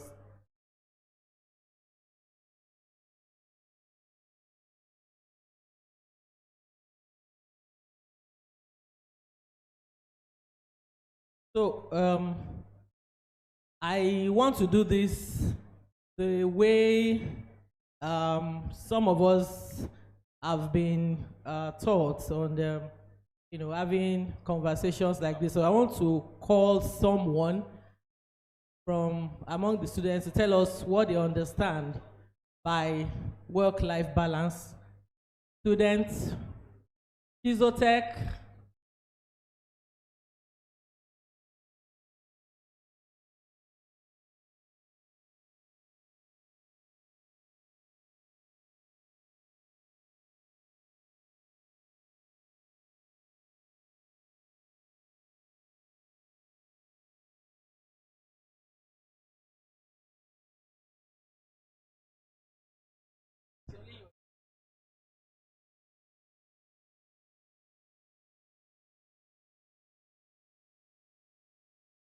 Okay, what I understand by work-life balance is, I feel like we have things that our career paths, merging our career paths with our personal life. Yes, that's about it. But does anybody want to add something? A lady or something different? A lady.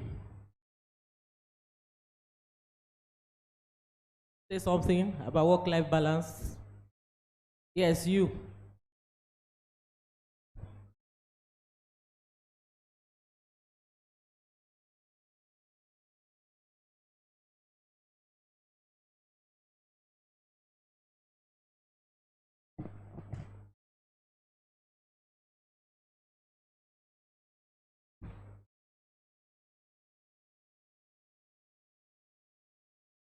Thank you very much, Ma, for the question.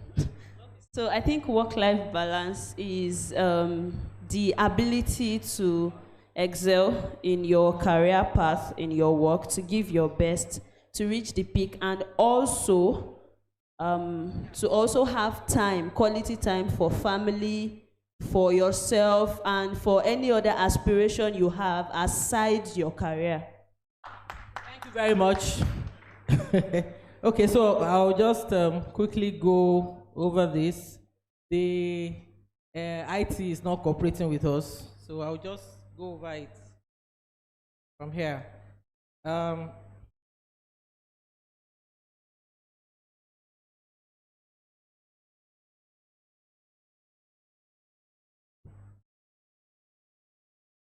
Well, I'm going to start by saying that I have always been one to believe that in considering everything or everyone in life, you come first. That it's you first. It may sound selfish and self-centered, but that is what really would help, what I feel would help one best, because it's when you are all right as a parent, as a wife, as a husband, as anything, that you will not be able to give the best as a doctor. As a doctor,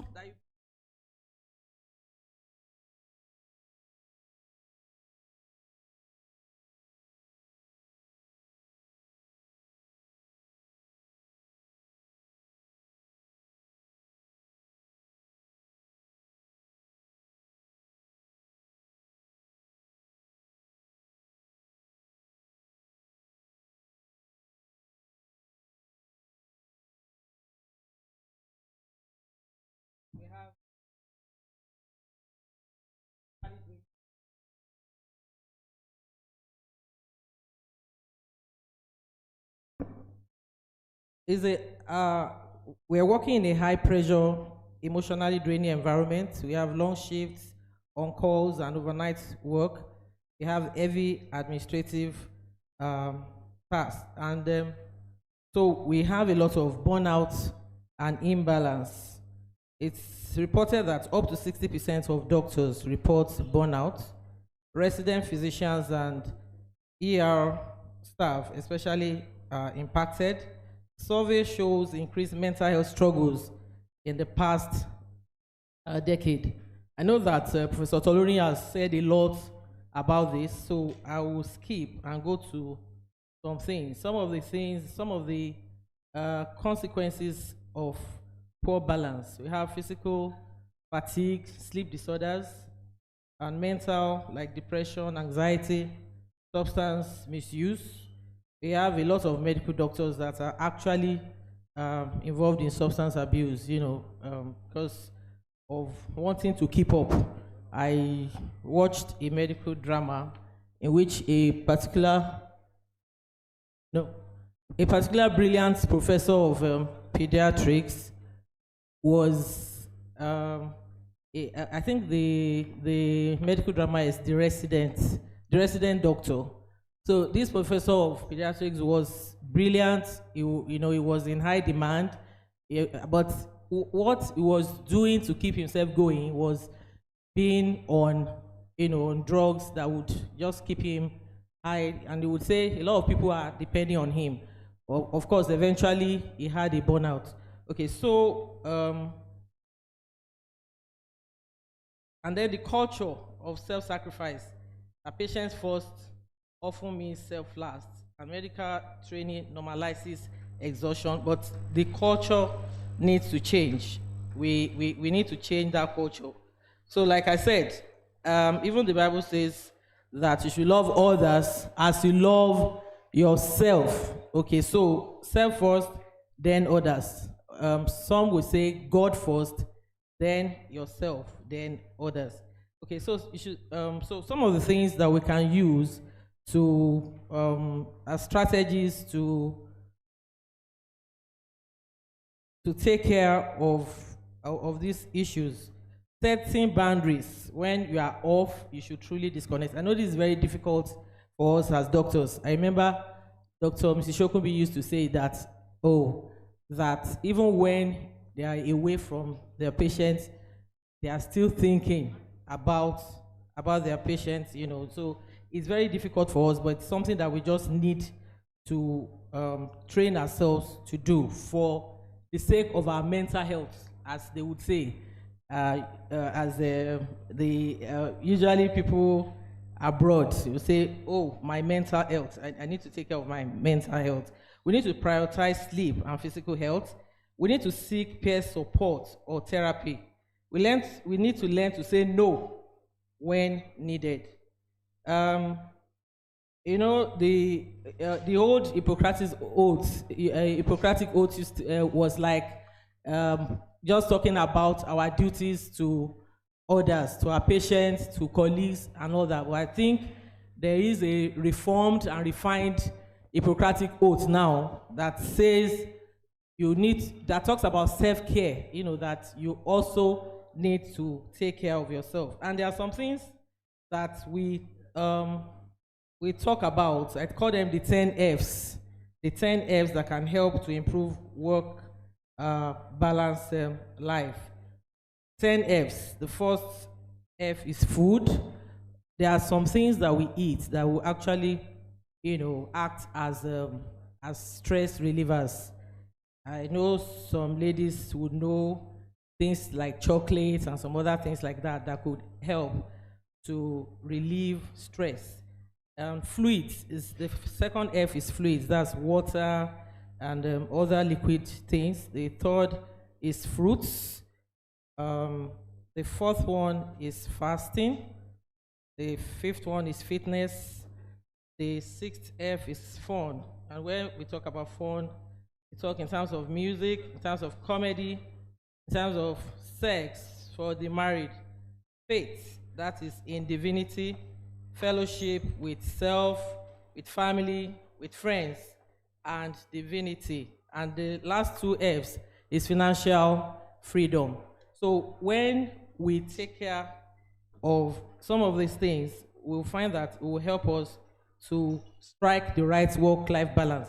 Now, there are institutional strategies that have to be put in place, like enforcing duty hour limits and rest periods, reducing paperwork with better workflows, providing mental health resources and peer groups, normalizing flexible scheduling and leave policies, addressing staffing shortages proactively.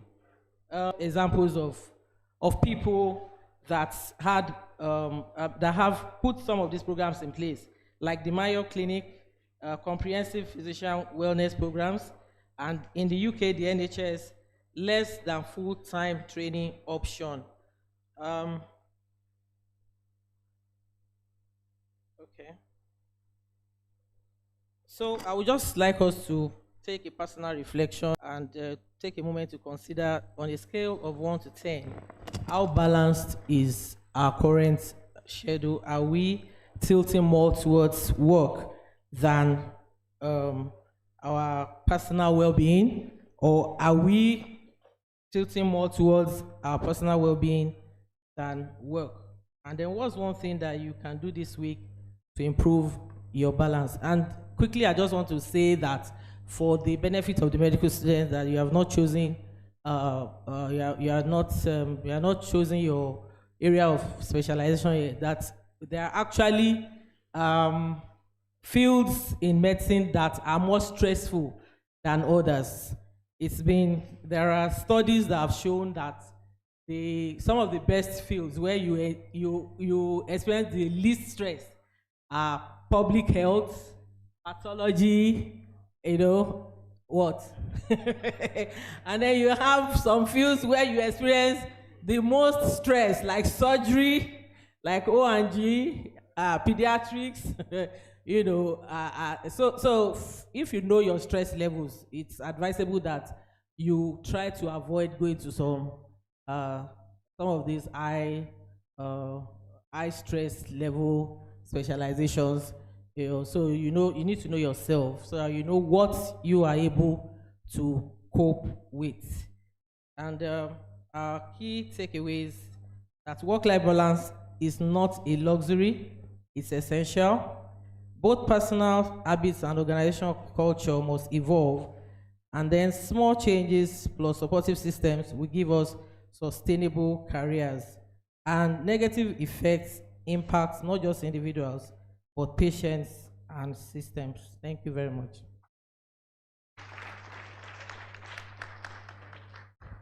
Thank you very much, Buki. So we've got just 2 to go.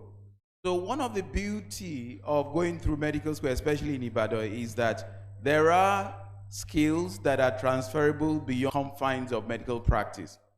So the next speaker, who is going to talk about career and vocation outside of medicine, how to navigate the entrepreneurial path, is someone who is a very successful businessman. He is the Chief Executive Officer and the Chairman of Mogtech Group of Companies with diversification in real estate, petroleum, marketing, and so much more. So it's my pleasure to welcome my dear colleague, we call him Chike, Dr. Chike Moglim, to talk with us. Yeah, thank you so much. Thank you, everyone, and good afternoon. The day is fast spent, and I don't know about, well, those days, I mean, if lectures continue up to this time, some of us are, some of us are already getting very tired, and we're not paying attention anymore. So I can feel for the students, you know. But thank you so much for still being around for the students. I think I'm here for you, actually, for the medical students. I'm here for you. I'm here to, I don't know what has changed. I don't know what has changed. Why are we talking about entrepreneurship in our curriculum today? 30 years ago, nobody talked about it. Is there any problem? Is there anything we need to know about? That we're now talking about entrepreneurship, we need to talk about other careers outside of medicine, prestigious medicine, and, you know, dentistry. There must be something wrong. Could it be, is this being driven by economy? Is driven by economy? Okay, well, that's very valid, you know, but if it's driven by economy, then why did you even choose to come here in the first place? Why didn't you choose to go to some other careers, you know, or some other professions, you know, as against coming to study medicine before going to that other career? I mean, this can also be interactive, I mean, with the students. That's why I say I'm here for you. Maybe for the first 2-3 minutes, we can have this interaction, then I'll take it from there. Could it be the economy? Could it be the issue of the Japada syndrome, the internal one? Yeah, please go ahead. Go ahead. You can speak from there. Don't worry, you don't have to come. Yeah.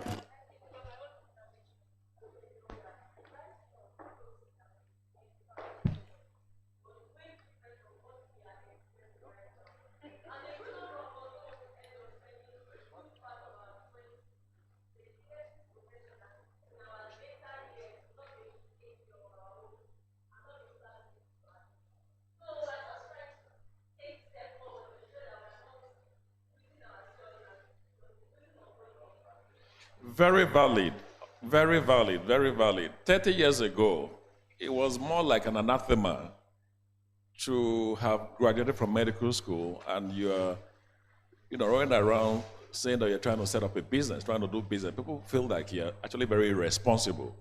People think, how can you be a doctor and you're trying to do business? There must be something wrong with it. But I'm happy that we have kids that are quite proactive, you know, and they know what they want out of life, you know. Okay, there are so many. Let me start with a few definitions because we talk about career, we talk about vocation, we talk about, okay, we have it, okay, fantastic. Okay, career as defined by Oxford Dictionary, careers and vocation outside medicine and dentistry. So career as defined by Oxford is an occupation undertaken for a significant period of a person's life and with opportunities for progress. You know, now some of us have chosen to be in the medical career, medicine. And by the way, before I even proceed, let me state upfront, this remains the most profitable, the most prestigious career you can ever find anywhere in the world. Being a medical doctor. So don't be deceived. Don't think there are no shortcuts. Don't think every career has its own issues, okay? it still remains the most prestigious. It may not be the most profitable in terms of, money, especially in our environment, but it remains the most prestigious, career you can ever choose to get involved with. Then a vocation is a strong feeling of suitability. Same Oxford Dictionary. Strong feeling of suitability for a particular career or occupation. A person's employment or main occupation, especially regarded as worthy and requiring dedication. That's vocation for you. Okay? So if you want to make a career out of medicine, like for the students, of course, you're already doing the right thing. You're already in the medical school. You're hoping to graduate tomorrow, and you're hoping to even take it further and become expert in your chosen field. And but I always say something. I say this all the time. If you could gain admission to study medicine or dentistry, or if you could go through the program, through the medical school, and you graduate as a medical doctor or as a dentist, then there's no career in the world that you cannot pursue once you put your mind on it. So I really shouldn't be standing in front of you, because if you could pass JAM, then do the pass the post UME or whatever they call it, then or maybe have passed through the medical school and you've become a doctor or a dentist. There's nothing you put your mind on to achieve that you cannot achieve. Like my colleague said earlier on, a lot of times we're limited by our mind, in our minds. We have this limitation. We've been trained to be doctors, so we can only be doctors or only be dentists. It's a fallacy. It's so wrong. 30 years ago, I could count maybe not more than 3 people I knew at the time were doctors, but they were not practicing. I probably was number 3 or number 4, and it was very embarrassing. It wasn't such an easy thing at that time, because people kept keep telling you, why don't you have a very prestigious profession? Why don't you? And sometimes you now start beginning to, you don't have to disclose who you are. But again, on the other hand, you found people who also helped you, trusted you, simply because you were a doctor. You trained as a doctor because they knew you had integrity. They knew there's no way you wouldn't have integrity. They could live so much with you, flexibility to operate. So wanting to do any other thing outside of medicine, it's so easy. It's about making up your mind.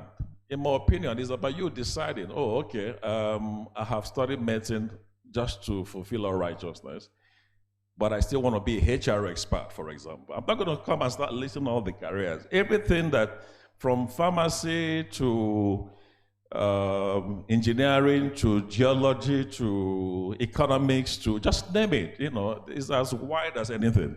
So, but what if you could get in for medicine, if you could actually pass through medical college, then you can do everything. There's nothing you can't do if you put your mind on it. But again, there are some things, just like every other, even like medicine, there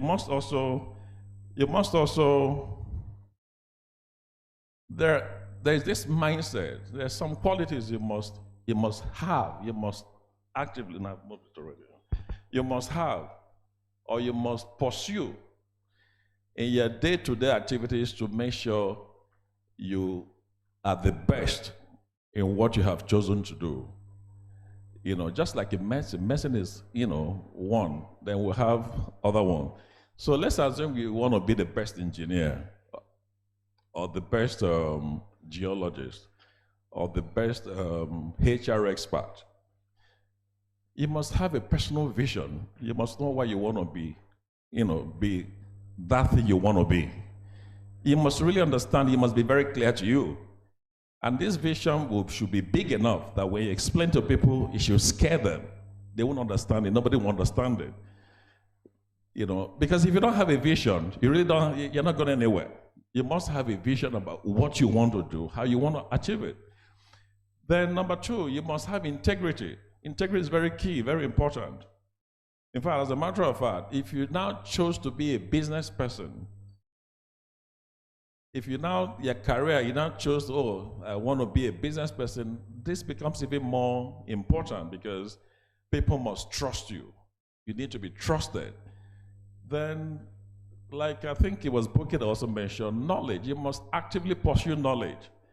Anything you choose to do, I have already gone past the stage that I said, for as long as you have enough brilliance. Everybody here, I mean, I'm talking to the students, you know, you must have been a champion from your local schools, from wherever you went to, for you to be here, to be in UI.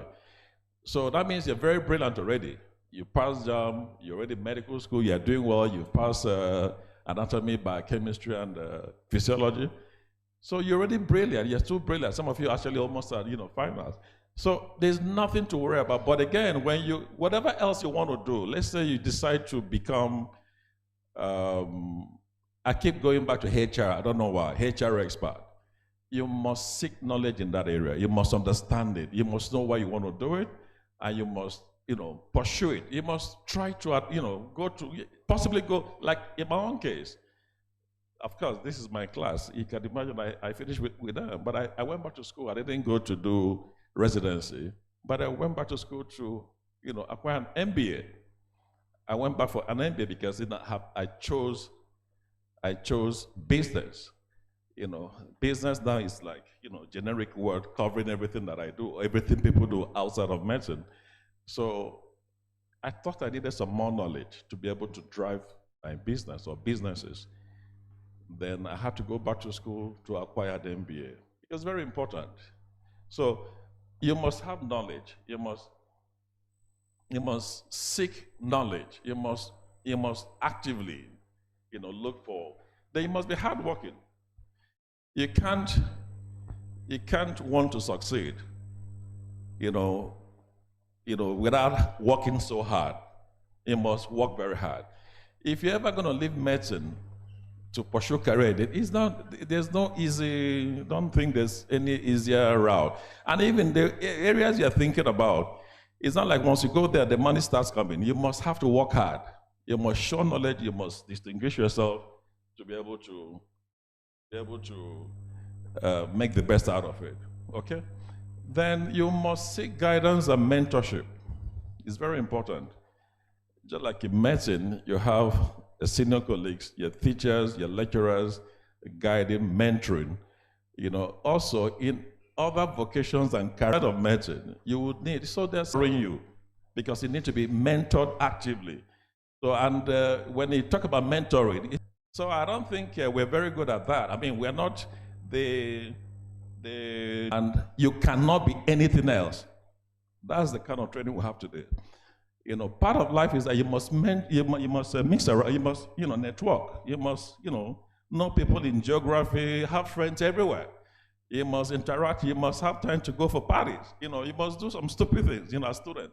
In fact, in the stupidity, that's why sometimes you find opportunities. But in medicine, it's so, I mean, I don't know about because I heard I heard from Professor Tolori retired when he mentioned that I think they were working on the curriculum to add entrepreneurship and all of that. It's not enough to add entrepreneurship. They also need to make a program that is, very more healthy to the extent that it gives students time to interact with others. Students can mix up because yanking you from UI to UCH is the right thing to do, but you must have time to continue to go back and forth and relate with that other environment because there you're going to find future leaders, you're going to find future ministers, future business leaders, people you may want to interact with in the future beyond the school. All right, then what I have as my number 7 is that for you to also succeed, you must have that, you must be ready to attend trainings and conferences. Trainings and conferences within that space you have chosen. You must, because that's where you meet people, you gain knowledge, you understand, what is important in that sector, okay? And I think my time is almost up. Then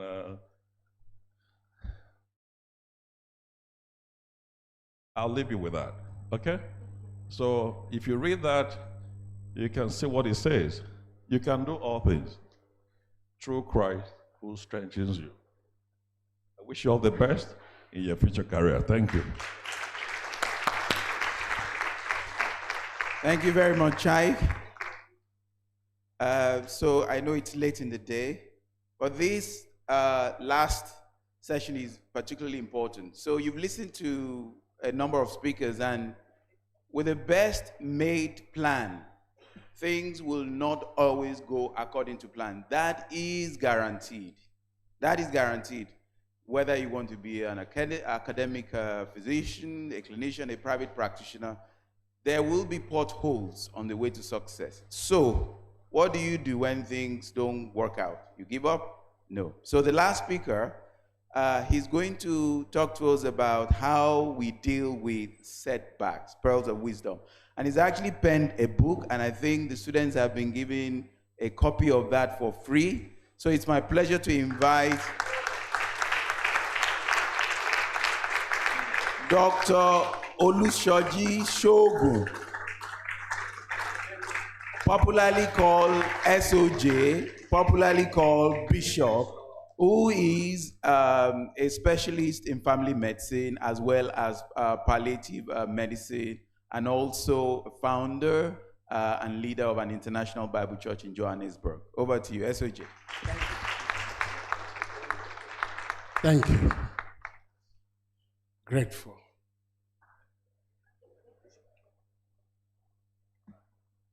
I promise you a delivery in 10 minutes if you will give me your attention. The chairman, Professor Adeolu, thank you. Good day, sir. The moderators, UI95 executives, I greet you all. My fellow wonderful classmates, congratulations on this 30-year celebration. The bright and resilient medical students, wow! I greet you all. I greet you all. I'm here to talk about dealing with setback. When I was given this topic, something snapped within me. I just thought, why write to 600, 500, 400 level students only? Let me write it, let me do something for the whole population and people that will need it after. Oh, our wonderful teachers, I recognize you, sir, and ma'am, thank you. And back over there, it's somebody, is Professor Farombi still there? Well, he's one of the people that speaks to my story. I am a flesh and blood testimony of what they call setback. When I graduated secondary school in 1984, I was a brilliant student. I'm in the best class in my class. I supposed to enter university the next year. Well, the slides, please. Do you have it? So, I supposed to enter the university the next year. But one way or the other, I started going around in circles for 3 years. My juniors became my senior. By the time I entered medical school, my classmates were 3 years ahead of me. Well, I even came in by direct entry. Come to think of it, I wrote second MB, boom. I repeated that year. So it becomes how many years? 4th year. My younger sister's classmates became my classmates. Are you getting me? Setback is not, what is setback? It comes in different ways, different sizes, and in different forms. I cannot fully explore it here today. You have yours, but it will be unique to you as your fingerprint because you are different. And there are certain things about it that you must pay attention to. I know you can make it. I know you will make it. By the time I'll be getting to 200 levels, can we start? Oh, praise God. I'm sorry, I'm a pastor, so if I say praise God,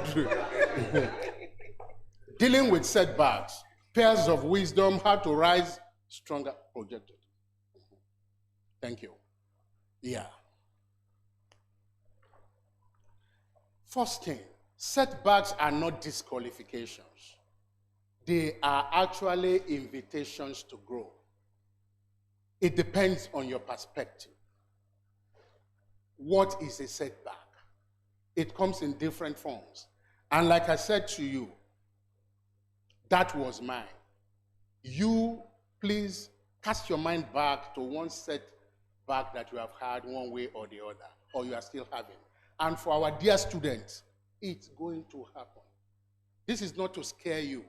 There will be a challenge one way, whether in getting into your matching specialty, marriage, or look, in every area of the existence of man, spirit, soul, and body, there will be a challenge or a setup, a setback one way or the other.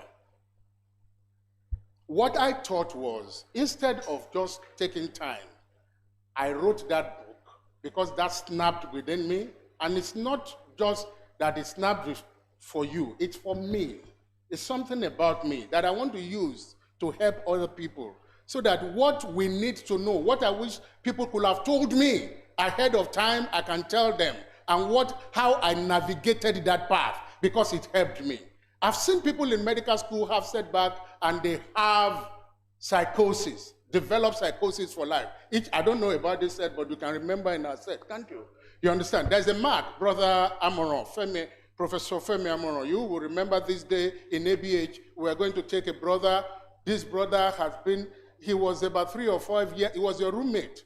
Yeah, about 5 years ahead of us in ABH, and we had to take him to PLU on that day. He looked at me, he started begging me, he said, Brother Soji, please don't take me. Please don't take me. Please don't take me. The next thing, we were holding him, he gave me a headbutt. I started bleeding from my left eyebrow. The mark is still there till today. Setbacks come. How do we handle it? Common responses to setbacks: frustration, self-doubt. You doubt yourself sometimes. It makes you look like you are not the same one that have been doing it. You look at your WAEC result. I know somebody among us said that had, was it 10 distinctions? 10 distinctions. And he came back to medical school, started repeating. And they're brothers of 4. Her younger sister, his younger sister nearly became his classmate. God helped him. Isolation. And not only here, but we're talking about life after school. What about when you pray, you desire something and it doesn't come? Guys, brethren, brothers, sisters, let's face reality. No matter which faith you are, God is interested in our lives. Don't let us be hypocritical with our lives. Look, if somebody is the moment you start deceiving yourself, there is no cure for it again in life. Don't deceive yourself. Face reality. If prayers are not answered, why? There must be a reason. There must be a reason. You may not believe in God, but each and every one of us believe in a higher force that is bigger than us, that orders our life. And that is what I want you to know, that there is a ministry. There is a plan for your life. There is a plan for your life, and everybody look at me, point at me, say, you can't miss it. Say it again, you will not miss it. No matter what you went through, believe me, no matter what you will go through, or you went through, or you will go through, you can still get it right. You can still get it right. Spiritual fatigue. God's perspective on this, I'll just give you this and leave it because of people that may not be this. Everything works together for our good. Even the pain. What we call pearls of wisdom. Pearls are not formed ordinarily. They are formed out of irritation. A stone gets into an oyster, and in an attempt to get it out of its shell, it starts rubbing itself, and then it starts laying layers of nacre against the wall, and that is what becomes beauty. The story of your life is being written. The harder it is, the more beautiful it becomes. Your wife died, something happened, somebody is this, they duped you. Different challenges of life. Look, I'm not going to repeat what other people have said, but the concept of mental health is not a Western thing. It is something that we need in Nigeria, and we better adapt it home. You need community. Amen. I warned you. I warned you. I'm sorry about Abe. Look, each and every one of us, our God writes redemption into our stories. It's not yet the end. It's a process. It's a process. 6 pairs of wisdom that I'm giving today.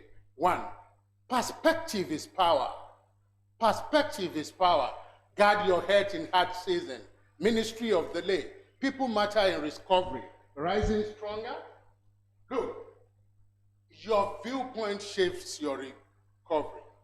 Setbacks are not coffins. They are classrooms. The way you see things is the way it will become for you. And that is why in medicine, please, I want to implore each and every one of us, my teachers, my professors, my seniors, and even people that helped me when challenges were, because at a point I doubt myself. When I speak about Professor Farumbi in biochemistry, he gave me, I actually have to go and buy a book note.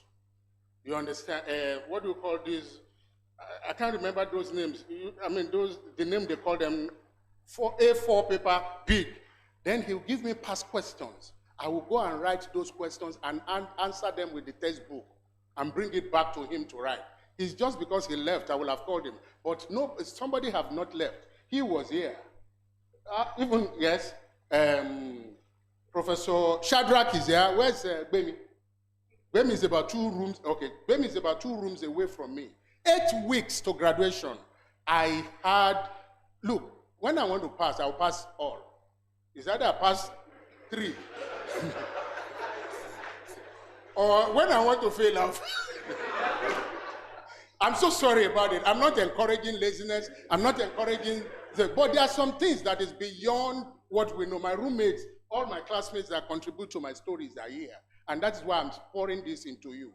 Pay attention to your spiritual life too. Pay attention to your mind. Do all what we are being taught here. Everything that they said.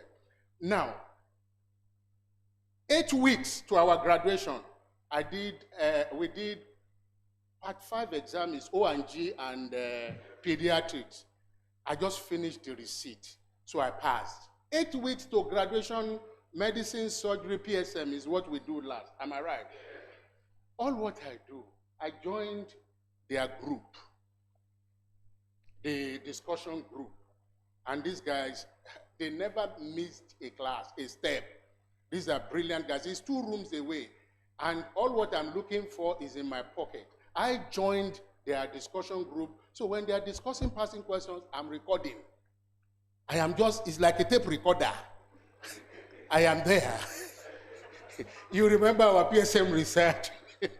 So, see, I was recording, and I went in with the college. They said the collegial, or what did you say? You understand? With the collegiate education, I passed 1 attempt. Are you with me? It's important that we see setbacks, not as a coffin, but as a classroom. Your emotional health is very important. What in IQ built in 19 years, EQ can destroy it in 1 year. Lack of emotional quotient can destroy it in 1 year. Am I finishing? Okay, thank you. Sorry about that. The ministry of delay. Delay is not denial. The fact that you apply and they didn't give you does not mean you will not get it. It might not even be what you are supposed to do. Those are the things that I want you to see. One of the places where I find myself in life, I'm able to blend the 3 things that I do.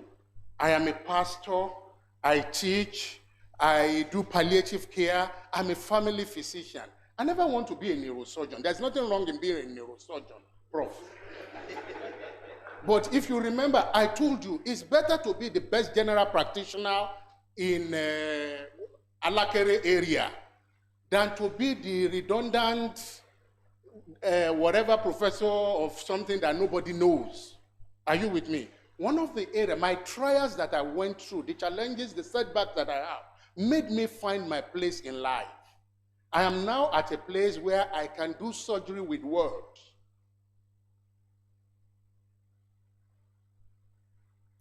Imagine me listening to a patient getting to a stage 4 cancer of the breast house, and their families are there, just holding his or her hand. In 2 minutes, I say a lot, communicate a lot than what textbooks have written. Listening to a patient alone means something to them because you give them psychological air. Are you with me? Delay is not denial. People matter in recovery. I spoke about how the people around me helped me. Don't be alone. Please, our students, please, people at the back, say this with me. Find safe, faith-filled relationships. Yes. Please, when pain becomes easier when other people help you carry it. Burden becomes lighter when people lift it with you. Do you agree with me? Yes. Let's do it.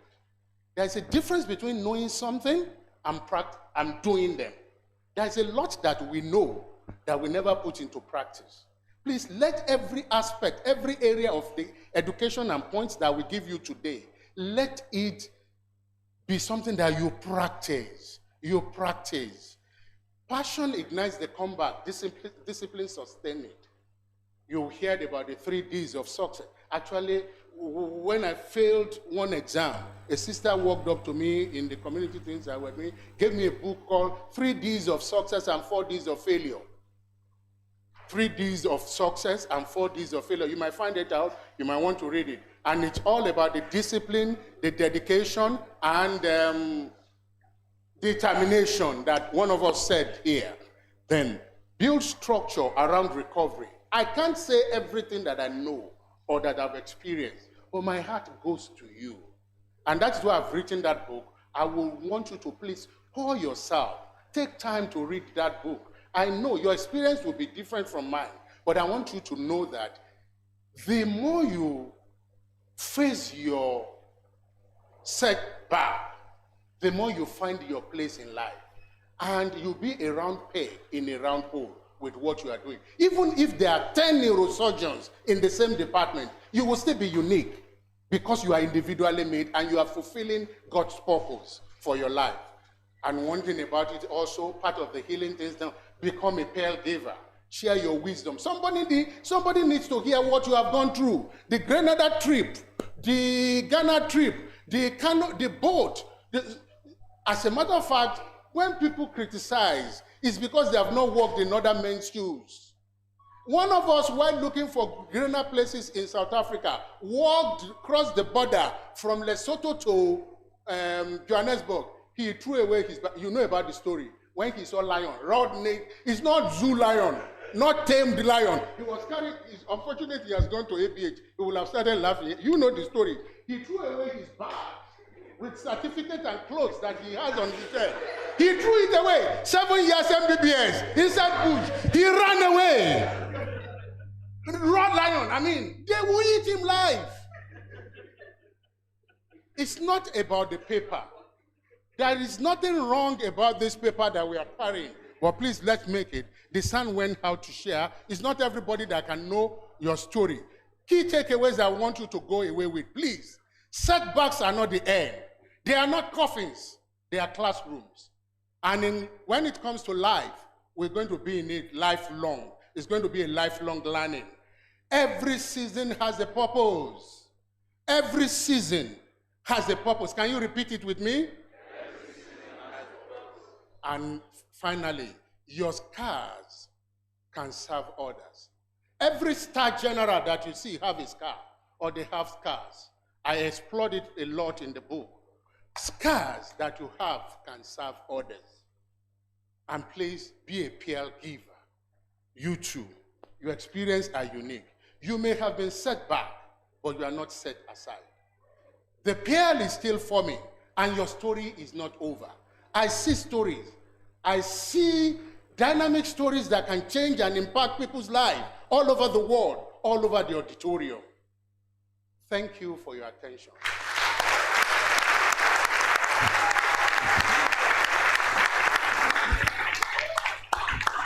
Keep clapping, keep clapping.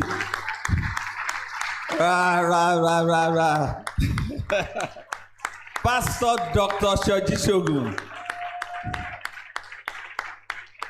Okay, so there you have it, a complete package. What money cannot buy. We have given the institution money, but we have also given you a complete package of what money cannot buy. So again, for all the speakers, I want you to give a round of applause really loud, really loud. Students, you should be upstanding.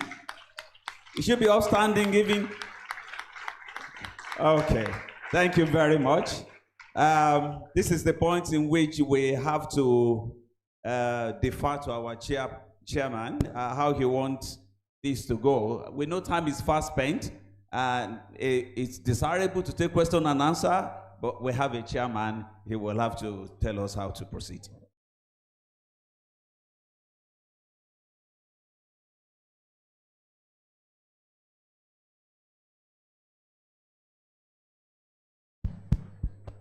How many of us have questions? If you have questions, just raise up your hand. That will help me to determine what we do next. How many? 1, 2, 3. So we take the first. 1, 2, 3, 4. Okay, I think that's. But we bear 1 minute each.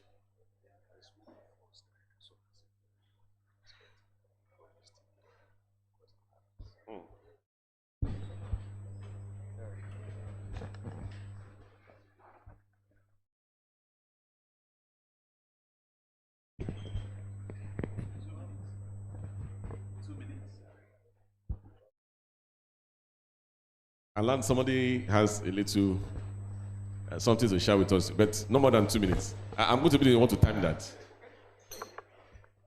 Mr. Chairman, all protocols observed. Sorry, this is actually quite impromptu. And it was our said president who just said I should talk about medical entrepreneurship in the diaspora. But I want to say something first. You can do anything. When I was in medical school, those who know me know that I actually wanted to graduate from medical school, hang my stethoscope, and become a professional footballer or soccer player, as we call it in North America. But I tore my ACL ligament, and I was looking at Socrates, who captained Brazil to the '82 World Cup, played the '86 World Cup, and Carlos Bilardo, who was an obstetrician, won the '86 World Cup for Argentina as their coach, and got them to the final against Germany. But I tore my ligament shortly after crossing to this place. And in '91, you couldn't do ACL reconstruction. So that put pay to that. Sorry, this is quite, this is not prepared or 1 or 2 minutes. So what's medical entrepreneurship? It can mean different things to different people. Whether you're asking about health professionals in the diaspora starting businesses, or building cross-border ventures that link back to their countries of origin, or healthcare professionals, physicians, nurses, physios who engage in entrepreneurial activities, such as private practices, family medicine clinics, dental surgeries, urgent care, and all whatnot. It could be medical technology ventures. It could be pharmaceutical or medical supply chains, training and capacity building, medical tourism, and all.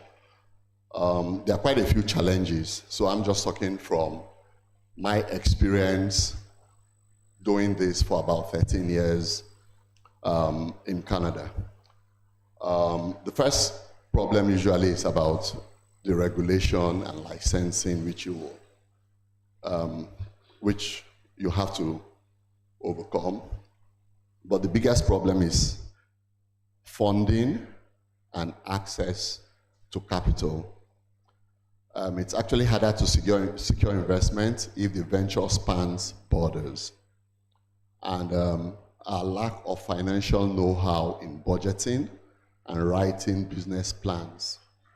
That's, for me, one of the biggest impediments. There is actually no medical school or residency program that teaches these. And I'm glad we've talked about, I've heard today talking about, in our blog posting just before medicine, surgery, PSM, that's the only time that we do forensic medicine. It's a 3-hour lecture. Mr. Chairman, you're part of the program here. May I just suggest that if we could do a 2-hour lecture for students, right? I'm sure it will help. It will help a lot because this is actually our biggest problem. Of course, there are gaps in infrastructure, limited technology, logistics, workforce, and all of that. Then the time and the bandwidth. How do you balance your clinical practice with your business operations? So time management. There are cultural differences, right? And it varies, especially when you go from one environment to the other. Sometimes it's just your accent alone. We all have accents. Me, I'm proud of my Nigerian accent, and I don't want to lose it, despite the length of time I've been out of the country and all the places I've been to. And that could be a problem. Of course, we know your skin color and all of that. Just strategies for success. I think 2 people have mentioned this previously. For me, the biggest thing has always been creating your own niche. You need to actually find what differentiates you from all the others. Number 2, it needs to be sustainable. Number 3, in this day and age and social media, you need to be able to tell your story. So you need to be able to put it out there and then try to leverage your networks and partnerships. There are different models in the diaspora, whether it's about owning your own place, a spa. Then, of course, everybody is running to Canada right now. Professor Lawrence, their statistics was a little bit wrong because the number of physicians, especially Nigerian physicians, pouring into Canada right now, I don't think we have that pouring into anywhere else, right? So when you come to a place like Canada, I'm trying to rush through a lot of things, right? Are you going to go earn a salary or are you doing fee for service? Now, if you're doing fee for service, even when you're not planning to set up your own business, you automatically have become self-employed and you have become, in a way, an entrepreneur. How do you navigate that? Understanding the difference between the splits for the medical side and for the dental side, or even if you're doing something like aesthetics. Where in medicine, it could be a 70-30 split, but in dentistry, it's a 30-70 split because of how much they put into equipment, and even if it's just to take impressions and all of that. Of course, if you're then bringing back home telehealth to your home country, diaspora-led hospitals, training programs, CME, and all of that. So there are a lot of unique opportunities for diaspora entrepreneurs, but I'm sure people want to run away. I'll be happy to talk to 1 or 2. It wasn't planned. The president just said yesterday that I should please, if I can just give a few nuggets and people want to talk, we need to just expand our horizons because there's a lot to do out there. And if you've gone through the medical school here, nothing will prevent you from succeeding.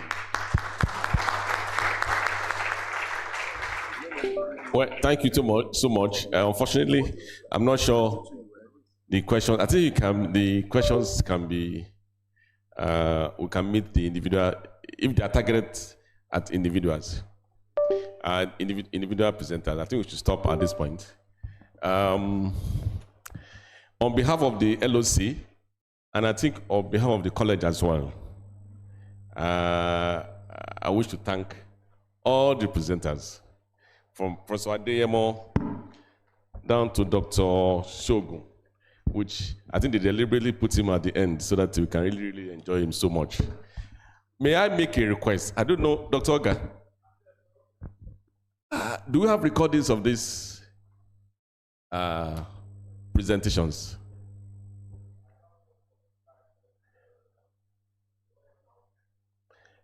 May I request that this is compiled into a kind of handbook?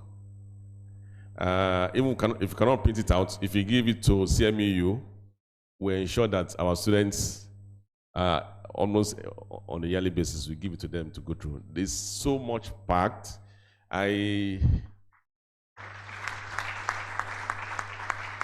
Very, very extremely important information. Like the last speaker mentioned, Doctor, to keep somebody like me seated on my chair for almost 4 or 5 hours, it must be something that I'm enjoying. Something that I'm actually interested in. And I guess the students must have enjoyed themselves. If you have not, by the time you go through all this, they've spoken about so many important events, including how to handle setbacks. I think it's something that we would like to have. If the college does not have it, I'm sure we'll have it. But definitely, CMEU would like to have it and have this presented to. Okay, so no, definitely. At least you have soft copies that you can give to patients. If you can sponsor printing it, why not? But CMEU is College of Medicine Education Unit.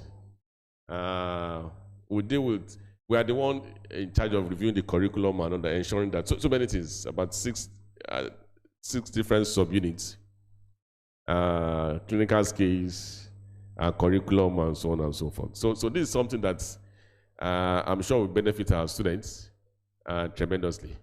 And I thank the organizers for ensuring that, even though initially I was wondering when I saw the people, the presenters, almost about, how many?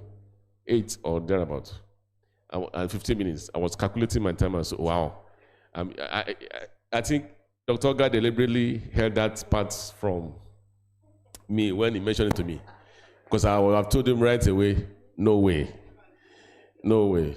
But I must say that I didn't regret staying back. Thank you for inviting me. And I'm sure all of us, eventually everybody must have benefited in one way or the other from this. So thank you so much. The discussion can continue.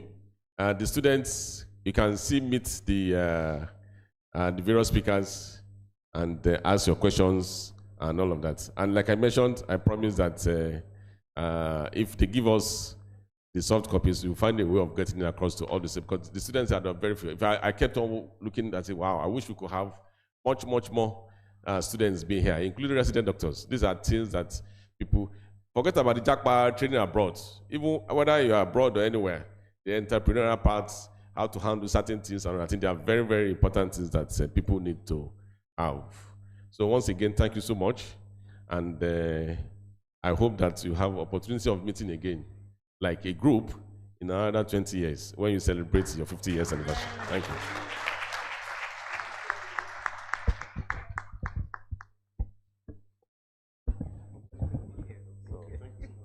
Thank you. So in concluding, we would like to invite 5 medical and dental graduates of College of Medicine, University of Ibadan. We would like to present this award of appreciation to Professor Dustin A. Adeolu, who chaired the symposium, for chairing the panel discussion and for sharing your knowledge, passion, and vision, and for inspiring excellence at our institution, our alma mater, on the occasion of the 30 years post-graduation reunion of this class on this day, the 19th of September, 2025.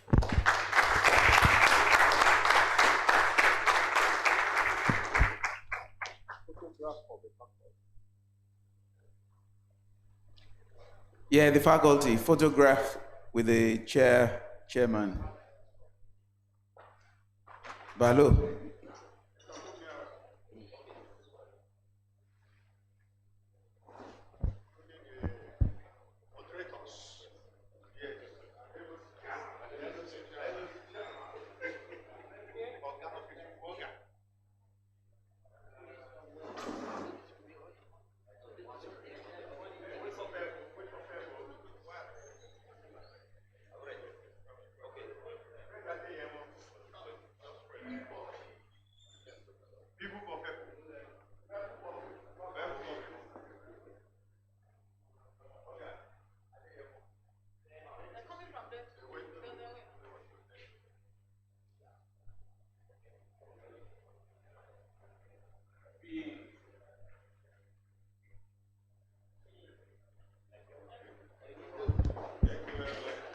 Thank you very much for staying through.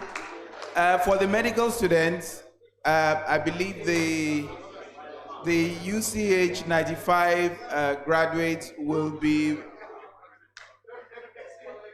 okay, College of Medicine, University of Ibadan, 1995 medical and dental graduates will be in Alexander Brown Hall from now till late this evening. So we'll have the opportunity to interact with you. So thank you very much for coming. All the best.